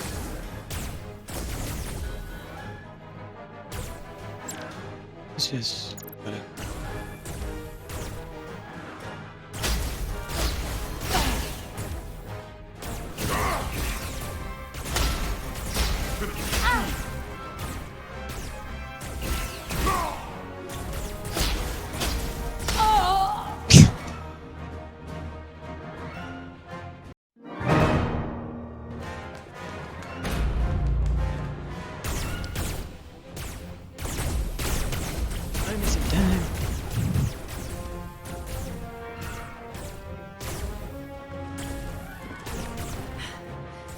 We're trapped.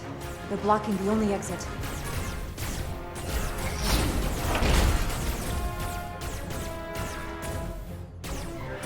Maybe not. Can you buy me some time? For what?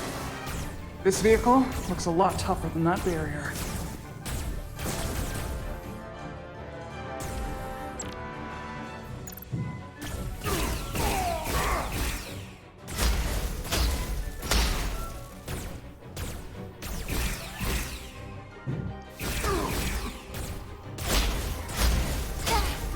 Oh, come on, I had him.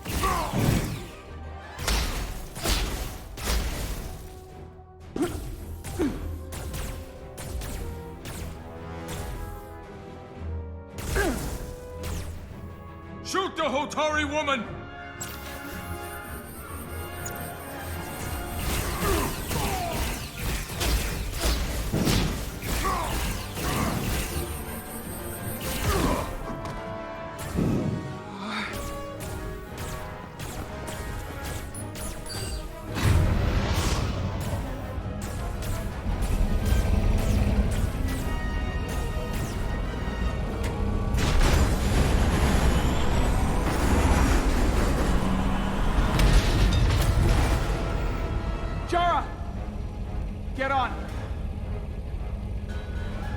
Don't have to tell me twice.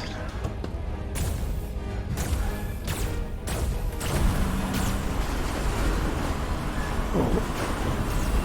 Maybe you do. Hold on to something.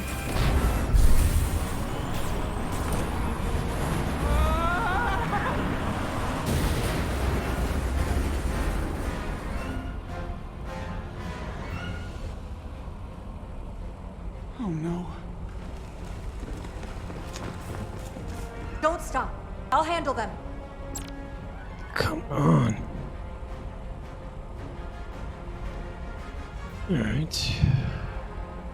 Cover.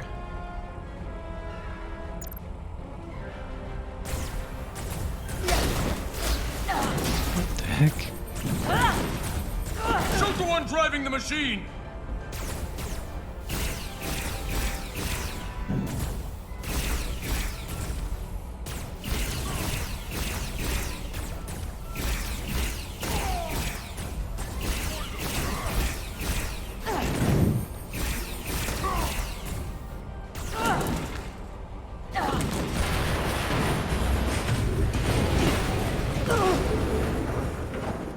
Tyler!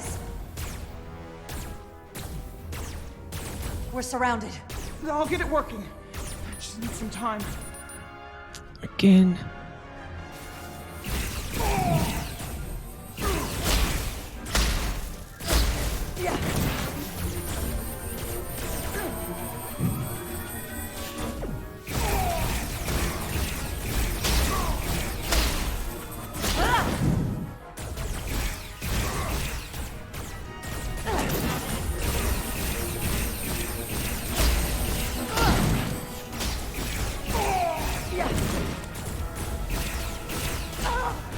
Come on!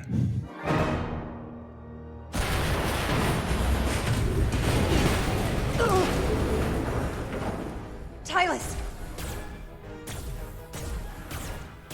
We're surrounded. I'll get it working. I just need some time. Alright.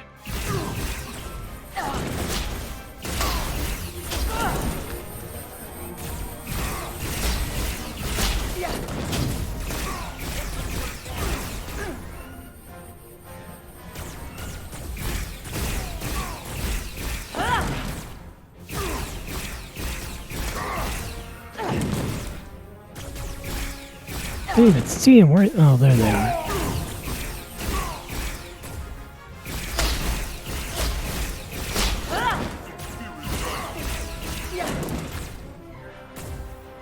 Here we go.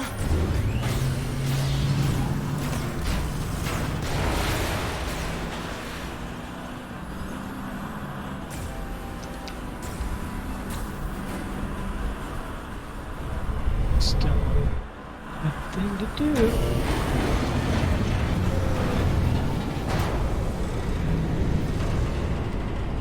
Time to get off. The lift.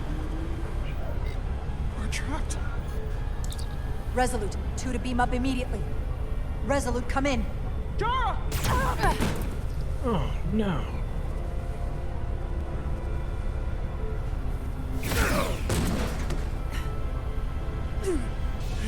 Are you all right?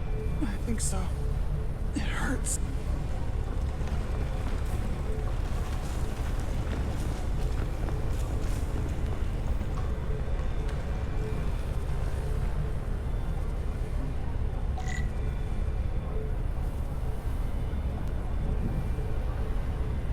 Okay. There. Nope. What am I looking? Oh my gosh.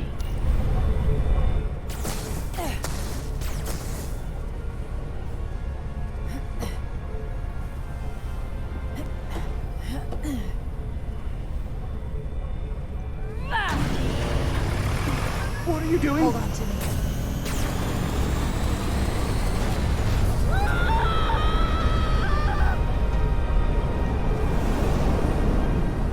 That's one way to do it.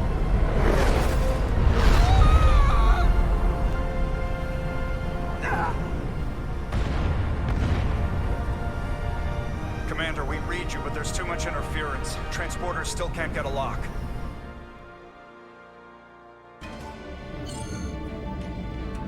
Miranda was able to transport through the storm. There has to be some path through that we're not seeing. Tetrametric radiation is saturating our sensors. There is too much interference to pick up the residual transporter signature. Wait. Tetrametric radiation. Of course. I can align the transporter with the tetrametric signature. The crystals emit tetrametric pulses every 3.8422 seconds, roughly 26 centihertz. All of this is connected. The storm, the warp-killing field, the crystals, Miranda's alien transporter tech.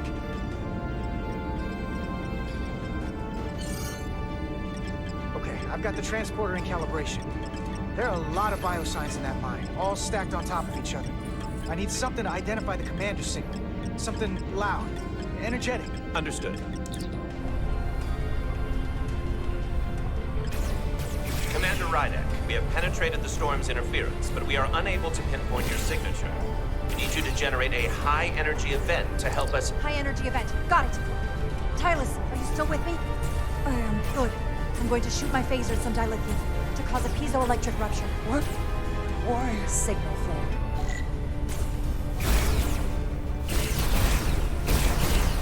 These crystals have to be pure enough. Bigger still. Come on. Damn it. No good. Too small.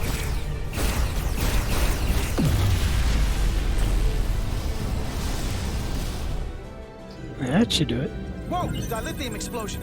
Is that energetic enough? More than enough. I can lock onto their biosigns now.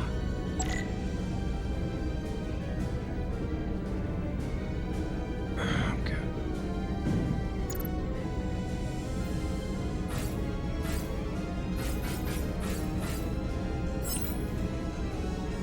I've got their biosigns isolated. Commander, we have your signal. I'm gonna tunnel a path through the ionic interference. Hmm?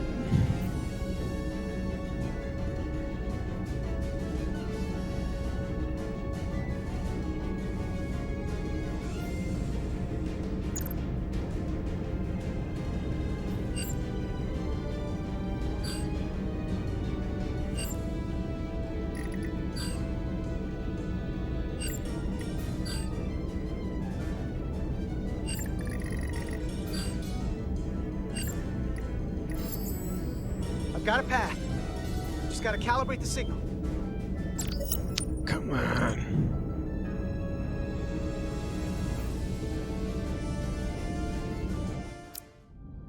What the heck?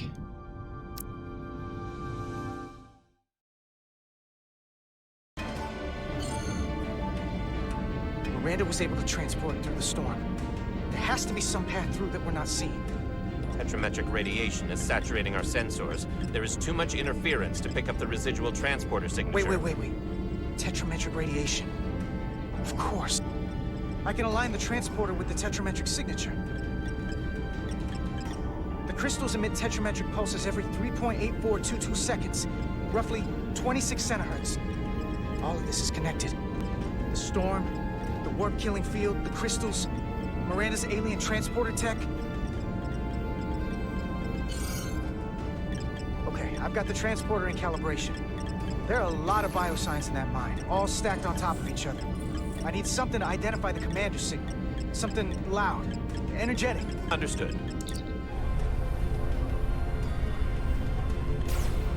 Commander Rydek, we have penetrated the storm's interference, but we are unable to pinpoint your signature. We need you to generate a high-energy event to help us... High-energy event. Got it. Tylus, are you still with me? I am. Good. I'm going to shoot my phaser at some dilithium to cause a piezoelectric rupture. What? Why? Signal flare.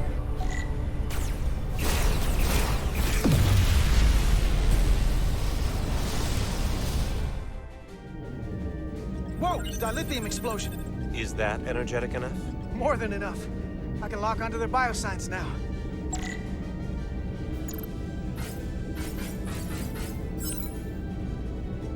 I've got their biosigns isolated.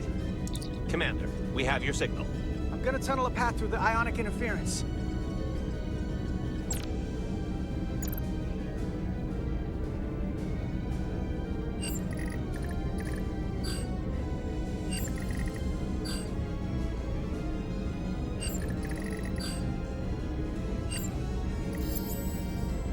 Got a path. Just gotta calibrate the signal.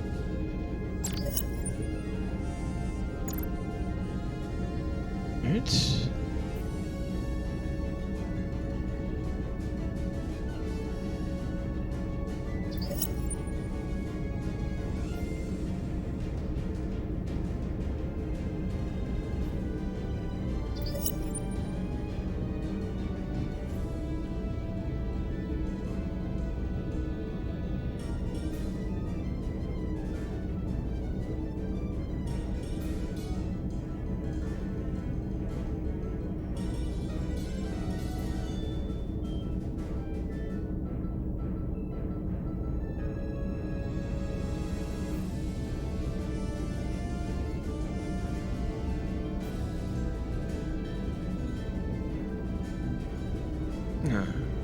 this is tricky.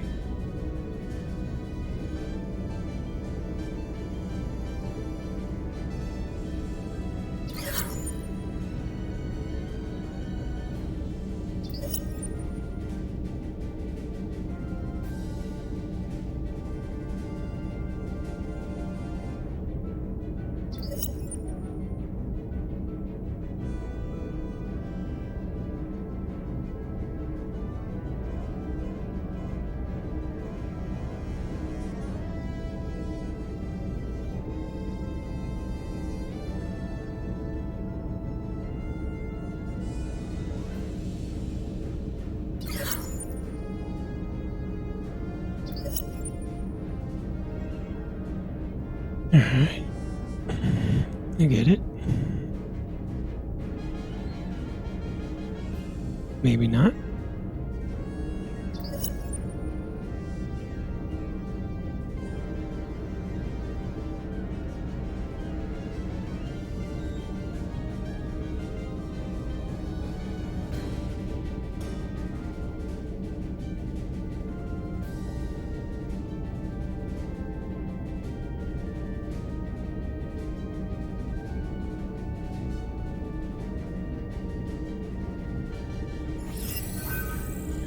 Got a lock. Energize.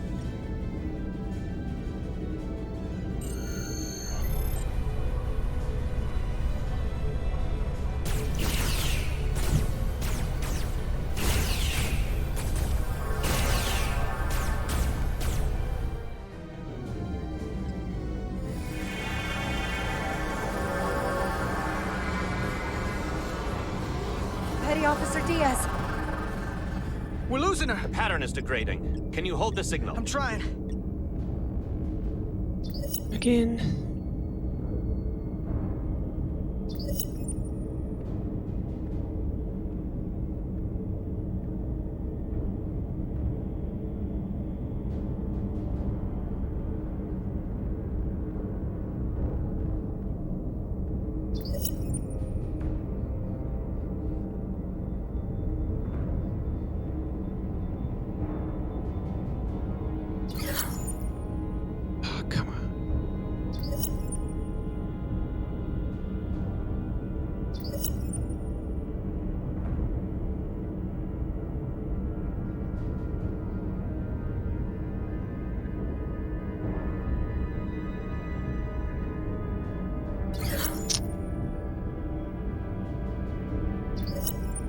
No, I want to.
Come on.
That's tricky.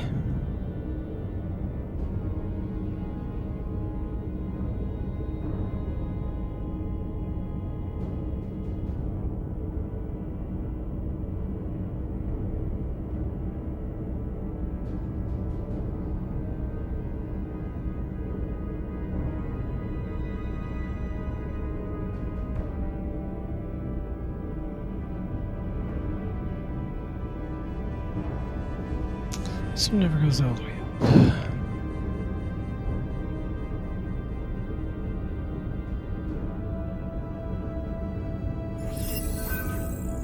I got it.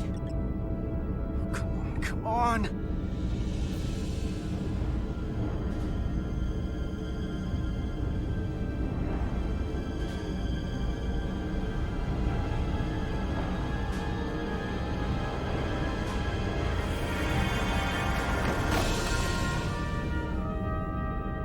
Yes! Get her to sickbay. Captain Solano and Ambassador Spock have just returned from Hotari. Take a look at that. Rydick, I need you on the bridge, now.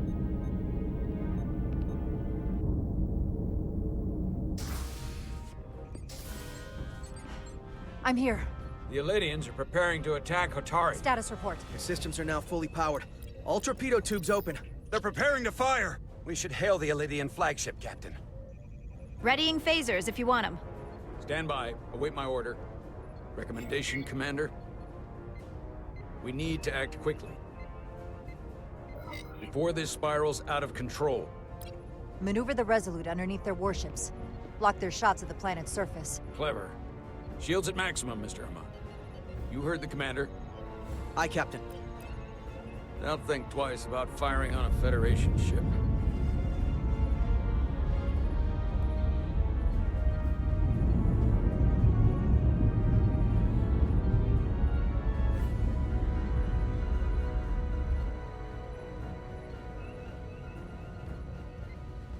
The Elydians. They've powered down their weapons. Odd. You sure about that, Mr. Hammond? They're venting some kind of gas from their ship. Hold on. Now all of their systems have shut down. That's unexpected.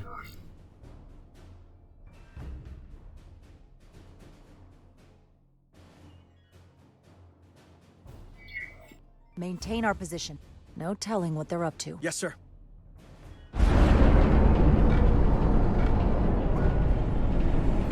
What's happening? There's an energy dampening field coming from the Tau moon. Take us out of range. Aye, Captain.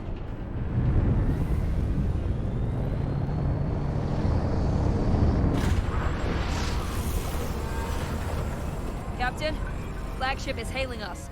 On screen. Zeldy to the Starship Resolute. Our main power cores are completely disabled. The more power we give, the more it takes. Running off batteries. Life support systems have failed. Unable to ventilate. Contaminated atmosphere. Admiral, you are about to launch an attack on a defenseless planet. Kobliat, you sided with the Hotari in the negotiation, but that does not matter now. My crew is going to die. Please, I beg of you. You must render assistance. System failures are compounding around my ship. We'll help you. Yes, we will. Thank you.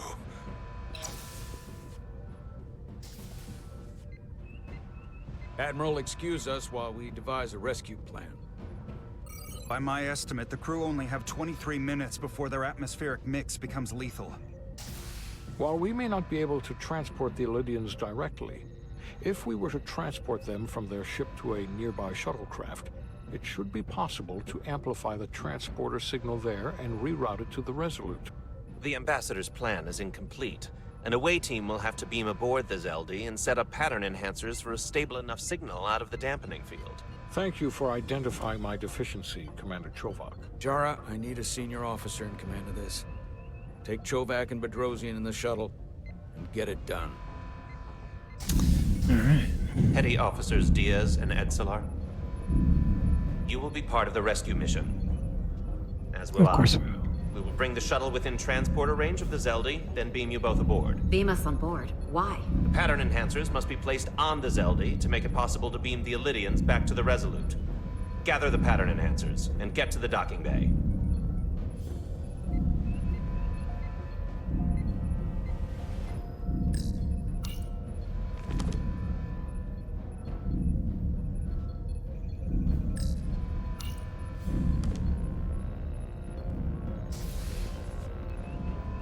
Off we go. We're going on the wrong mission. What's that? We're going to rescue the Illidians, the people that oppressed the Hotari, when we should be going to rescue Miranda. This thing that's happened to Miranda is like the Trill symbiosis joining, only worse. And I've seen too many people I care about wiped away by some greater entity to stand by while the same thing happens to her. I wanted no part of it then, and I won't stand for it now. Your body's stolen and used like puppets. I'm not giving up on her either. We'll get her back. Whatever it takes. Right now, we've got other lives to save. Yeah.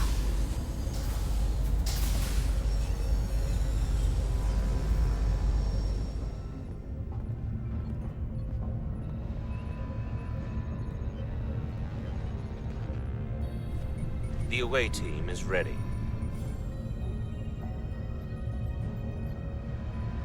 Alright. 1 sec. Be right back.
Alright.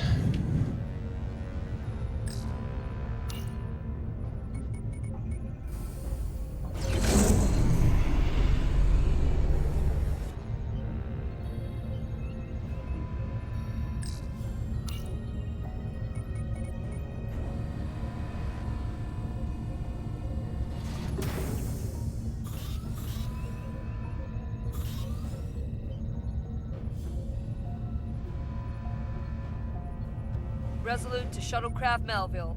You're cleared for takeoff. Acknowledged, Resolute. Melville, taking off.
I don't understand.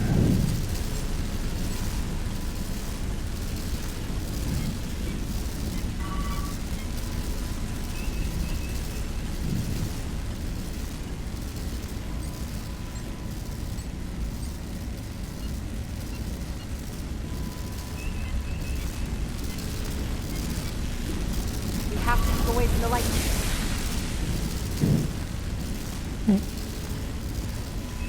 You know what? Whatever.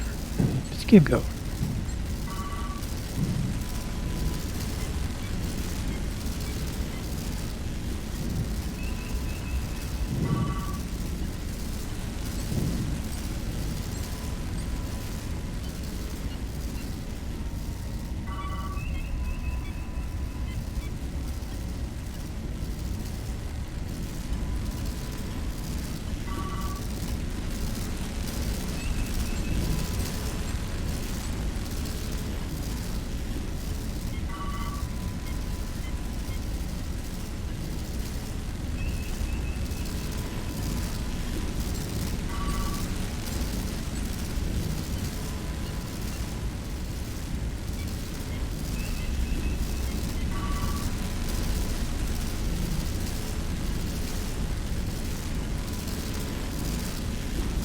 To the waypoint yet?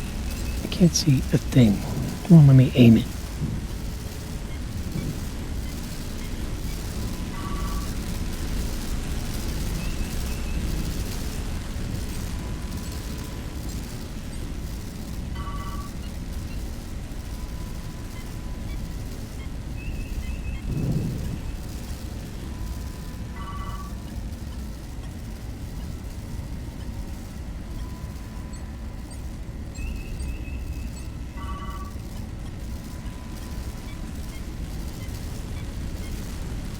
We are within range. Any closer will put the shuttlecraft at risk.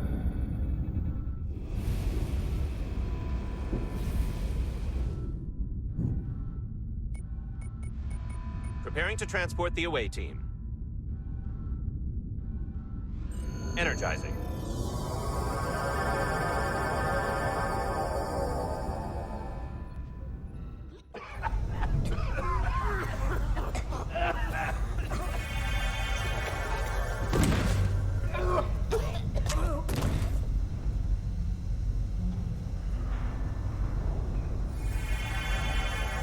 The ship's life support.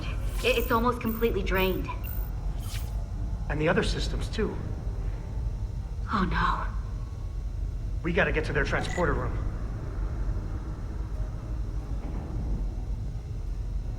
Huh? Let's not stand around. Why do we need our phaser? These must close in case of emergency. They don't have enough power left to function. Carter, give them a charge with your phaser. Should make them open.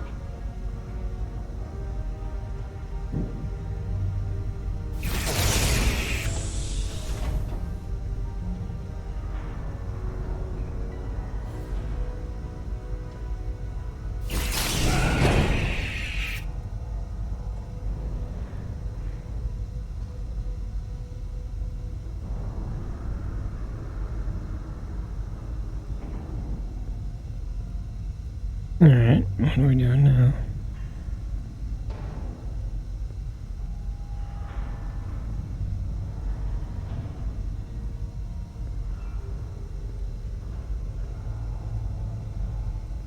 Yeah.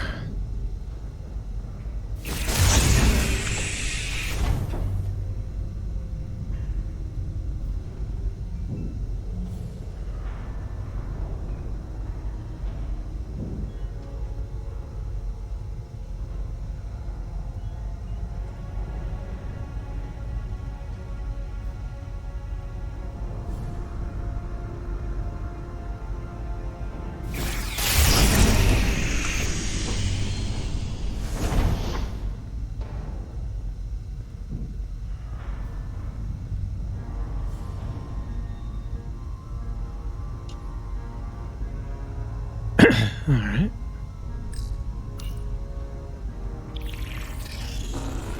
It's not working. No power's running through any of this. We gotta get him open manually. I am the ranking officer here. State your intentions. We are under siege. What does it look like? We're here to rescue you. And yet, you cannot even open a door. Whoa there.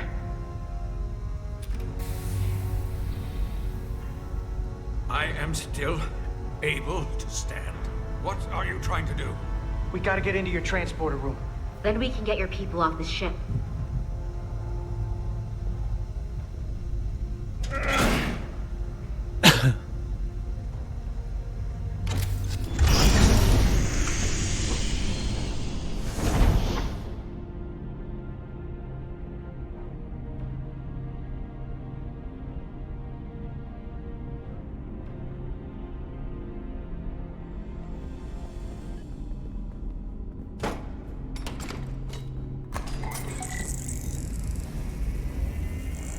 Make sure they're evenly spaced.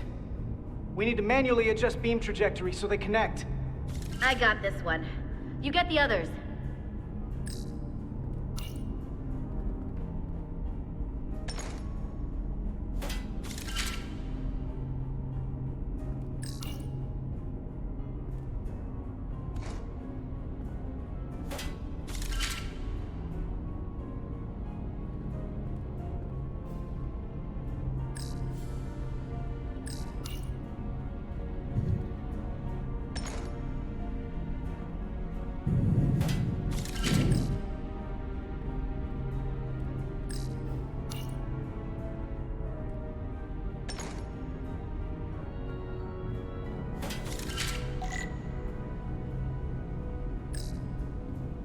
What?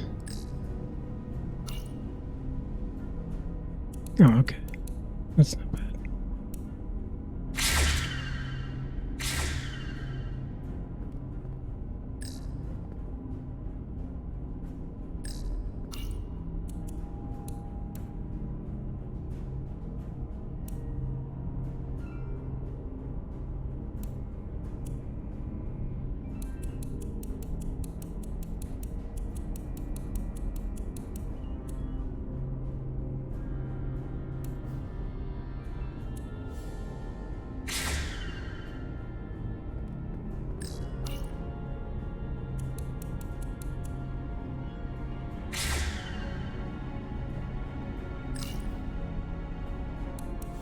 Watch out for that beam to the face.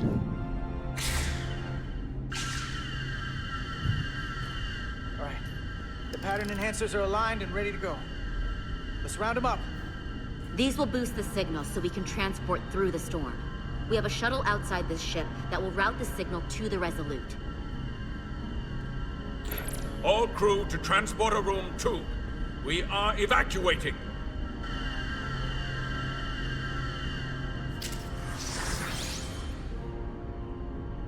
We're live.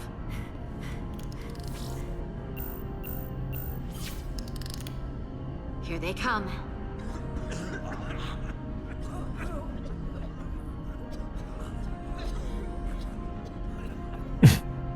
You look very grateful. All three of them? Okay, coordinates. Beam status. Energizing controls. Please step on the platform so we can evacuate you, Admiral. The crew goes first, Arminta. Sir. I mean it. You! Get on the platform already! Okay, the interface is in Elydian, but the layout is the same as a Starfleet transporter. I just gotta do what I did before. Select the people to transport.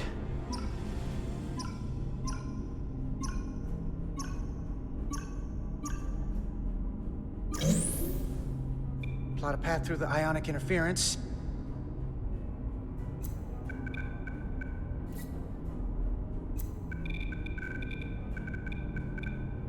Actually, is that through it?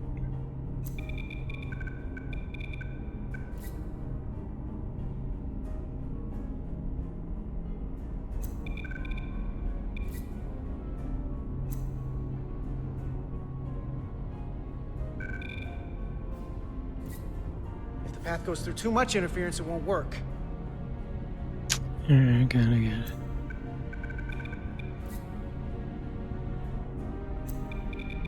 Okay, just have to calibrate the signal gain to get the highest possible output. Not this again.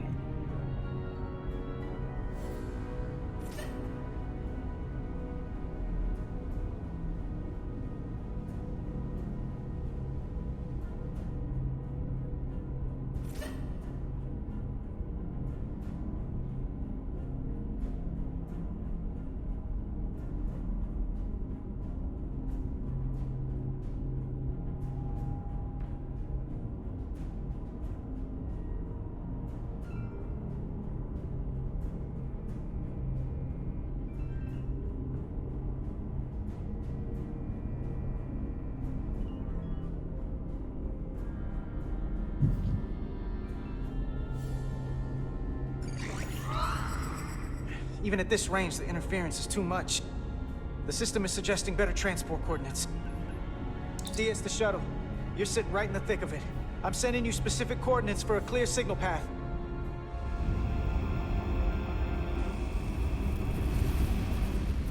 Waypoint's been added to the navigational computer. There, Commander. Give or take 50 meters. Great.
Yes.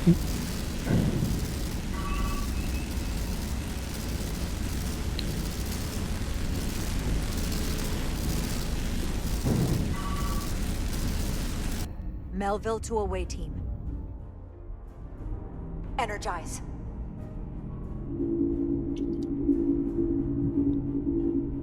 Oops.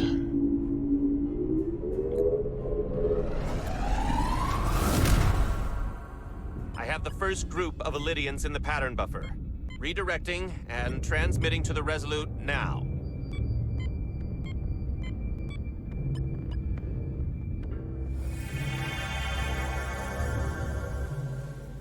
This is Resolute. We have the Elydians safely aboard. We did it! I was so worried this wouldn't work.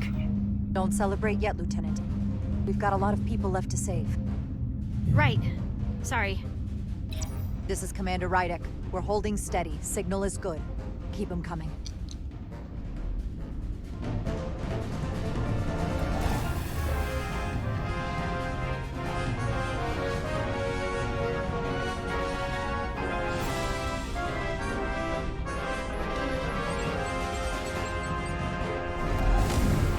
Montage.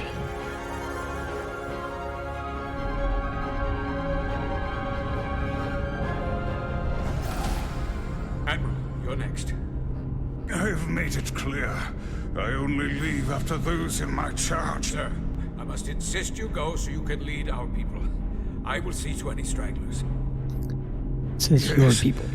That may be for the best. But first, let me thank our human saviors. I'll pin medals on your uniforms when this is over. For all your brave work. Get on the damn transporter, sir. Ah, yes.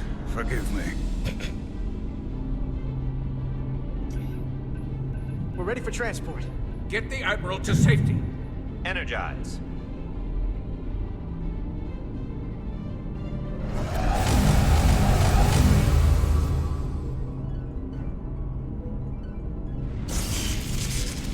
Of course.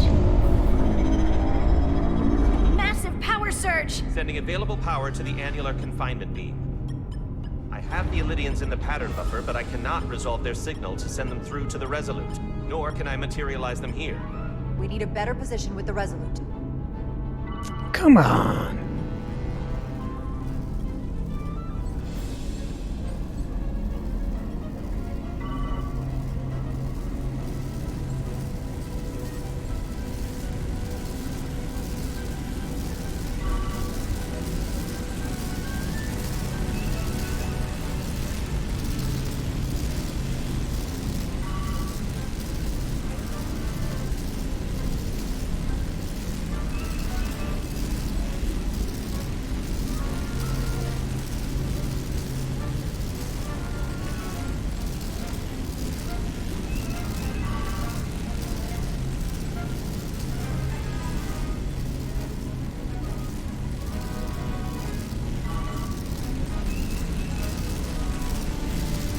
That looks dangerous. Oh.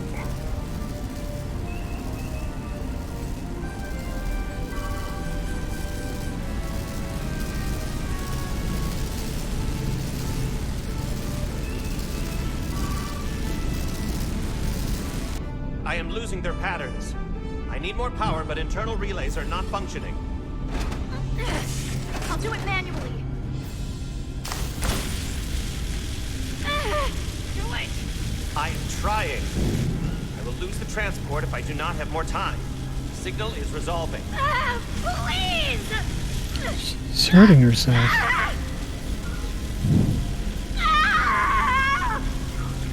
Finish the transport! I have them. Transport complete. Ooh.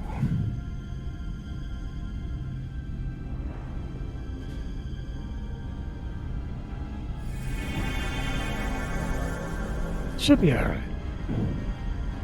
She is injured. You think?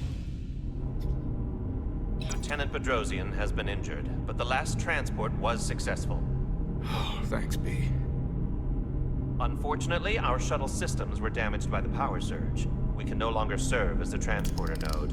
Carter, these readings are off the charts. The source of the storm is on this ship. It must have been the power surge. It came on board. You're right. It's a con energy source. They call it the Cartabula. It's here.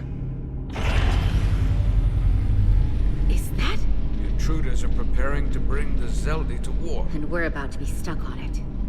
There is an old Illidian saying about leaping off the hot skillet and falling to the flame below. Yeah, we got that one too.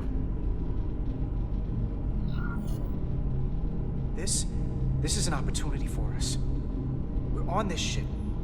We can stay in the shadows, see where they're taking the Cartabula, and do something to stop them.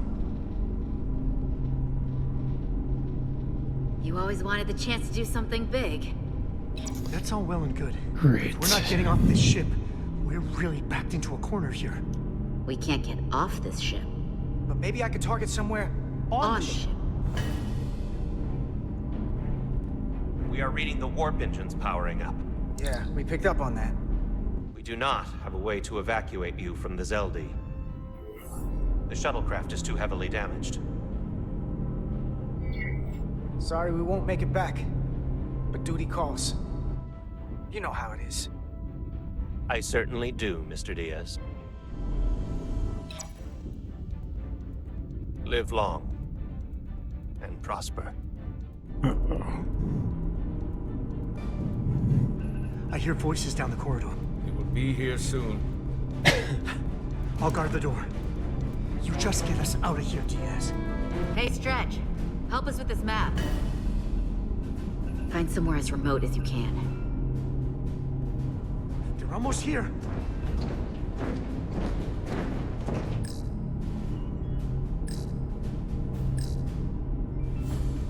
Crew quarters? High traffic, easily accessible. Oh, I'm sure the bridge is great. Mess hall. Too exposed. There. The aft cargo bay. That is acceptable. Sounds good to me. Whatever you're doing, do it now!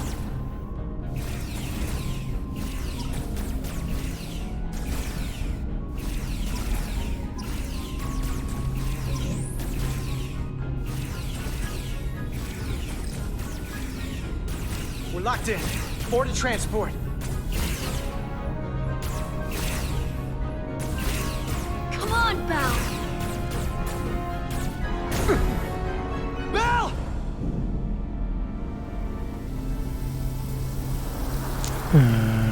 That ain't good. It's too late for him. Carter! 3 to transport.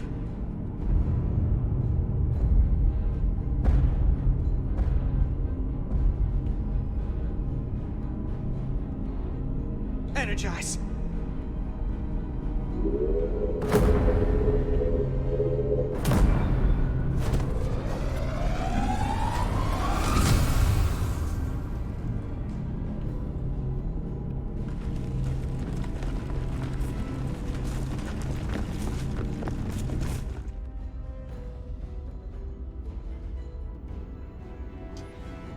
Well, she didn't try to shoot us, so...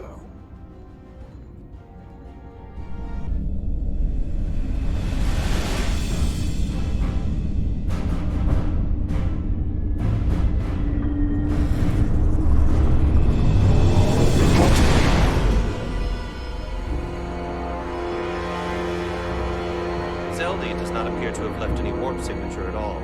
We cannot track its trajectory. Our duty often calls for sacrifice. She knows it, and our people on the Zelda know it. Contact the Resolute, Mr. Chovak. Have them bring us back. And tell them we'll need medical waiting for Lieutenant Bedrosian. Yes, Commander.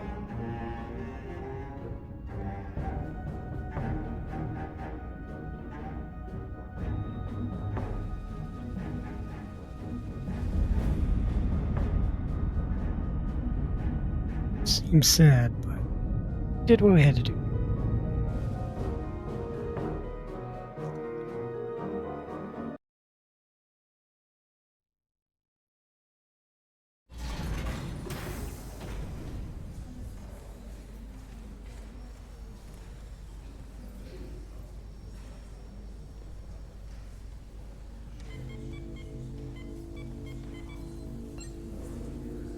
She's still alive.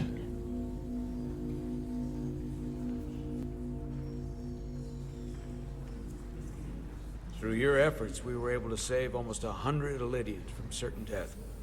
As for Lieutenant Bedrosian, well, Duval will do her best, but the prognosis isn't very encouraging.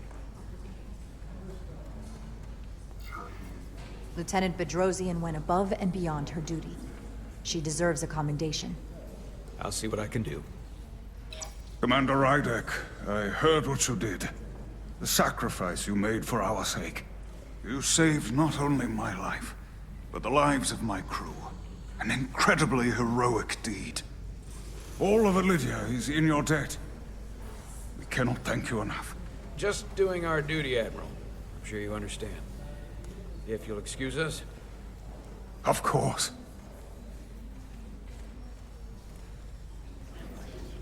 How are we getting our away team back?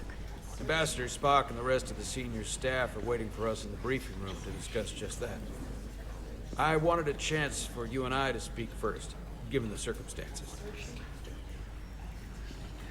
While protocol might suggest we alert Starfleet about our situation, missing crew, the data breach, possible threat from the Hotari, or Khan, I think we're better off keeping this to ourselves, under our control. You know what's at stake for me here, and what is at stake for you, too. I can't afford another mission gone wrong, and I'm really counting on your support. I don't want to raise a false alarm just yet. And I have every confidence we can wrap this up before it gets any worse than it already is. I'm sorry, Captain, but this isn't about you. The lives of everyone who wears a uniform are at stake. I don't see it that way. Uh-oh. We're ready in the briefing room, Captain. On our way. Is there any update on our efforts to trace the Zeldy's warp signature? Unfortunately, no. Somehow they were able to mask the signature and block our ability to track their trajectory. I'm also concerned about what went with them. A Taconian energy source. Sidron referred to it as the Cartabula. Yes, I've been analyzing your tricorder scans. This Cartabula is more powerful than any energy source on record. It disabled our ability to warp and likely created the ion storm. We have to find that ship. It could be anywhere by now. Literally anywhere. I have faith in our away team. They won't give up easily, and if they can somehow manage to stay alive, then maybe they could get word to us about their location. That'd be a hell of a lucky break. Right now, we need all the luck we can get. The Takan also compromised our systems when Petty Officer Maris stole data from our computer core. We're assessing what was lost as we speak. It's just too soon to say exactly what they had access to. Starfleet needs to know about this. We're not contacting Starfleet until we fully understand the situation.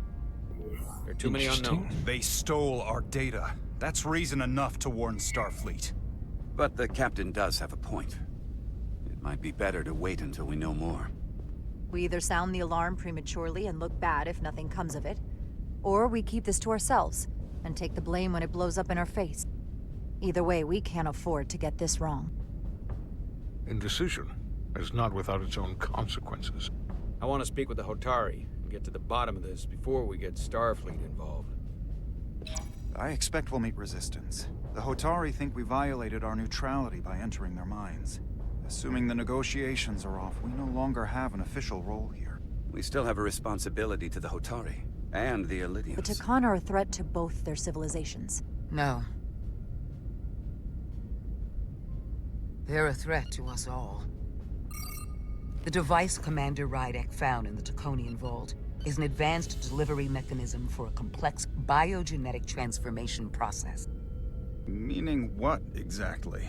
Not only are they bioforming innocent hosts, transforming them into Takan, they're taking the DNA and engrammatic data of a specific Taconian and displacing that of its host. It's a hostile takeover on a cellular level, bringing individual Takan back to life, one by one. And what happens to the host?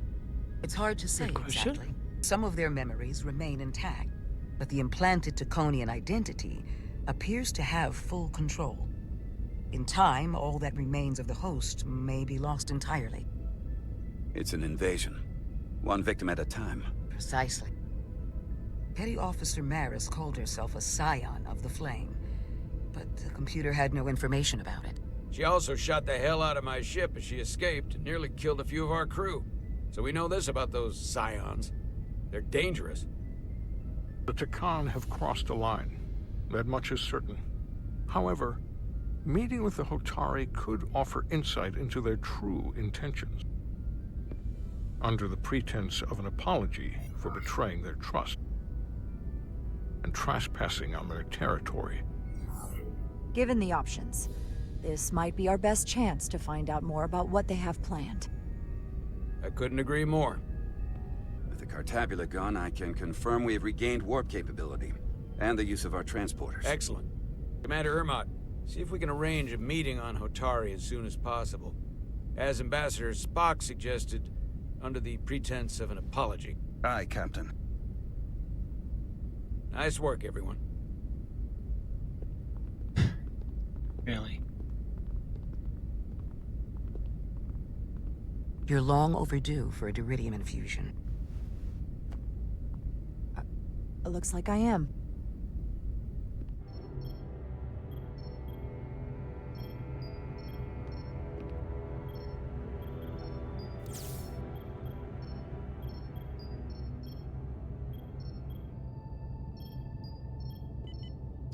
Ouch.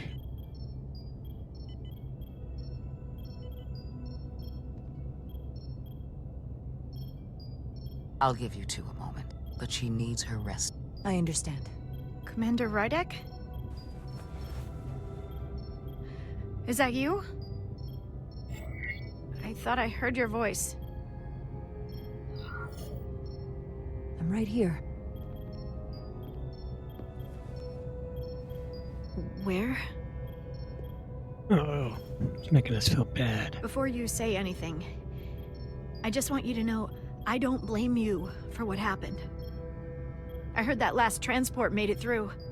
That was our mission, to save lives. So, I'm glad it was a success. And Dr. Duval tells me she can get me my sight back. Eventually. It's not good. I just hope this isn't the end of my career. Can't be much of a tactical officer if you can't see what's coming. I have absolute confidence in Dr. Duval. If she says she can restore your vision, then I truly believe it's possible. I hope you're right. All right, you two. Lieutenant Bedrosian needs her rest, and you have an infusion waiting for you. I will check in on you soon. I promise. I'm gonna hold you to it.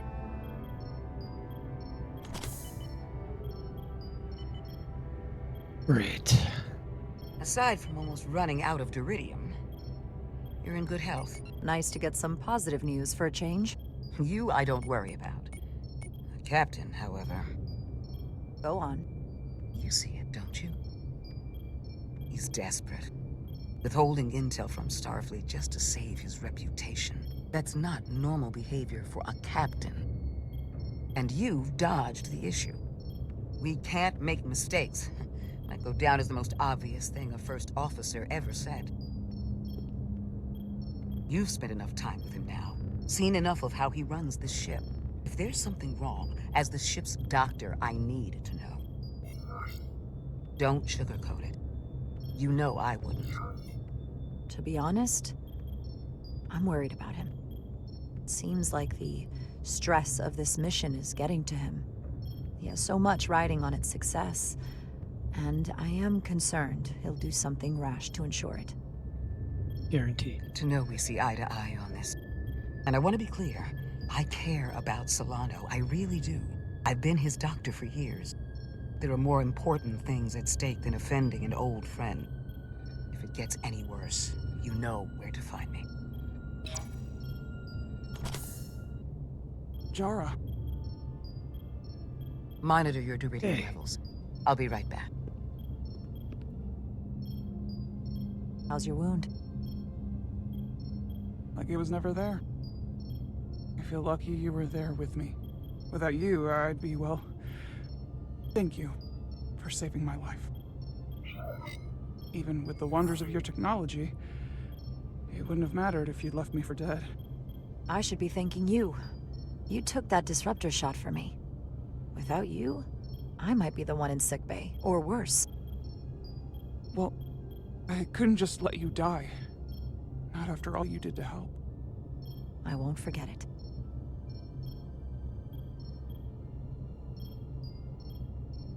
We saw the truth down in those mines. What Sidron and Galvin really are. Who they've become. The lengths they're willing to go to. What they did to that Lydian. It's hard to accept. That everything I thought I knew, so much was a lie. What we learned down there will help us win this fight. Truth is power, and we'll use that to stop Galvin and Sidron. If you're right, then it was worth it. I truly hope you're right. Commander Rydick, you're needed on the bridge at once.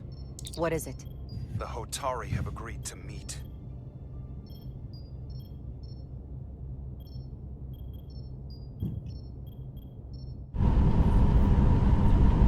Still a ways.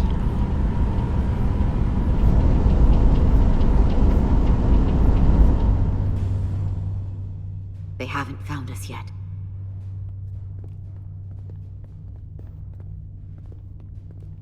We can't just wait to be rescued.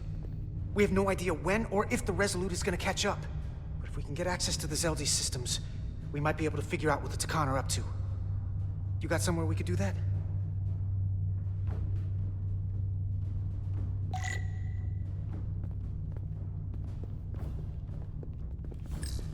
For how uptight the Illidians are, that cargo bay is kind of a mess. Come on, Carter. We need to stick with the tall guy.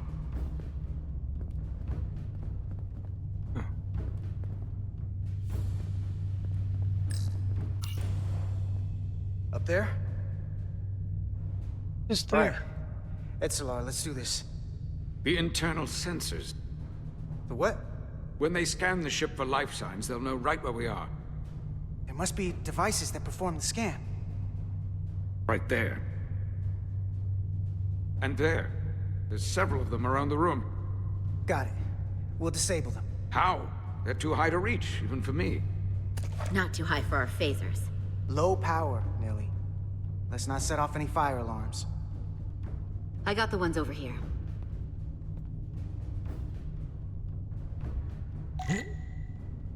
Blasting. Got one.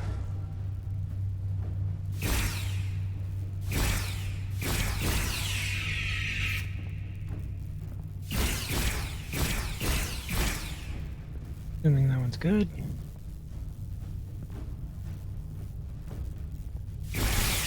Another down.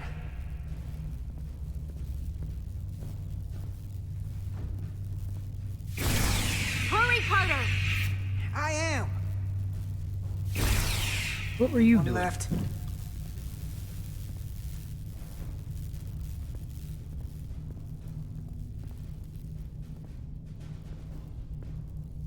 I gotta do everything.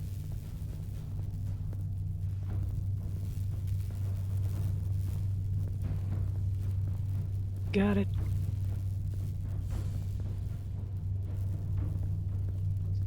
Are you serious right now? Oh. Here it comes.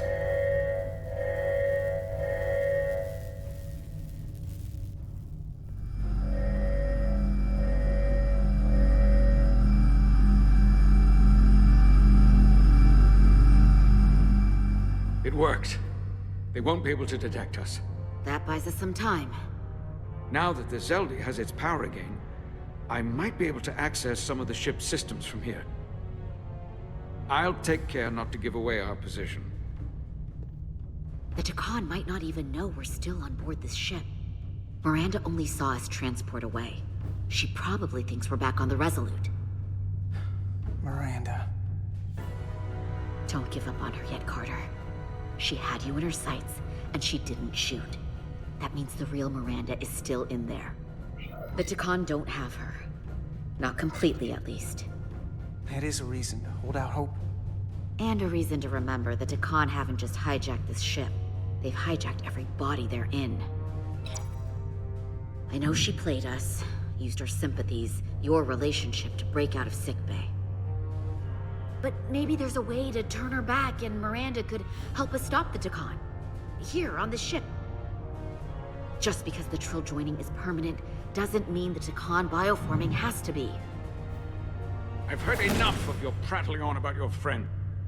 You have to think like a soldier. She's our enemy now. She'll be dealt with like the rest of the Takan.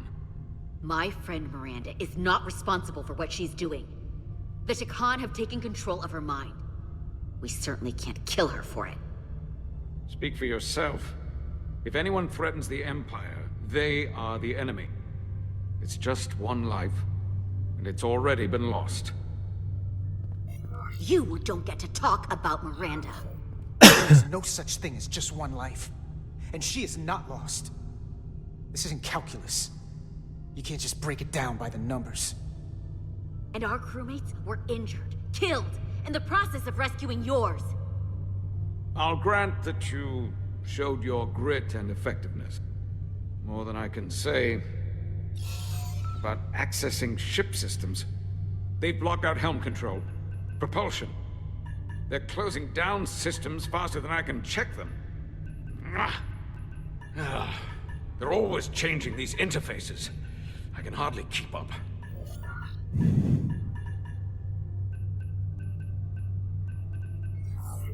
Let us help. Fine.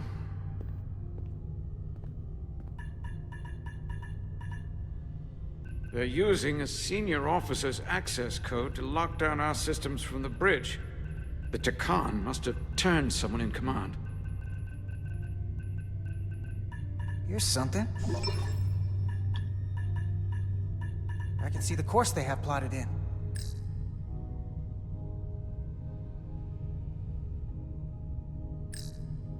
We're headed to the edge of the galaxy. Nothing but uninhabited systems along the way. And if we keep going, we'll leave charted space. A lot sooner than I like to think about, too. That can't happen. We need to take control and turn this ship around. Get back to the front lines of the battle for Elydia. We are on the front lines. They're going to do this all over the quadrant. The whole Federation is at risk. That is a possibility, but it's already a reality for my people. I'm sure it's pretty damn real for the people who are trapped in their own bodies controlled by the Takan. You can't just turn your back on them. I'll take this ship without you if I have to. And I'll bring it back to Elydia, or I'll destroy it. I won't let it stay in the hands of the enemy. Think strategically. We stand a better chance by working together. You're right to be angry, but it doesn't do any good to turn it on us. Fair enough. The most important thing is that we get control of this ship, so that we don't end up so far away that the Resolute can't ever catch up to us. And if we control the Zeldi, that also means they can't use that Cartabula thing. I'm not sure we can do much more from here. What's this? It's a data stream. It looks to be a two-way communication. Let me see if I could put it through a demultiplexing processor. Can you get that clearer? I'm trying.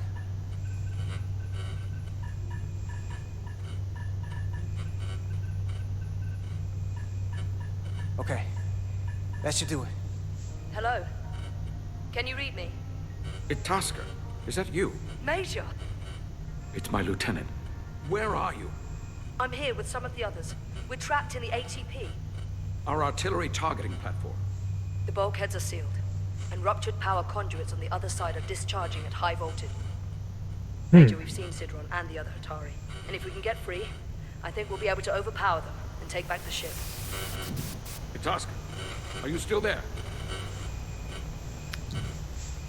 Itasca, are you still there? You shouldn't trust anyone else you meet. The Hatari have been transforming people on this ship. We've seen it happen. Bioforming. It's only a matter of time before any remaining crew are turned against us. You have to come and help us. I gotta ask, are you sure that's really your comrade? It's Itasca. You're going to have to trust me. I know Lieutenant Itasca well. That's her. Clear and not under duress beyond our current circumstances. I'm sure of it. Trust goes both ways. We trust you. You trust us. I'll go with that. Until you give me reason not to. Back at you, Stretch. We'll make it to you undetected, and we'll free you from the ATP. We'll be ready and waiting, sir.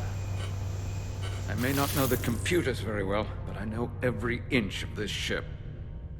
I can get us there, safely, through the back routes.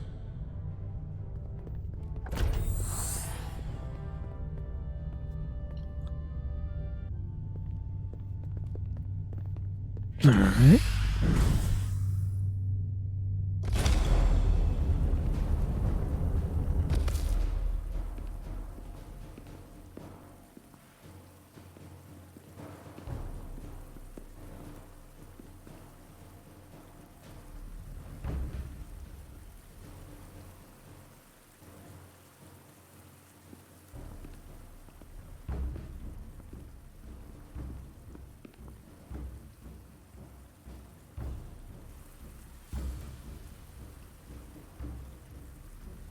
You may approach.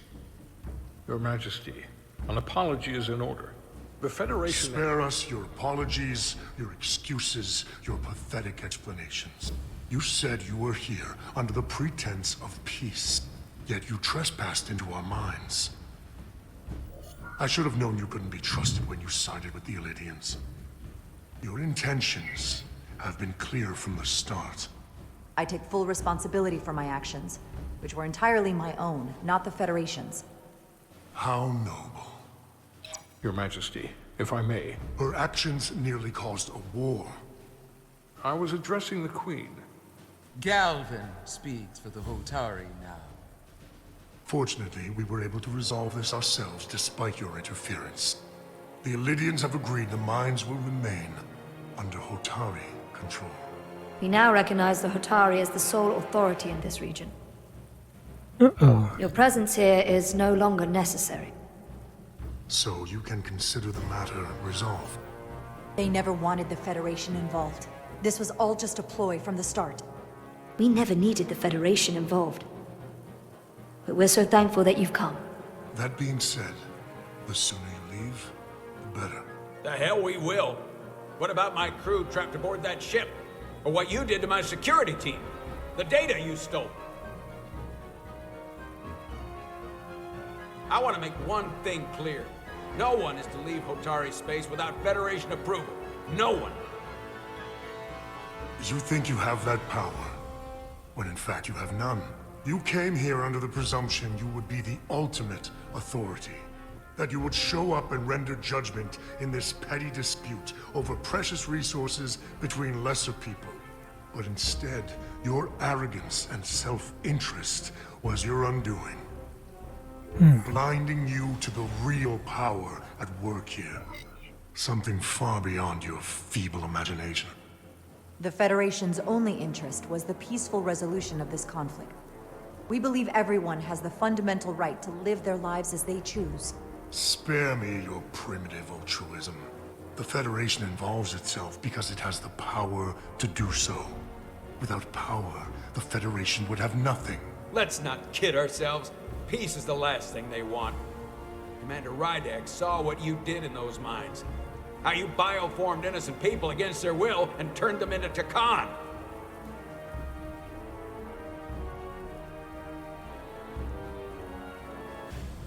Takan. A word I haven't heard in a very long time. At the height of our power, the Takan Empire spanned hundreds of thousands of light years and trillions of Taconians. An empire that encompassed what is now considered Federation territory. What's yours was once ours, so it feels only right that we reclaim what was lost. Everything you hold dear will be gone. The first of many painful losses to come. You won't get away with this. You'll be held accountable by the Federation. I already have gotten away with it. And the Federation has no authority here. Not anymore. You might be surprised how many want to be part of the most advanced civilization the galaxy has ever seen. We will not stop until we've reclaimed what is rightfully ours. Imagine what a queen, a starship captain, or even a Federation ambassador could accomplish if their power was wielded by a truly superior entity. In the face of such impossible odds, against an adversary so clearly more advanced in every way, the only logical choice is to submit. Never.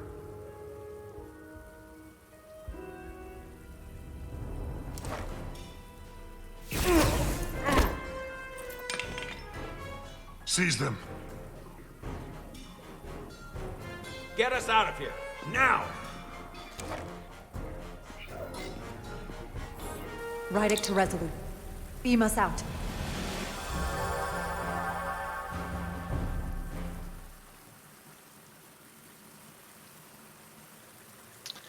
All right. You ever done something like this before? Close quarters combat? Infiltrating an enemy stronghold? Something like that. I once spent 6 days crawling through sewers during the siege of Tofar Ket to retake the citadel there.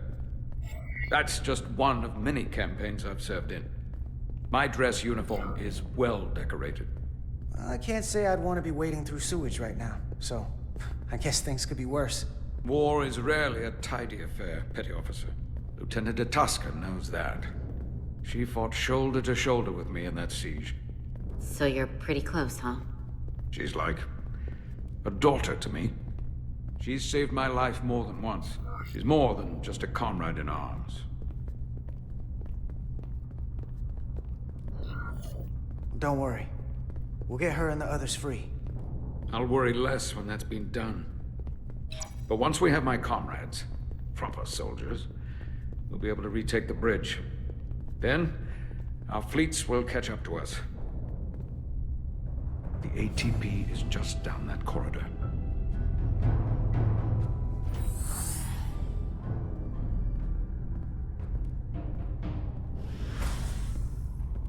All right. Is this the artillery platform? This is the power distribution for the forward armament cluster.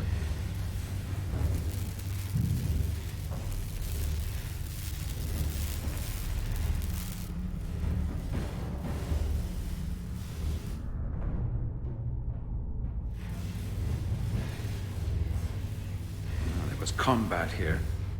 Disruptor burns on the walls. Signs of a grenade detonation. I can see why they're trapped in there. But that's gonna be just as hard for us to cross. We'll need to find a way to get in there and shut down the power. The distribution conduits have been knocked loose. The currents in those lines would be lethal. Is there any way to power those down? Each circuit has a control panel that regulates power to the magnetobanks. I can track connections between the power lines and the control panels. I should be able to clear a safe path to your crew. We'll get the door open here.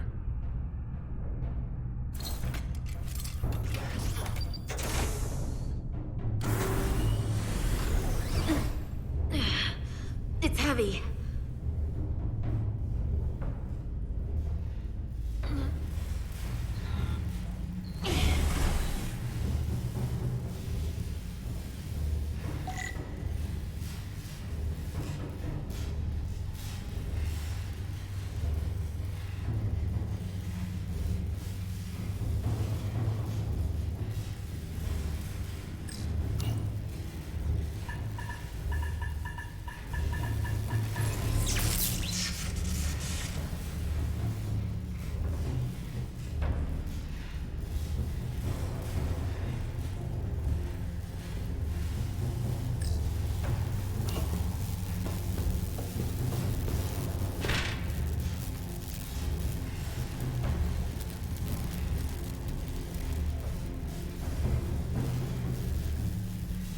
Alright.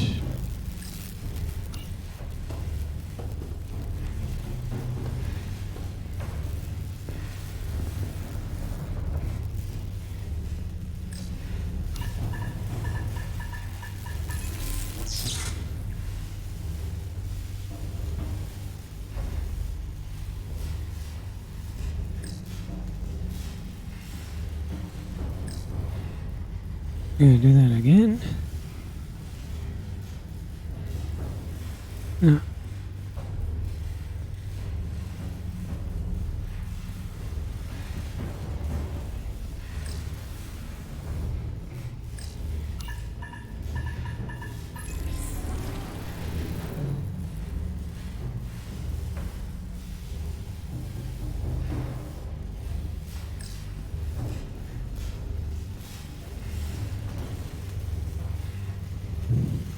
Heck.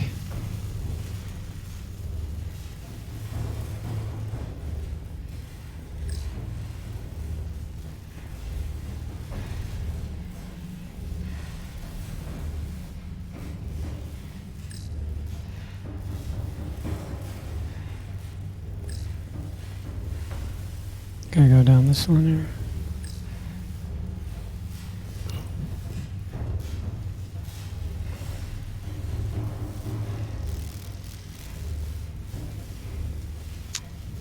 Doesn't look like it.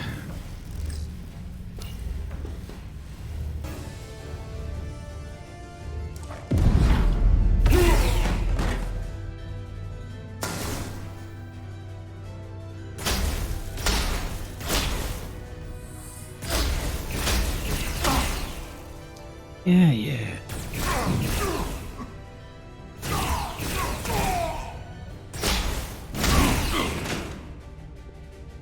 You! Federation, you made it. Barely. There's a lot of collateral damage out here. They'd backed us into a corner. We did that to drive them out. Put some space between us and the enemy. They're here. Get down!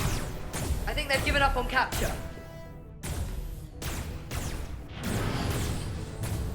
We'll never make it if we go back that way. You! Give me a hand with this!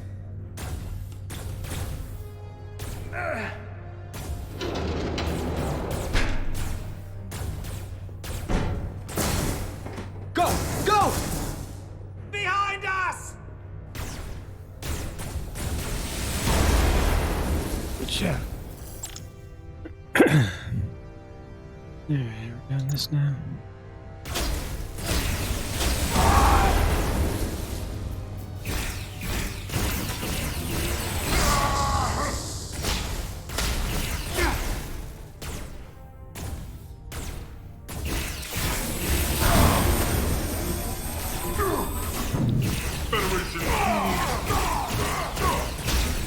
Go, Federation!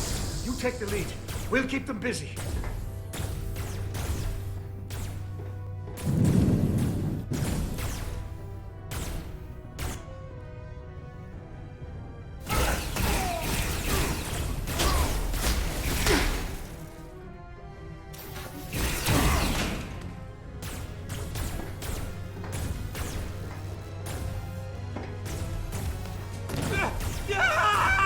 Fall back! We lost a good dude. A couple dudes. Hold it back! We can't let them reach the stairs!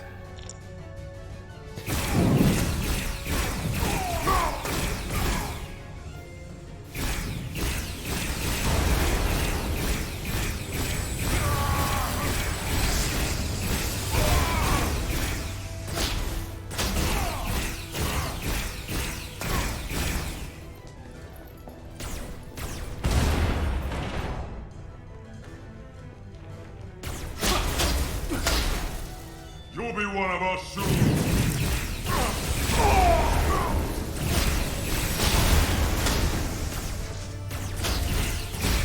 Why just leave? Seriously.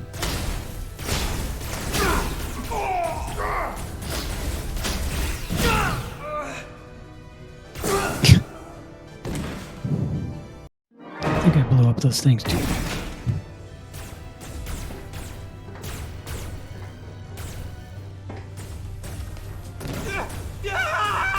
Fall back!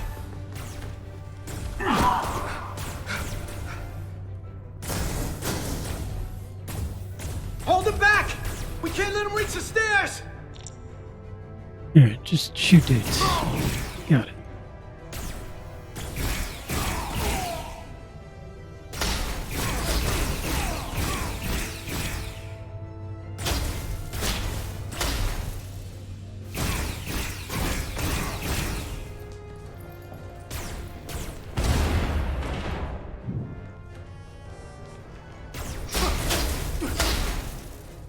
Now I shoot the things. All the things. Shoot the things. Shoot the things.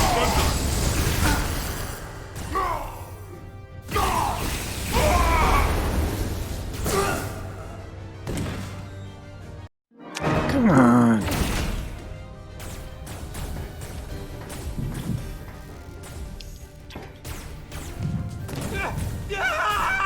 Fall back!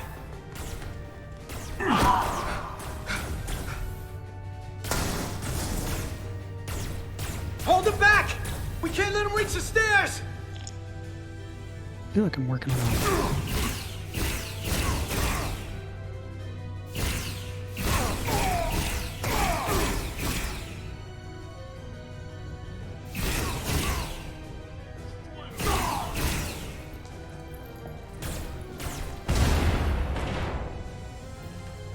No one else helping me.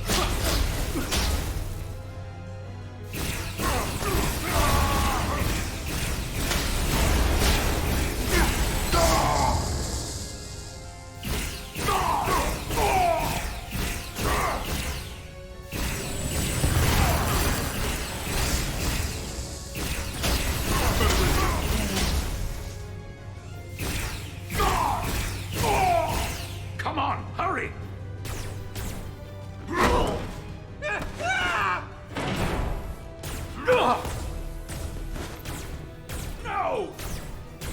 No! You can't just run in there. Must live to fight. Good point.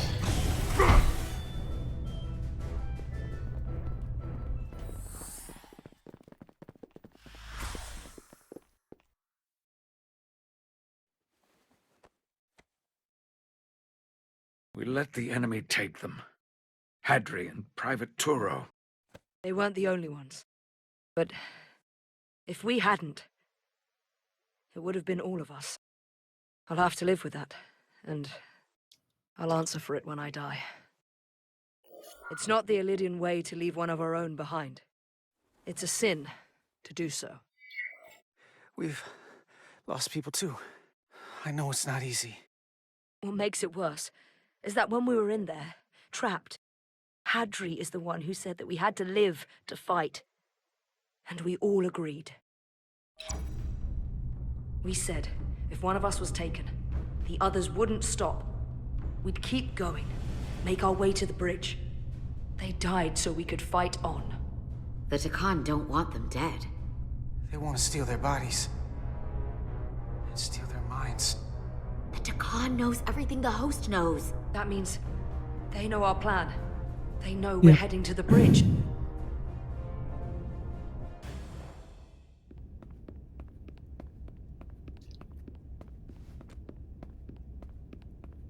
Tylus, you should be in sickbay. I'll finish this. I couldn't just lie there knowing the entire fate of Hotari hangs in the balance. How did it go? You look exhausted. I'll be honest. It was a total disaster. That can't be true. I Yeah, heard a it rumor was that they'd made a deal, that the Illidians agreed to peace. After what we saw Sidron do to the diplomat in the mines, I could hardly believe there was hope, but then... Is that true?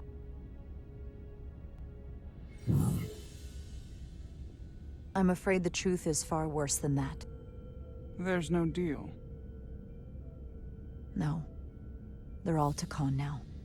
The Hotari, the Illidians, everyone. No. That can't be true. I'm sorry. Where will I go? I can't go back. I don't have a home anymore. Everything I've ever known is gone. Hotari isn't lost yet. This is far from over. It will be your home again, I promise. Thank you. The Federation stands with the Hotari. You don't have to doubt it for a second. Yellow alert. Great. Commander Rydick, we need you on the bridge immediately.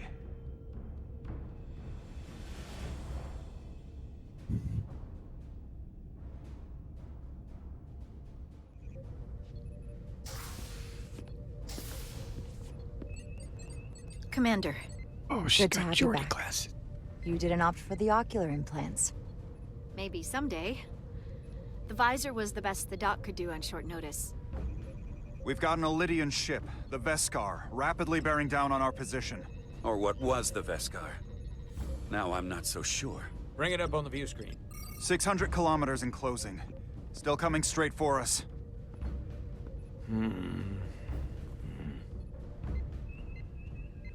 Commander.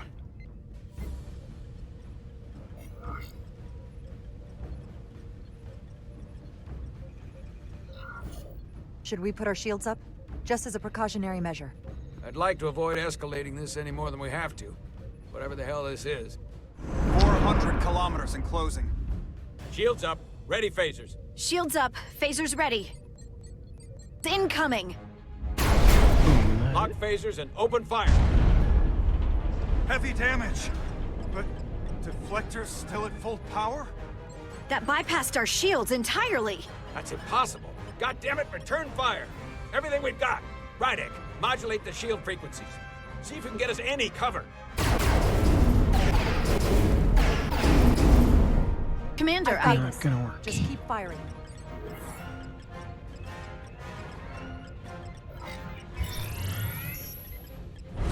shots still have no effect. That doesn't make sense. I'll try another.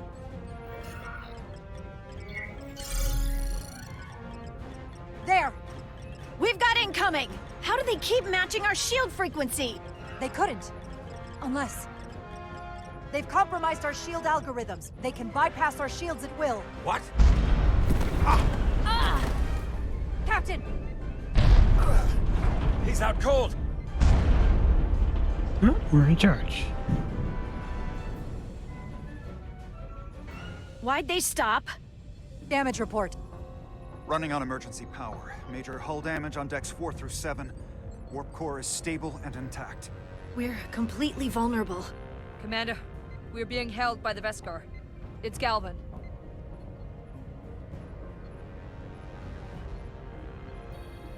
On screen.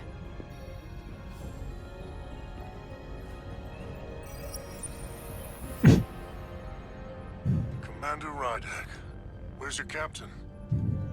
Not dead, I hope. At least, not yet. Don't take it personally, but he had better things to do than talk to you. Did he? Well, perhaps he's busy repairing his pathetic little ship. I have to give you credit, Commander. You survived longer than I thought you would.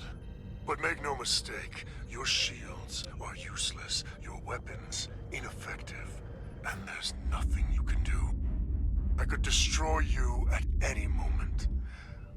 But I'd rather hear your pleas for mercy first. Your existence is entirely in my hands, and I'm not in a forgiving mood. It's entirely possible you could destroy us. But the truth is, we're worth more to you alive than dead. Better if we report back to Starfleet about the power of Taconian technology, and the futility of fighting it. There might be value in that. I've been thinking about what you said, Commander. You claimed I would be held accountable. And here I am. Hold me accountable. The Veskar's weapons are powering up.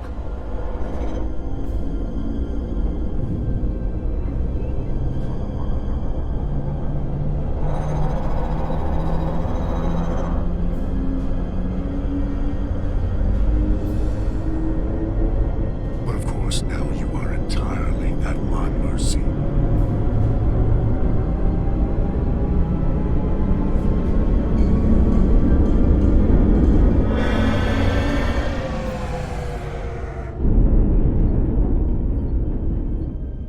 So I've decided to let you live.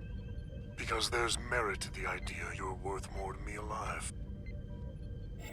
Tell your Federation that Takan are as merciful as they are powerful. That you were fortunate to escape with your lives. This isn't over. I assure you, we've only just begun.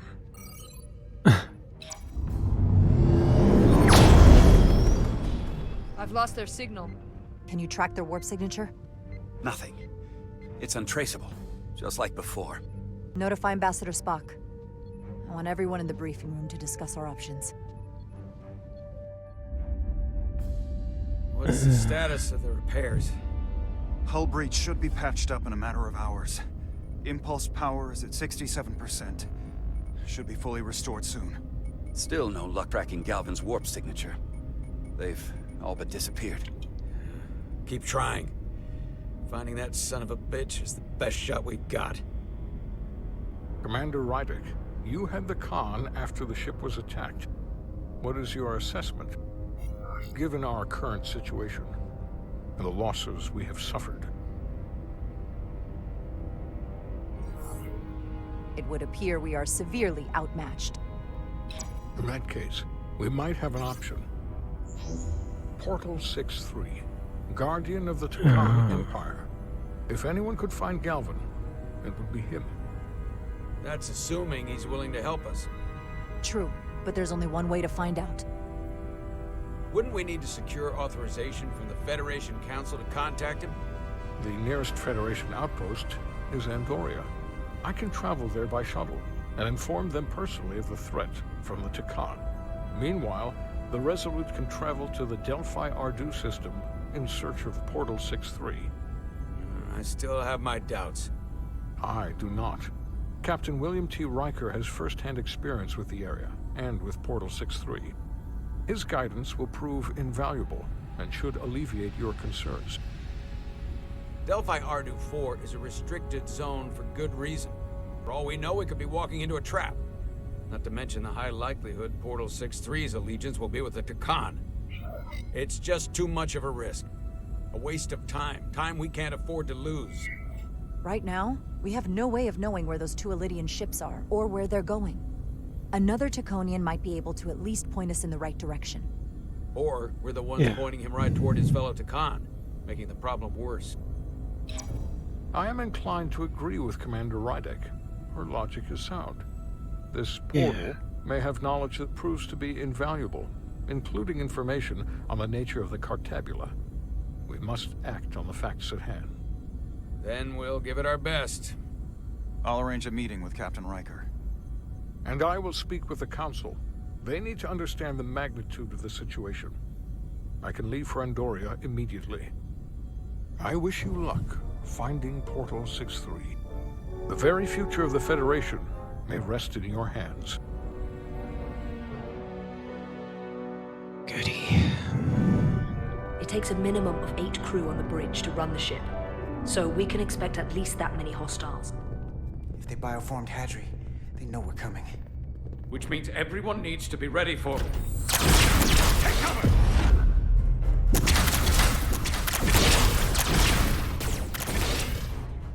Now what? We need that door sealed.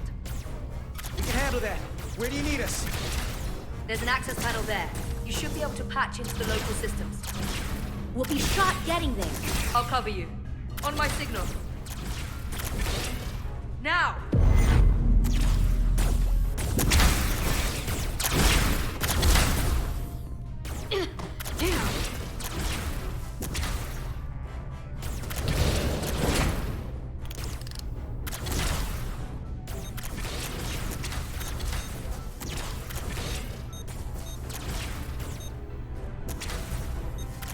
Looking for the bridge doors. Wait, what's this? Got something? Gravity. If I invert the artificial gravity inside the bridge, that'll throw anyone on the bridge right up into the ceiling. He'll never see it coming. Itaska, get ready to charge! Charge? For some gravity polarity. Now!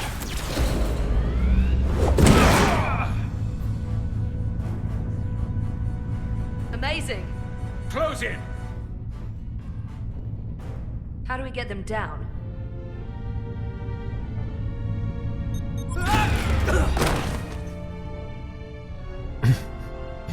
One way.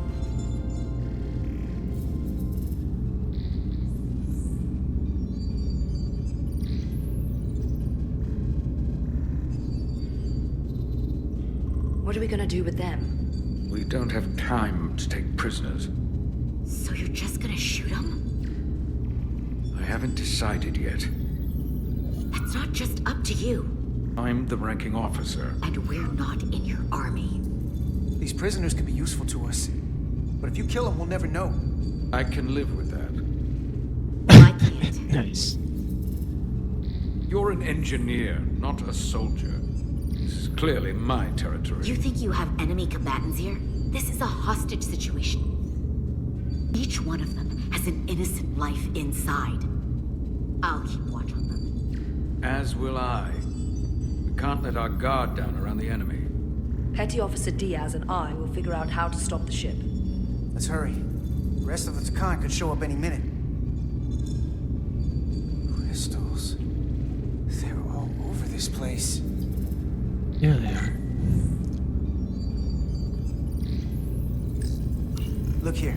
It's navigational data. We saw that already. Headed to the edge of the galaxy. It's only a display. We couldn't use it to change course or alter speed. Alright, moving on.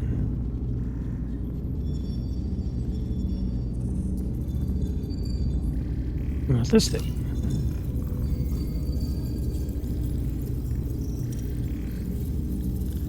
That's a no. I'm gonna have to get the old tricorder. Gotta figure this out before we get wherever we're going.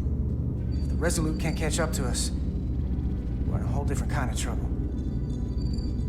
Alright.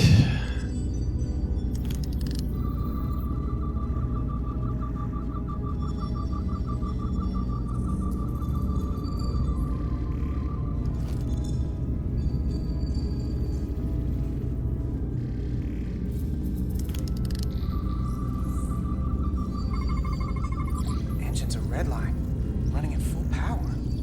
But this main drive manifold is spiking way over nominal levels. Very dangerous. Even at 100% output, the warp cores wouldn't push this much plasma to the drive section. That much reactor output would drive us past the theoretical top speed of this ship. So how fast are we actually going? This console looks unaffected. Alright, did that help us? No.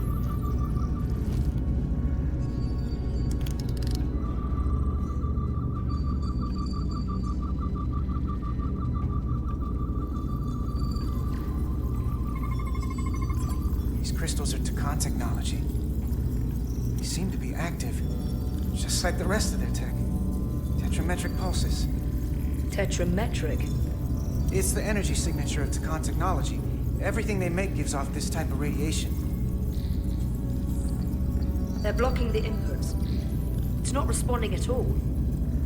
Everything I try, it just ignores me.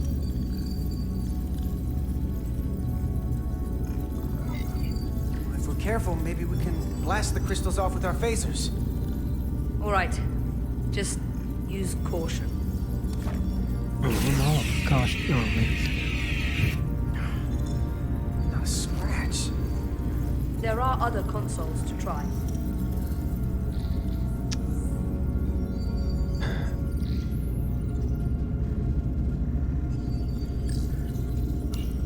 There are two interfaces on top of each other. This is not Lydian programming.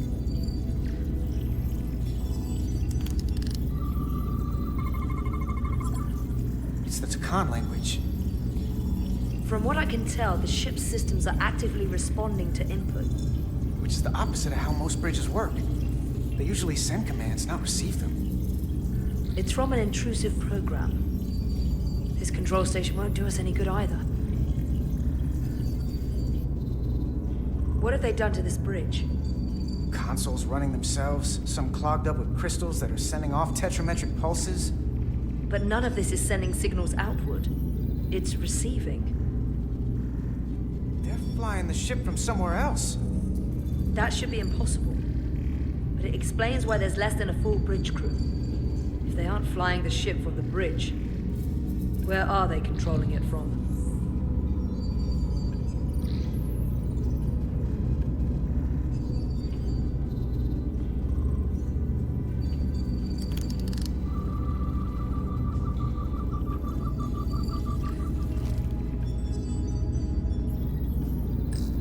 Everything under control? Yes. These Takan haven't made a move. Yet. And what you're doing is working. There's plenty more I can do. But it doesn't have to be that way. As long as they behave. Oh, I thought we had that.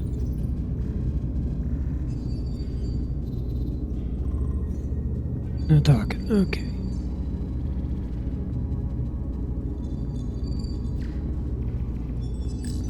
Any trouble? Don't worry about me. Worry about Stretch over there. Why? He's looking for any excuse to vaporize the prisoners. But I'll make sure he doesn't. Even if they're the enemy, it's not right. I'm here if you need a hand. Just hurry up and figure out this bridge. That's the best way to I'm trying.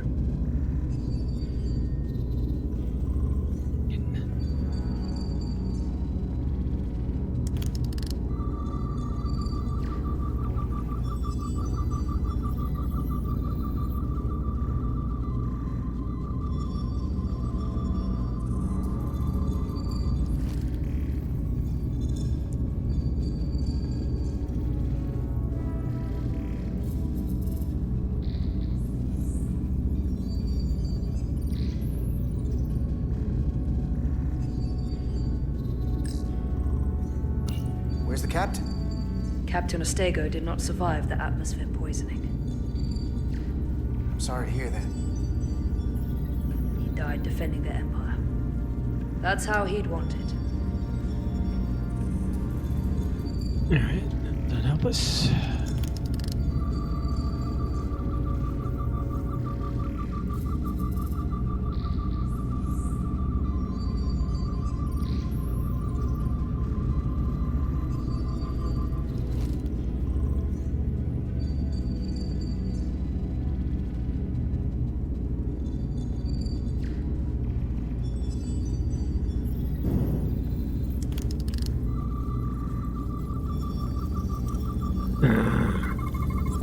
We're gonna be there in less than an hour. We can't let that happen. Hold on, it would take days to go this distance with our fastest ship. We're traveling at a warp factor many times greater than this ship should even be capable of. Even with the engines pushed as hard as they are, they wouldn't produce this speed.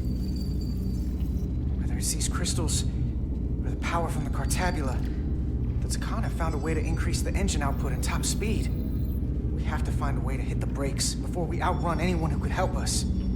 We stop it, so they can't get this ship where they're going, and enact the next phase of their plan. That is, if they don't destroy us all first. I would have thought this ship would disintegrate going this speed. But somehow, that hasn't happened yet. That's just two sides of the same coin. It's what? Either way, we both want to stop the Zeldi. Ah, yes. And we will find a way to do it. I hate to think what the Cartabula could do if it was plugged into something it was meant to power. That wasn't it. Come on. What else?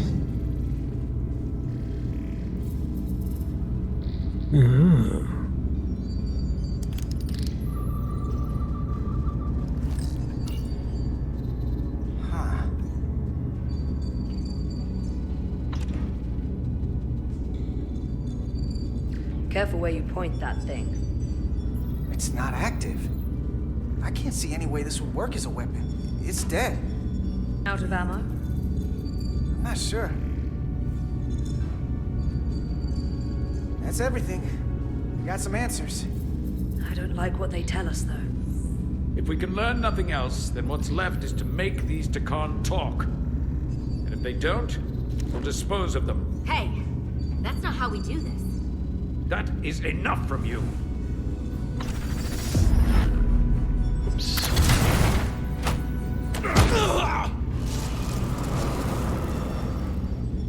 I thought that thing was useless. It was.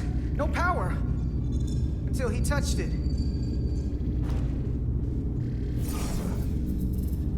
Weapons must be bio-coded. Our technology will only work for one of our kind. I can assure you, this weapon works just fine for me. Slow down, Arminta. You can't control this ship with a disruptor. But I can use it to control you. Ah!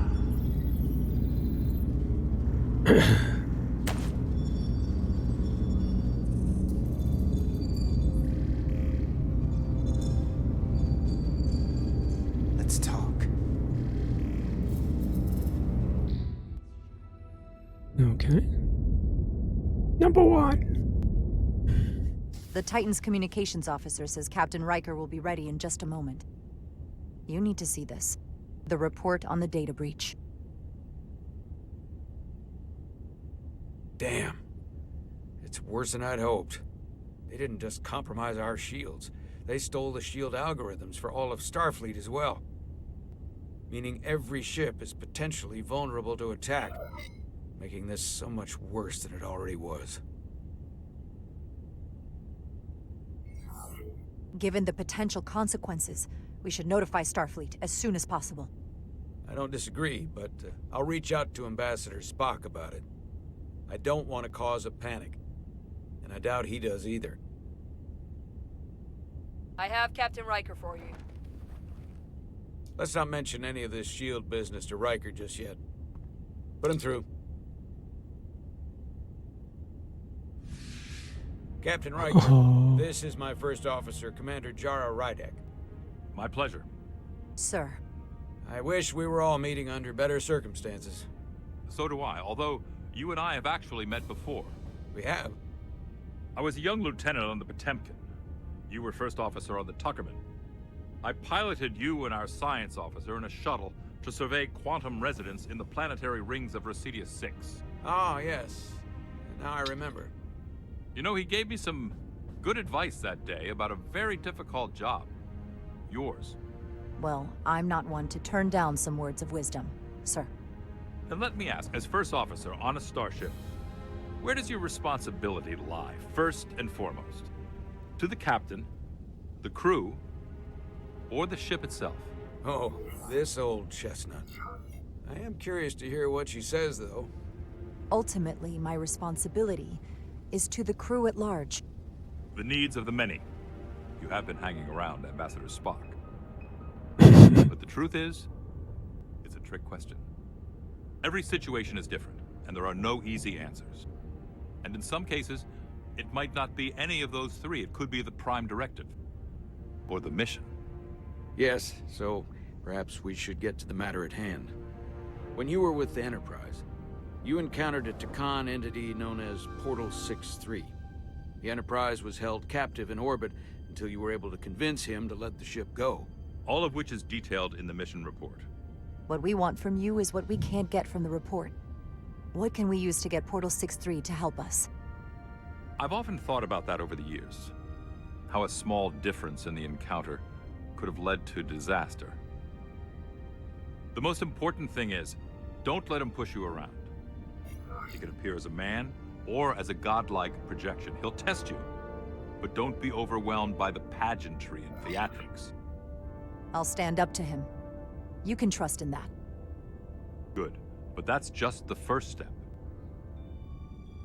Portal is full of bluster and bravado, but he can be reasoned with. And that's my other piece of advice. You want to appeal to him rationally. You don't want him thinking you're acting out of fear. But we are afraid of the Takan, and with good reason. He's not the sort to suffer fools. And he'll lose interest if he feels his time is being wasted. I suppose that's one thing we have in common. Do you think he knows that the Takan have returned? He didn't even know they were gone when we went there. But the moment the Enterprise dropped into orbit around Delphi Ardu 4, he downloaded the entirety of the ship's computer. So I'd expect the same when you get there. What if he won't cooperate and we have to face these Takan ourselves? Then we have a much bigger problem on our hands. What I mean is, in the 16 years since you discovered this outpost, there has to have been research. Battle plans for what to do about the Takan if we encountered more of them. I need to know what they are. If I had that answer, it would have been the first thing I told you.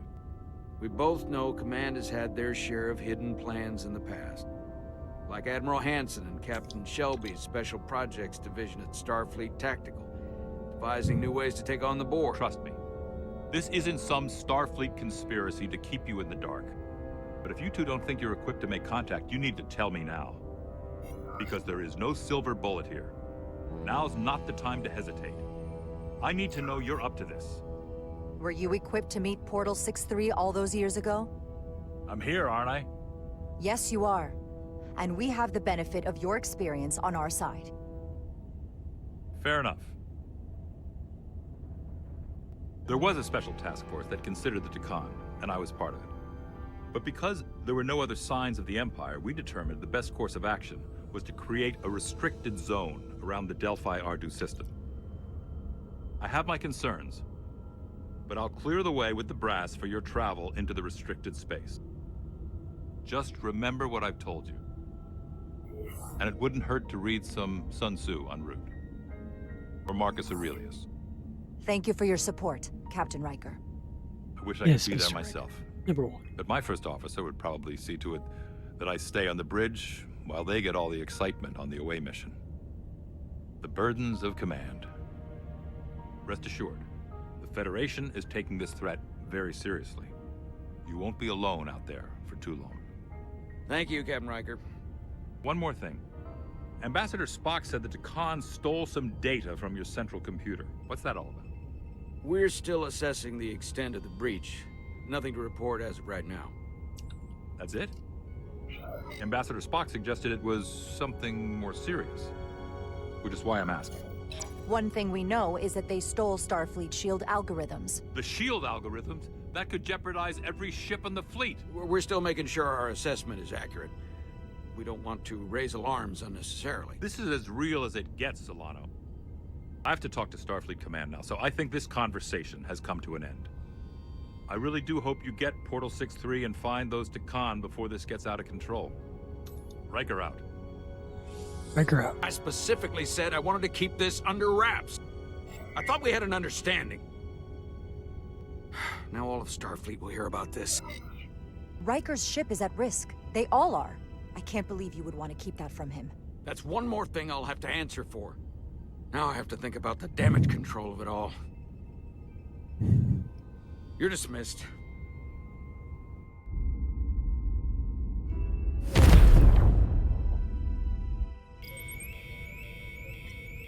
It's the automated Federation warning buoy.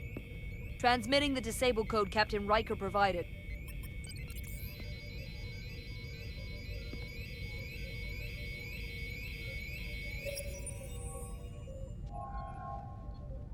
That was unpleasant. Commander Ermont, what are the conditions of our systems? All internal systems operational. Commander Westbrook, what are your scans of the planet? Nothing out of the ordinary. No sign of this outrageously powerful Takan being? I'm running a magneton scan now, but so far, nothing. Where are you? Prep your way, team. We don't know if Portal 6-3 will cooperate. Alright. Let's stop it there for today. Appreciate anybody stopping. Get back to this next time.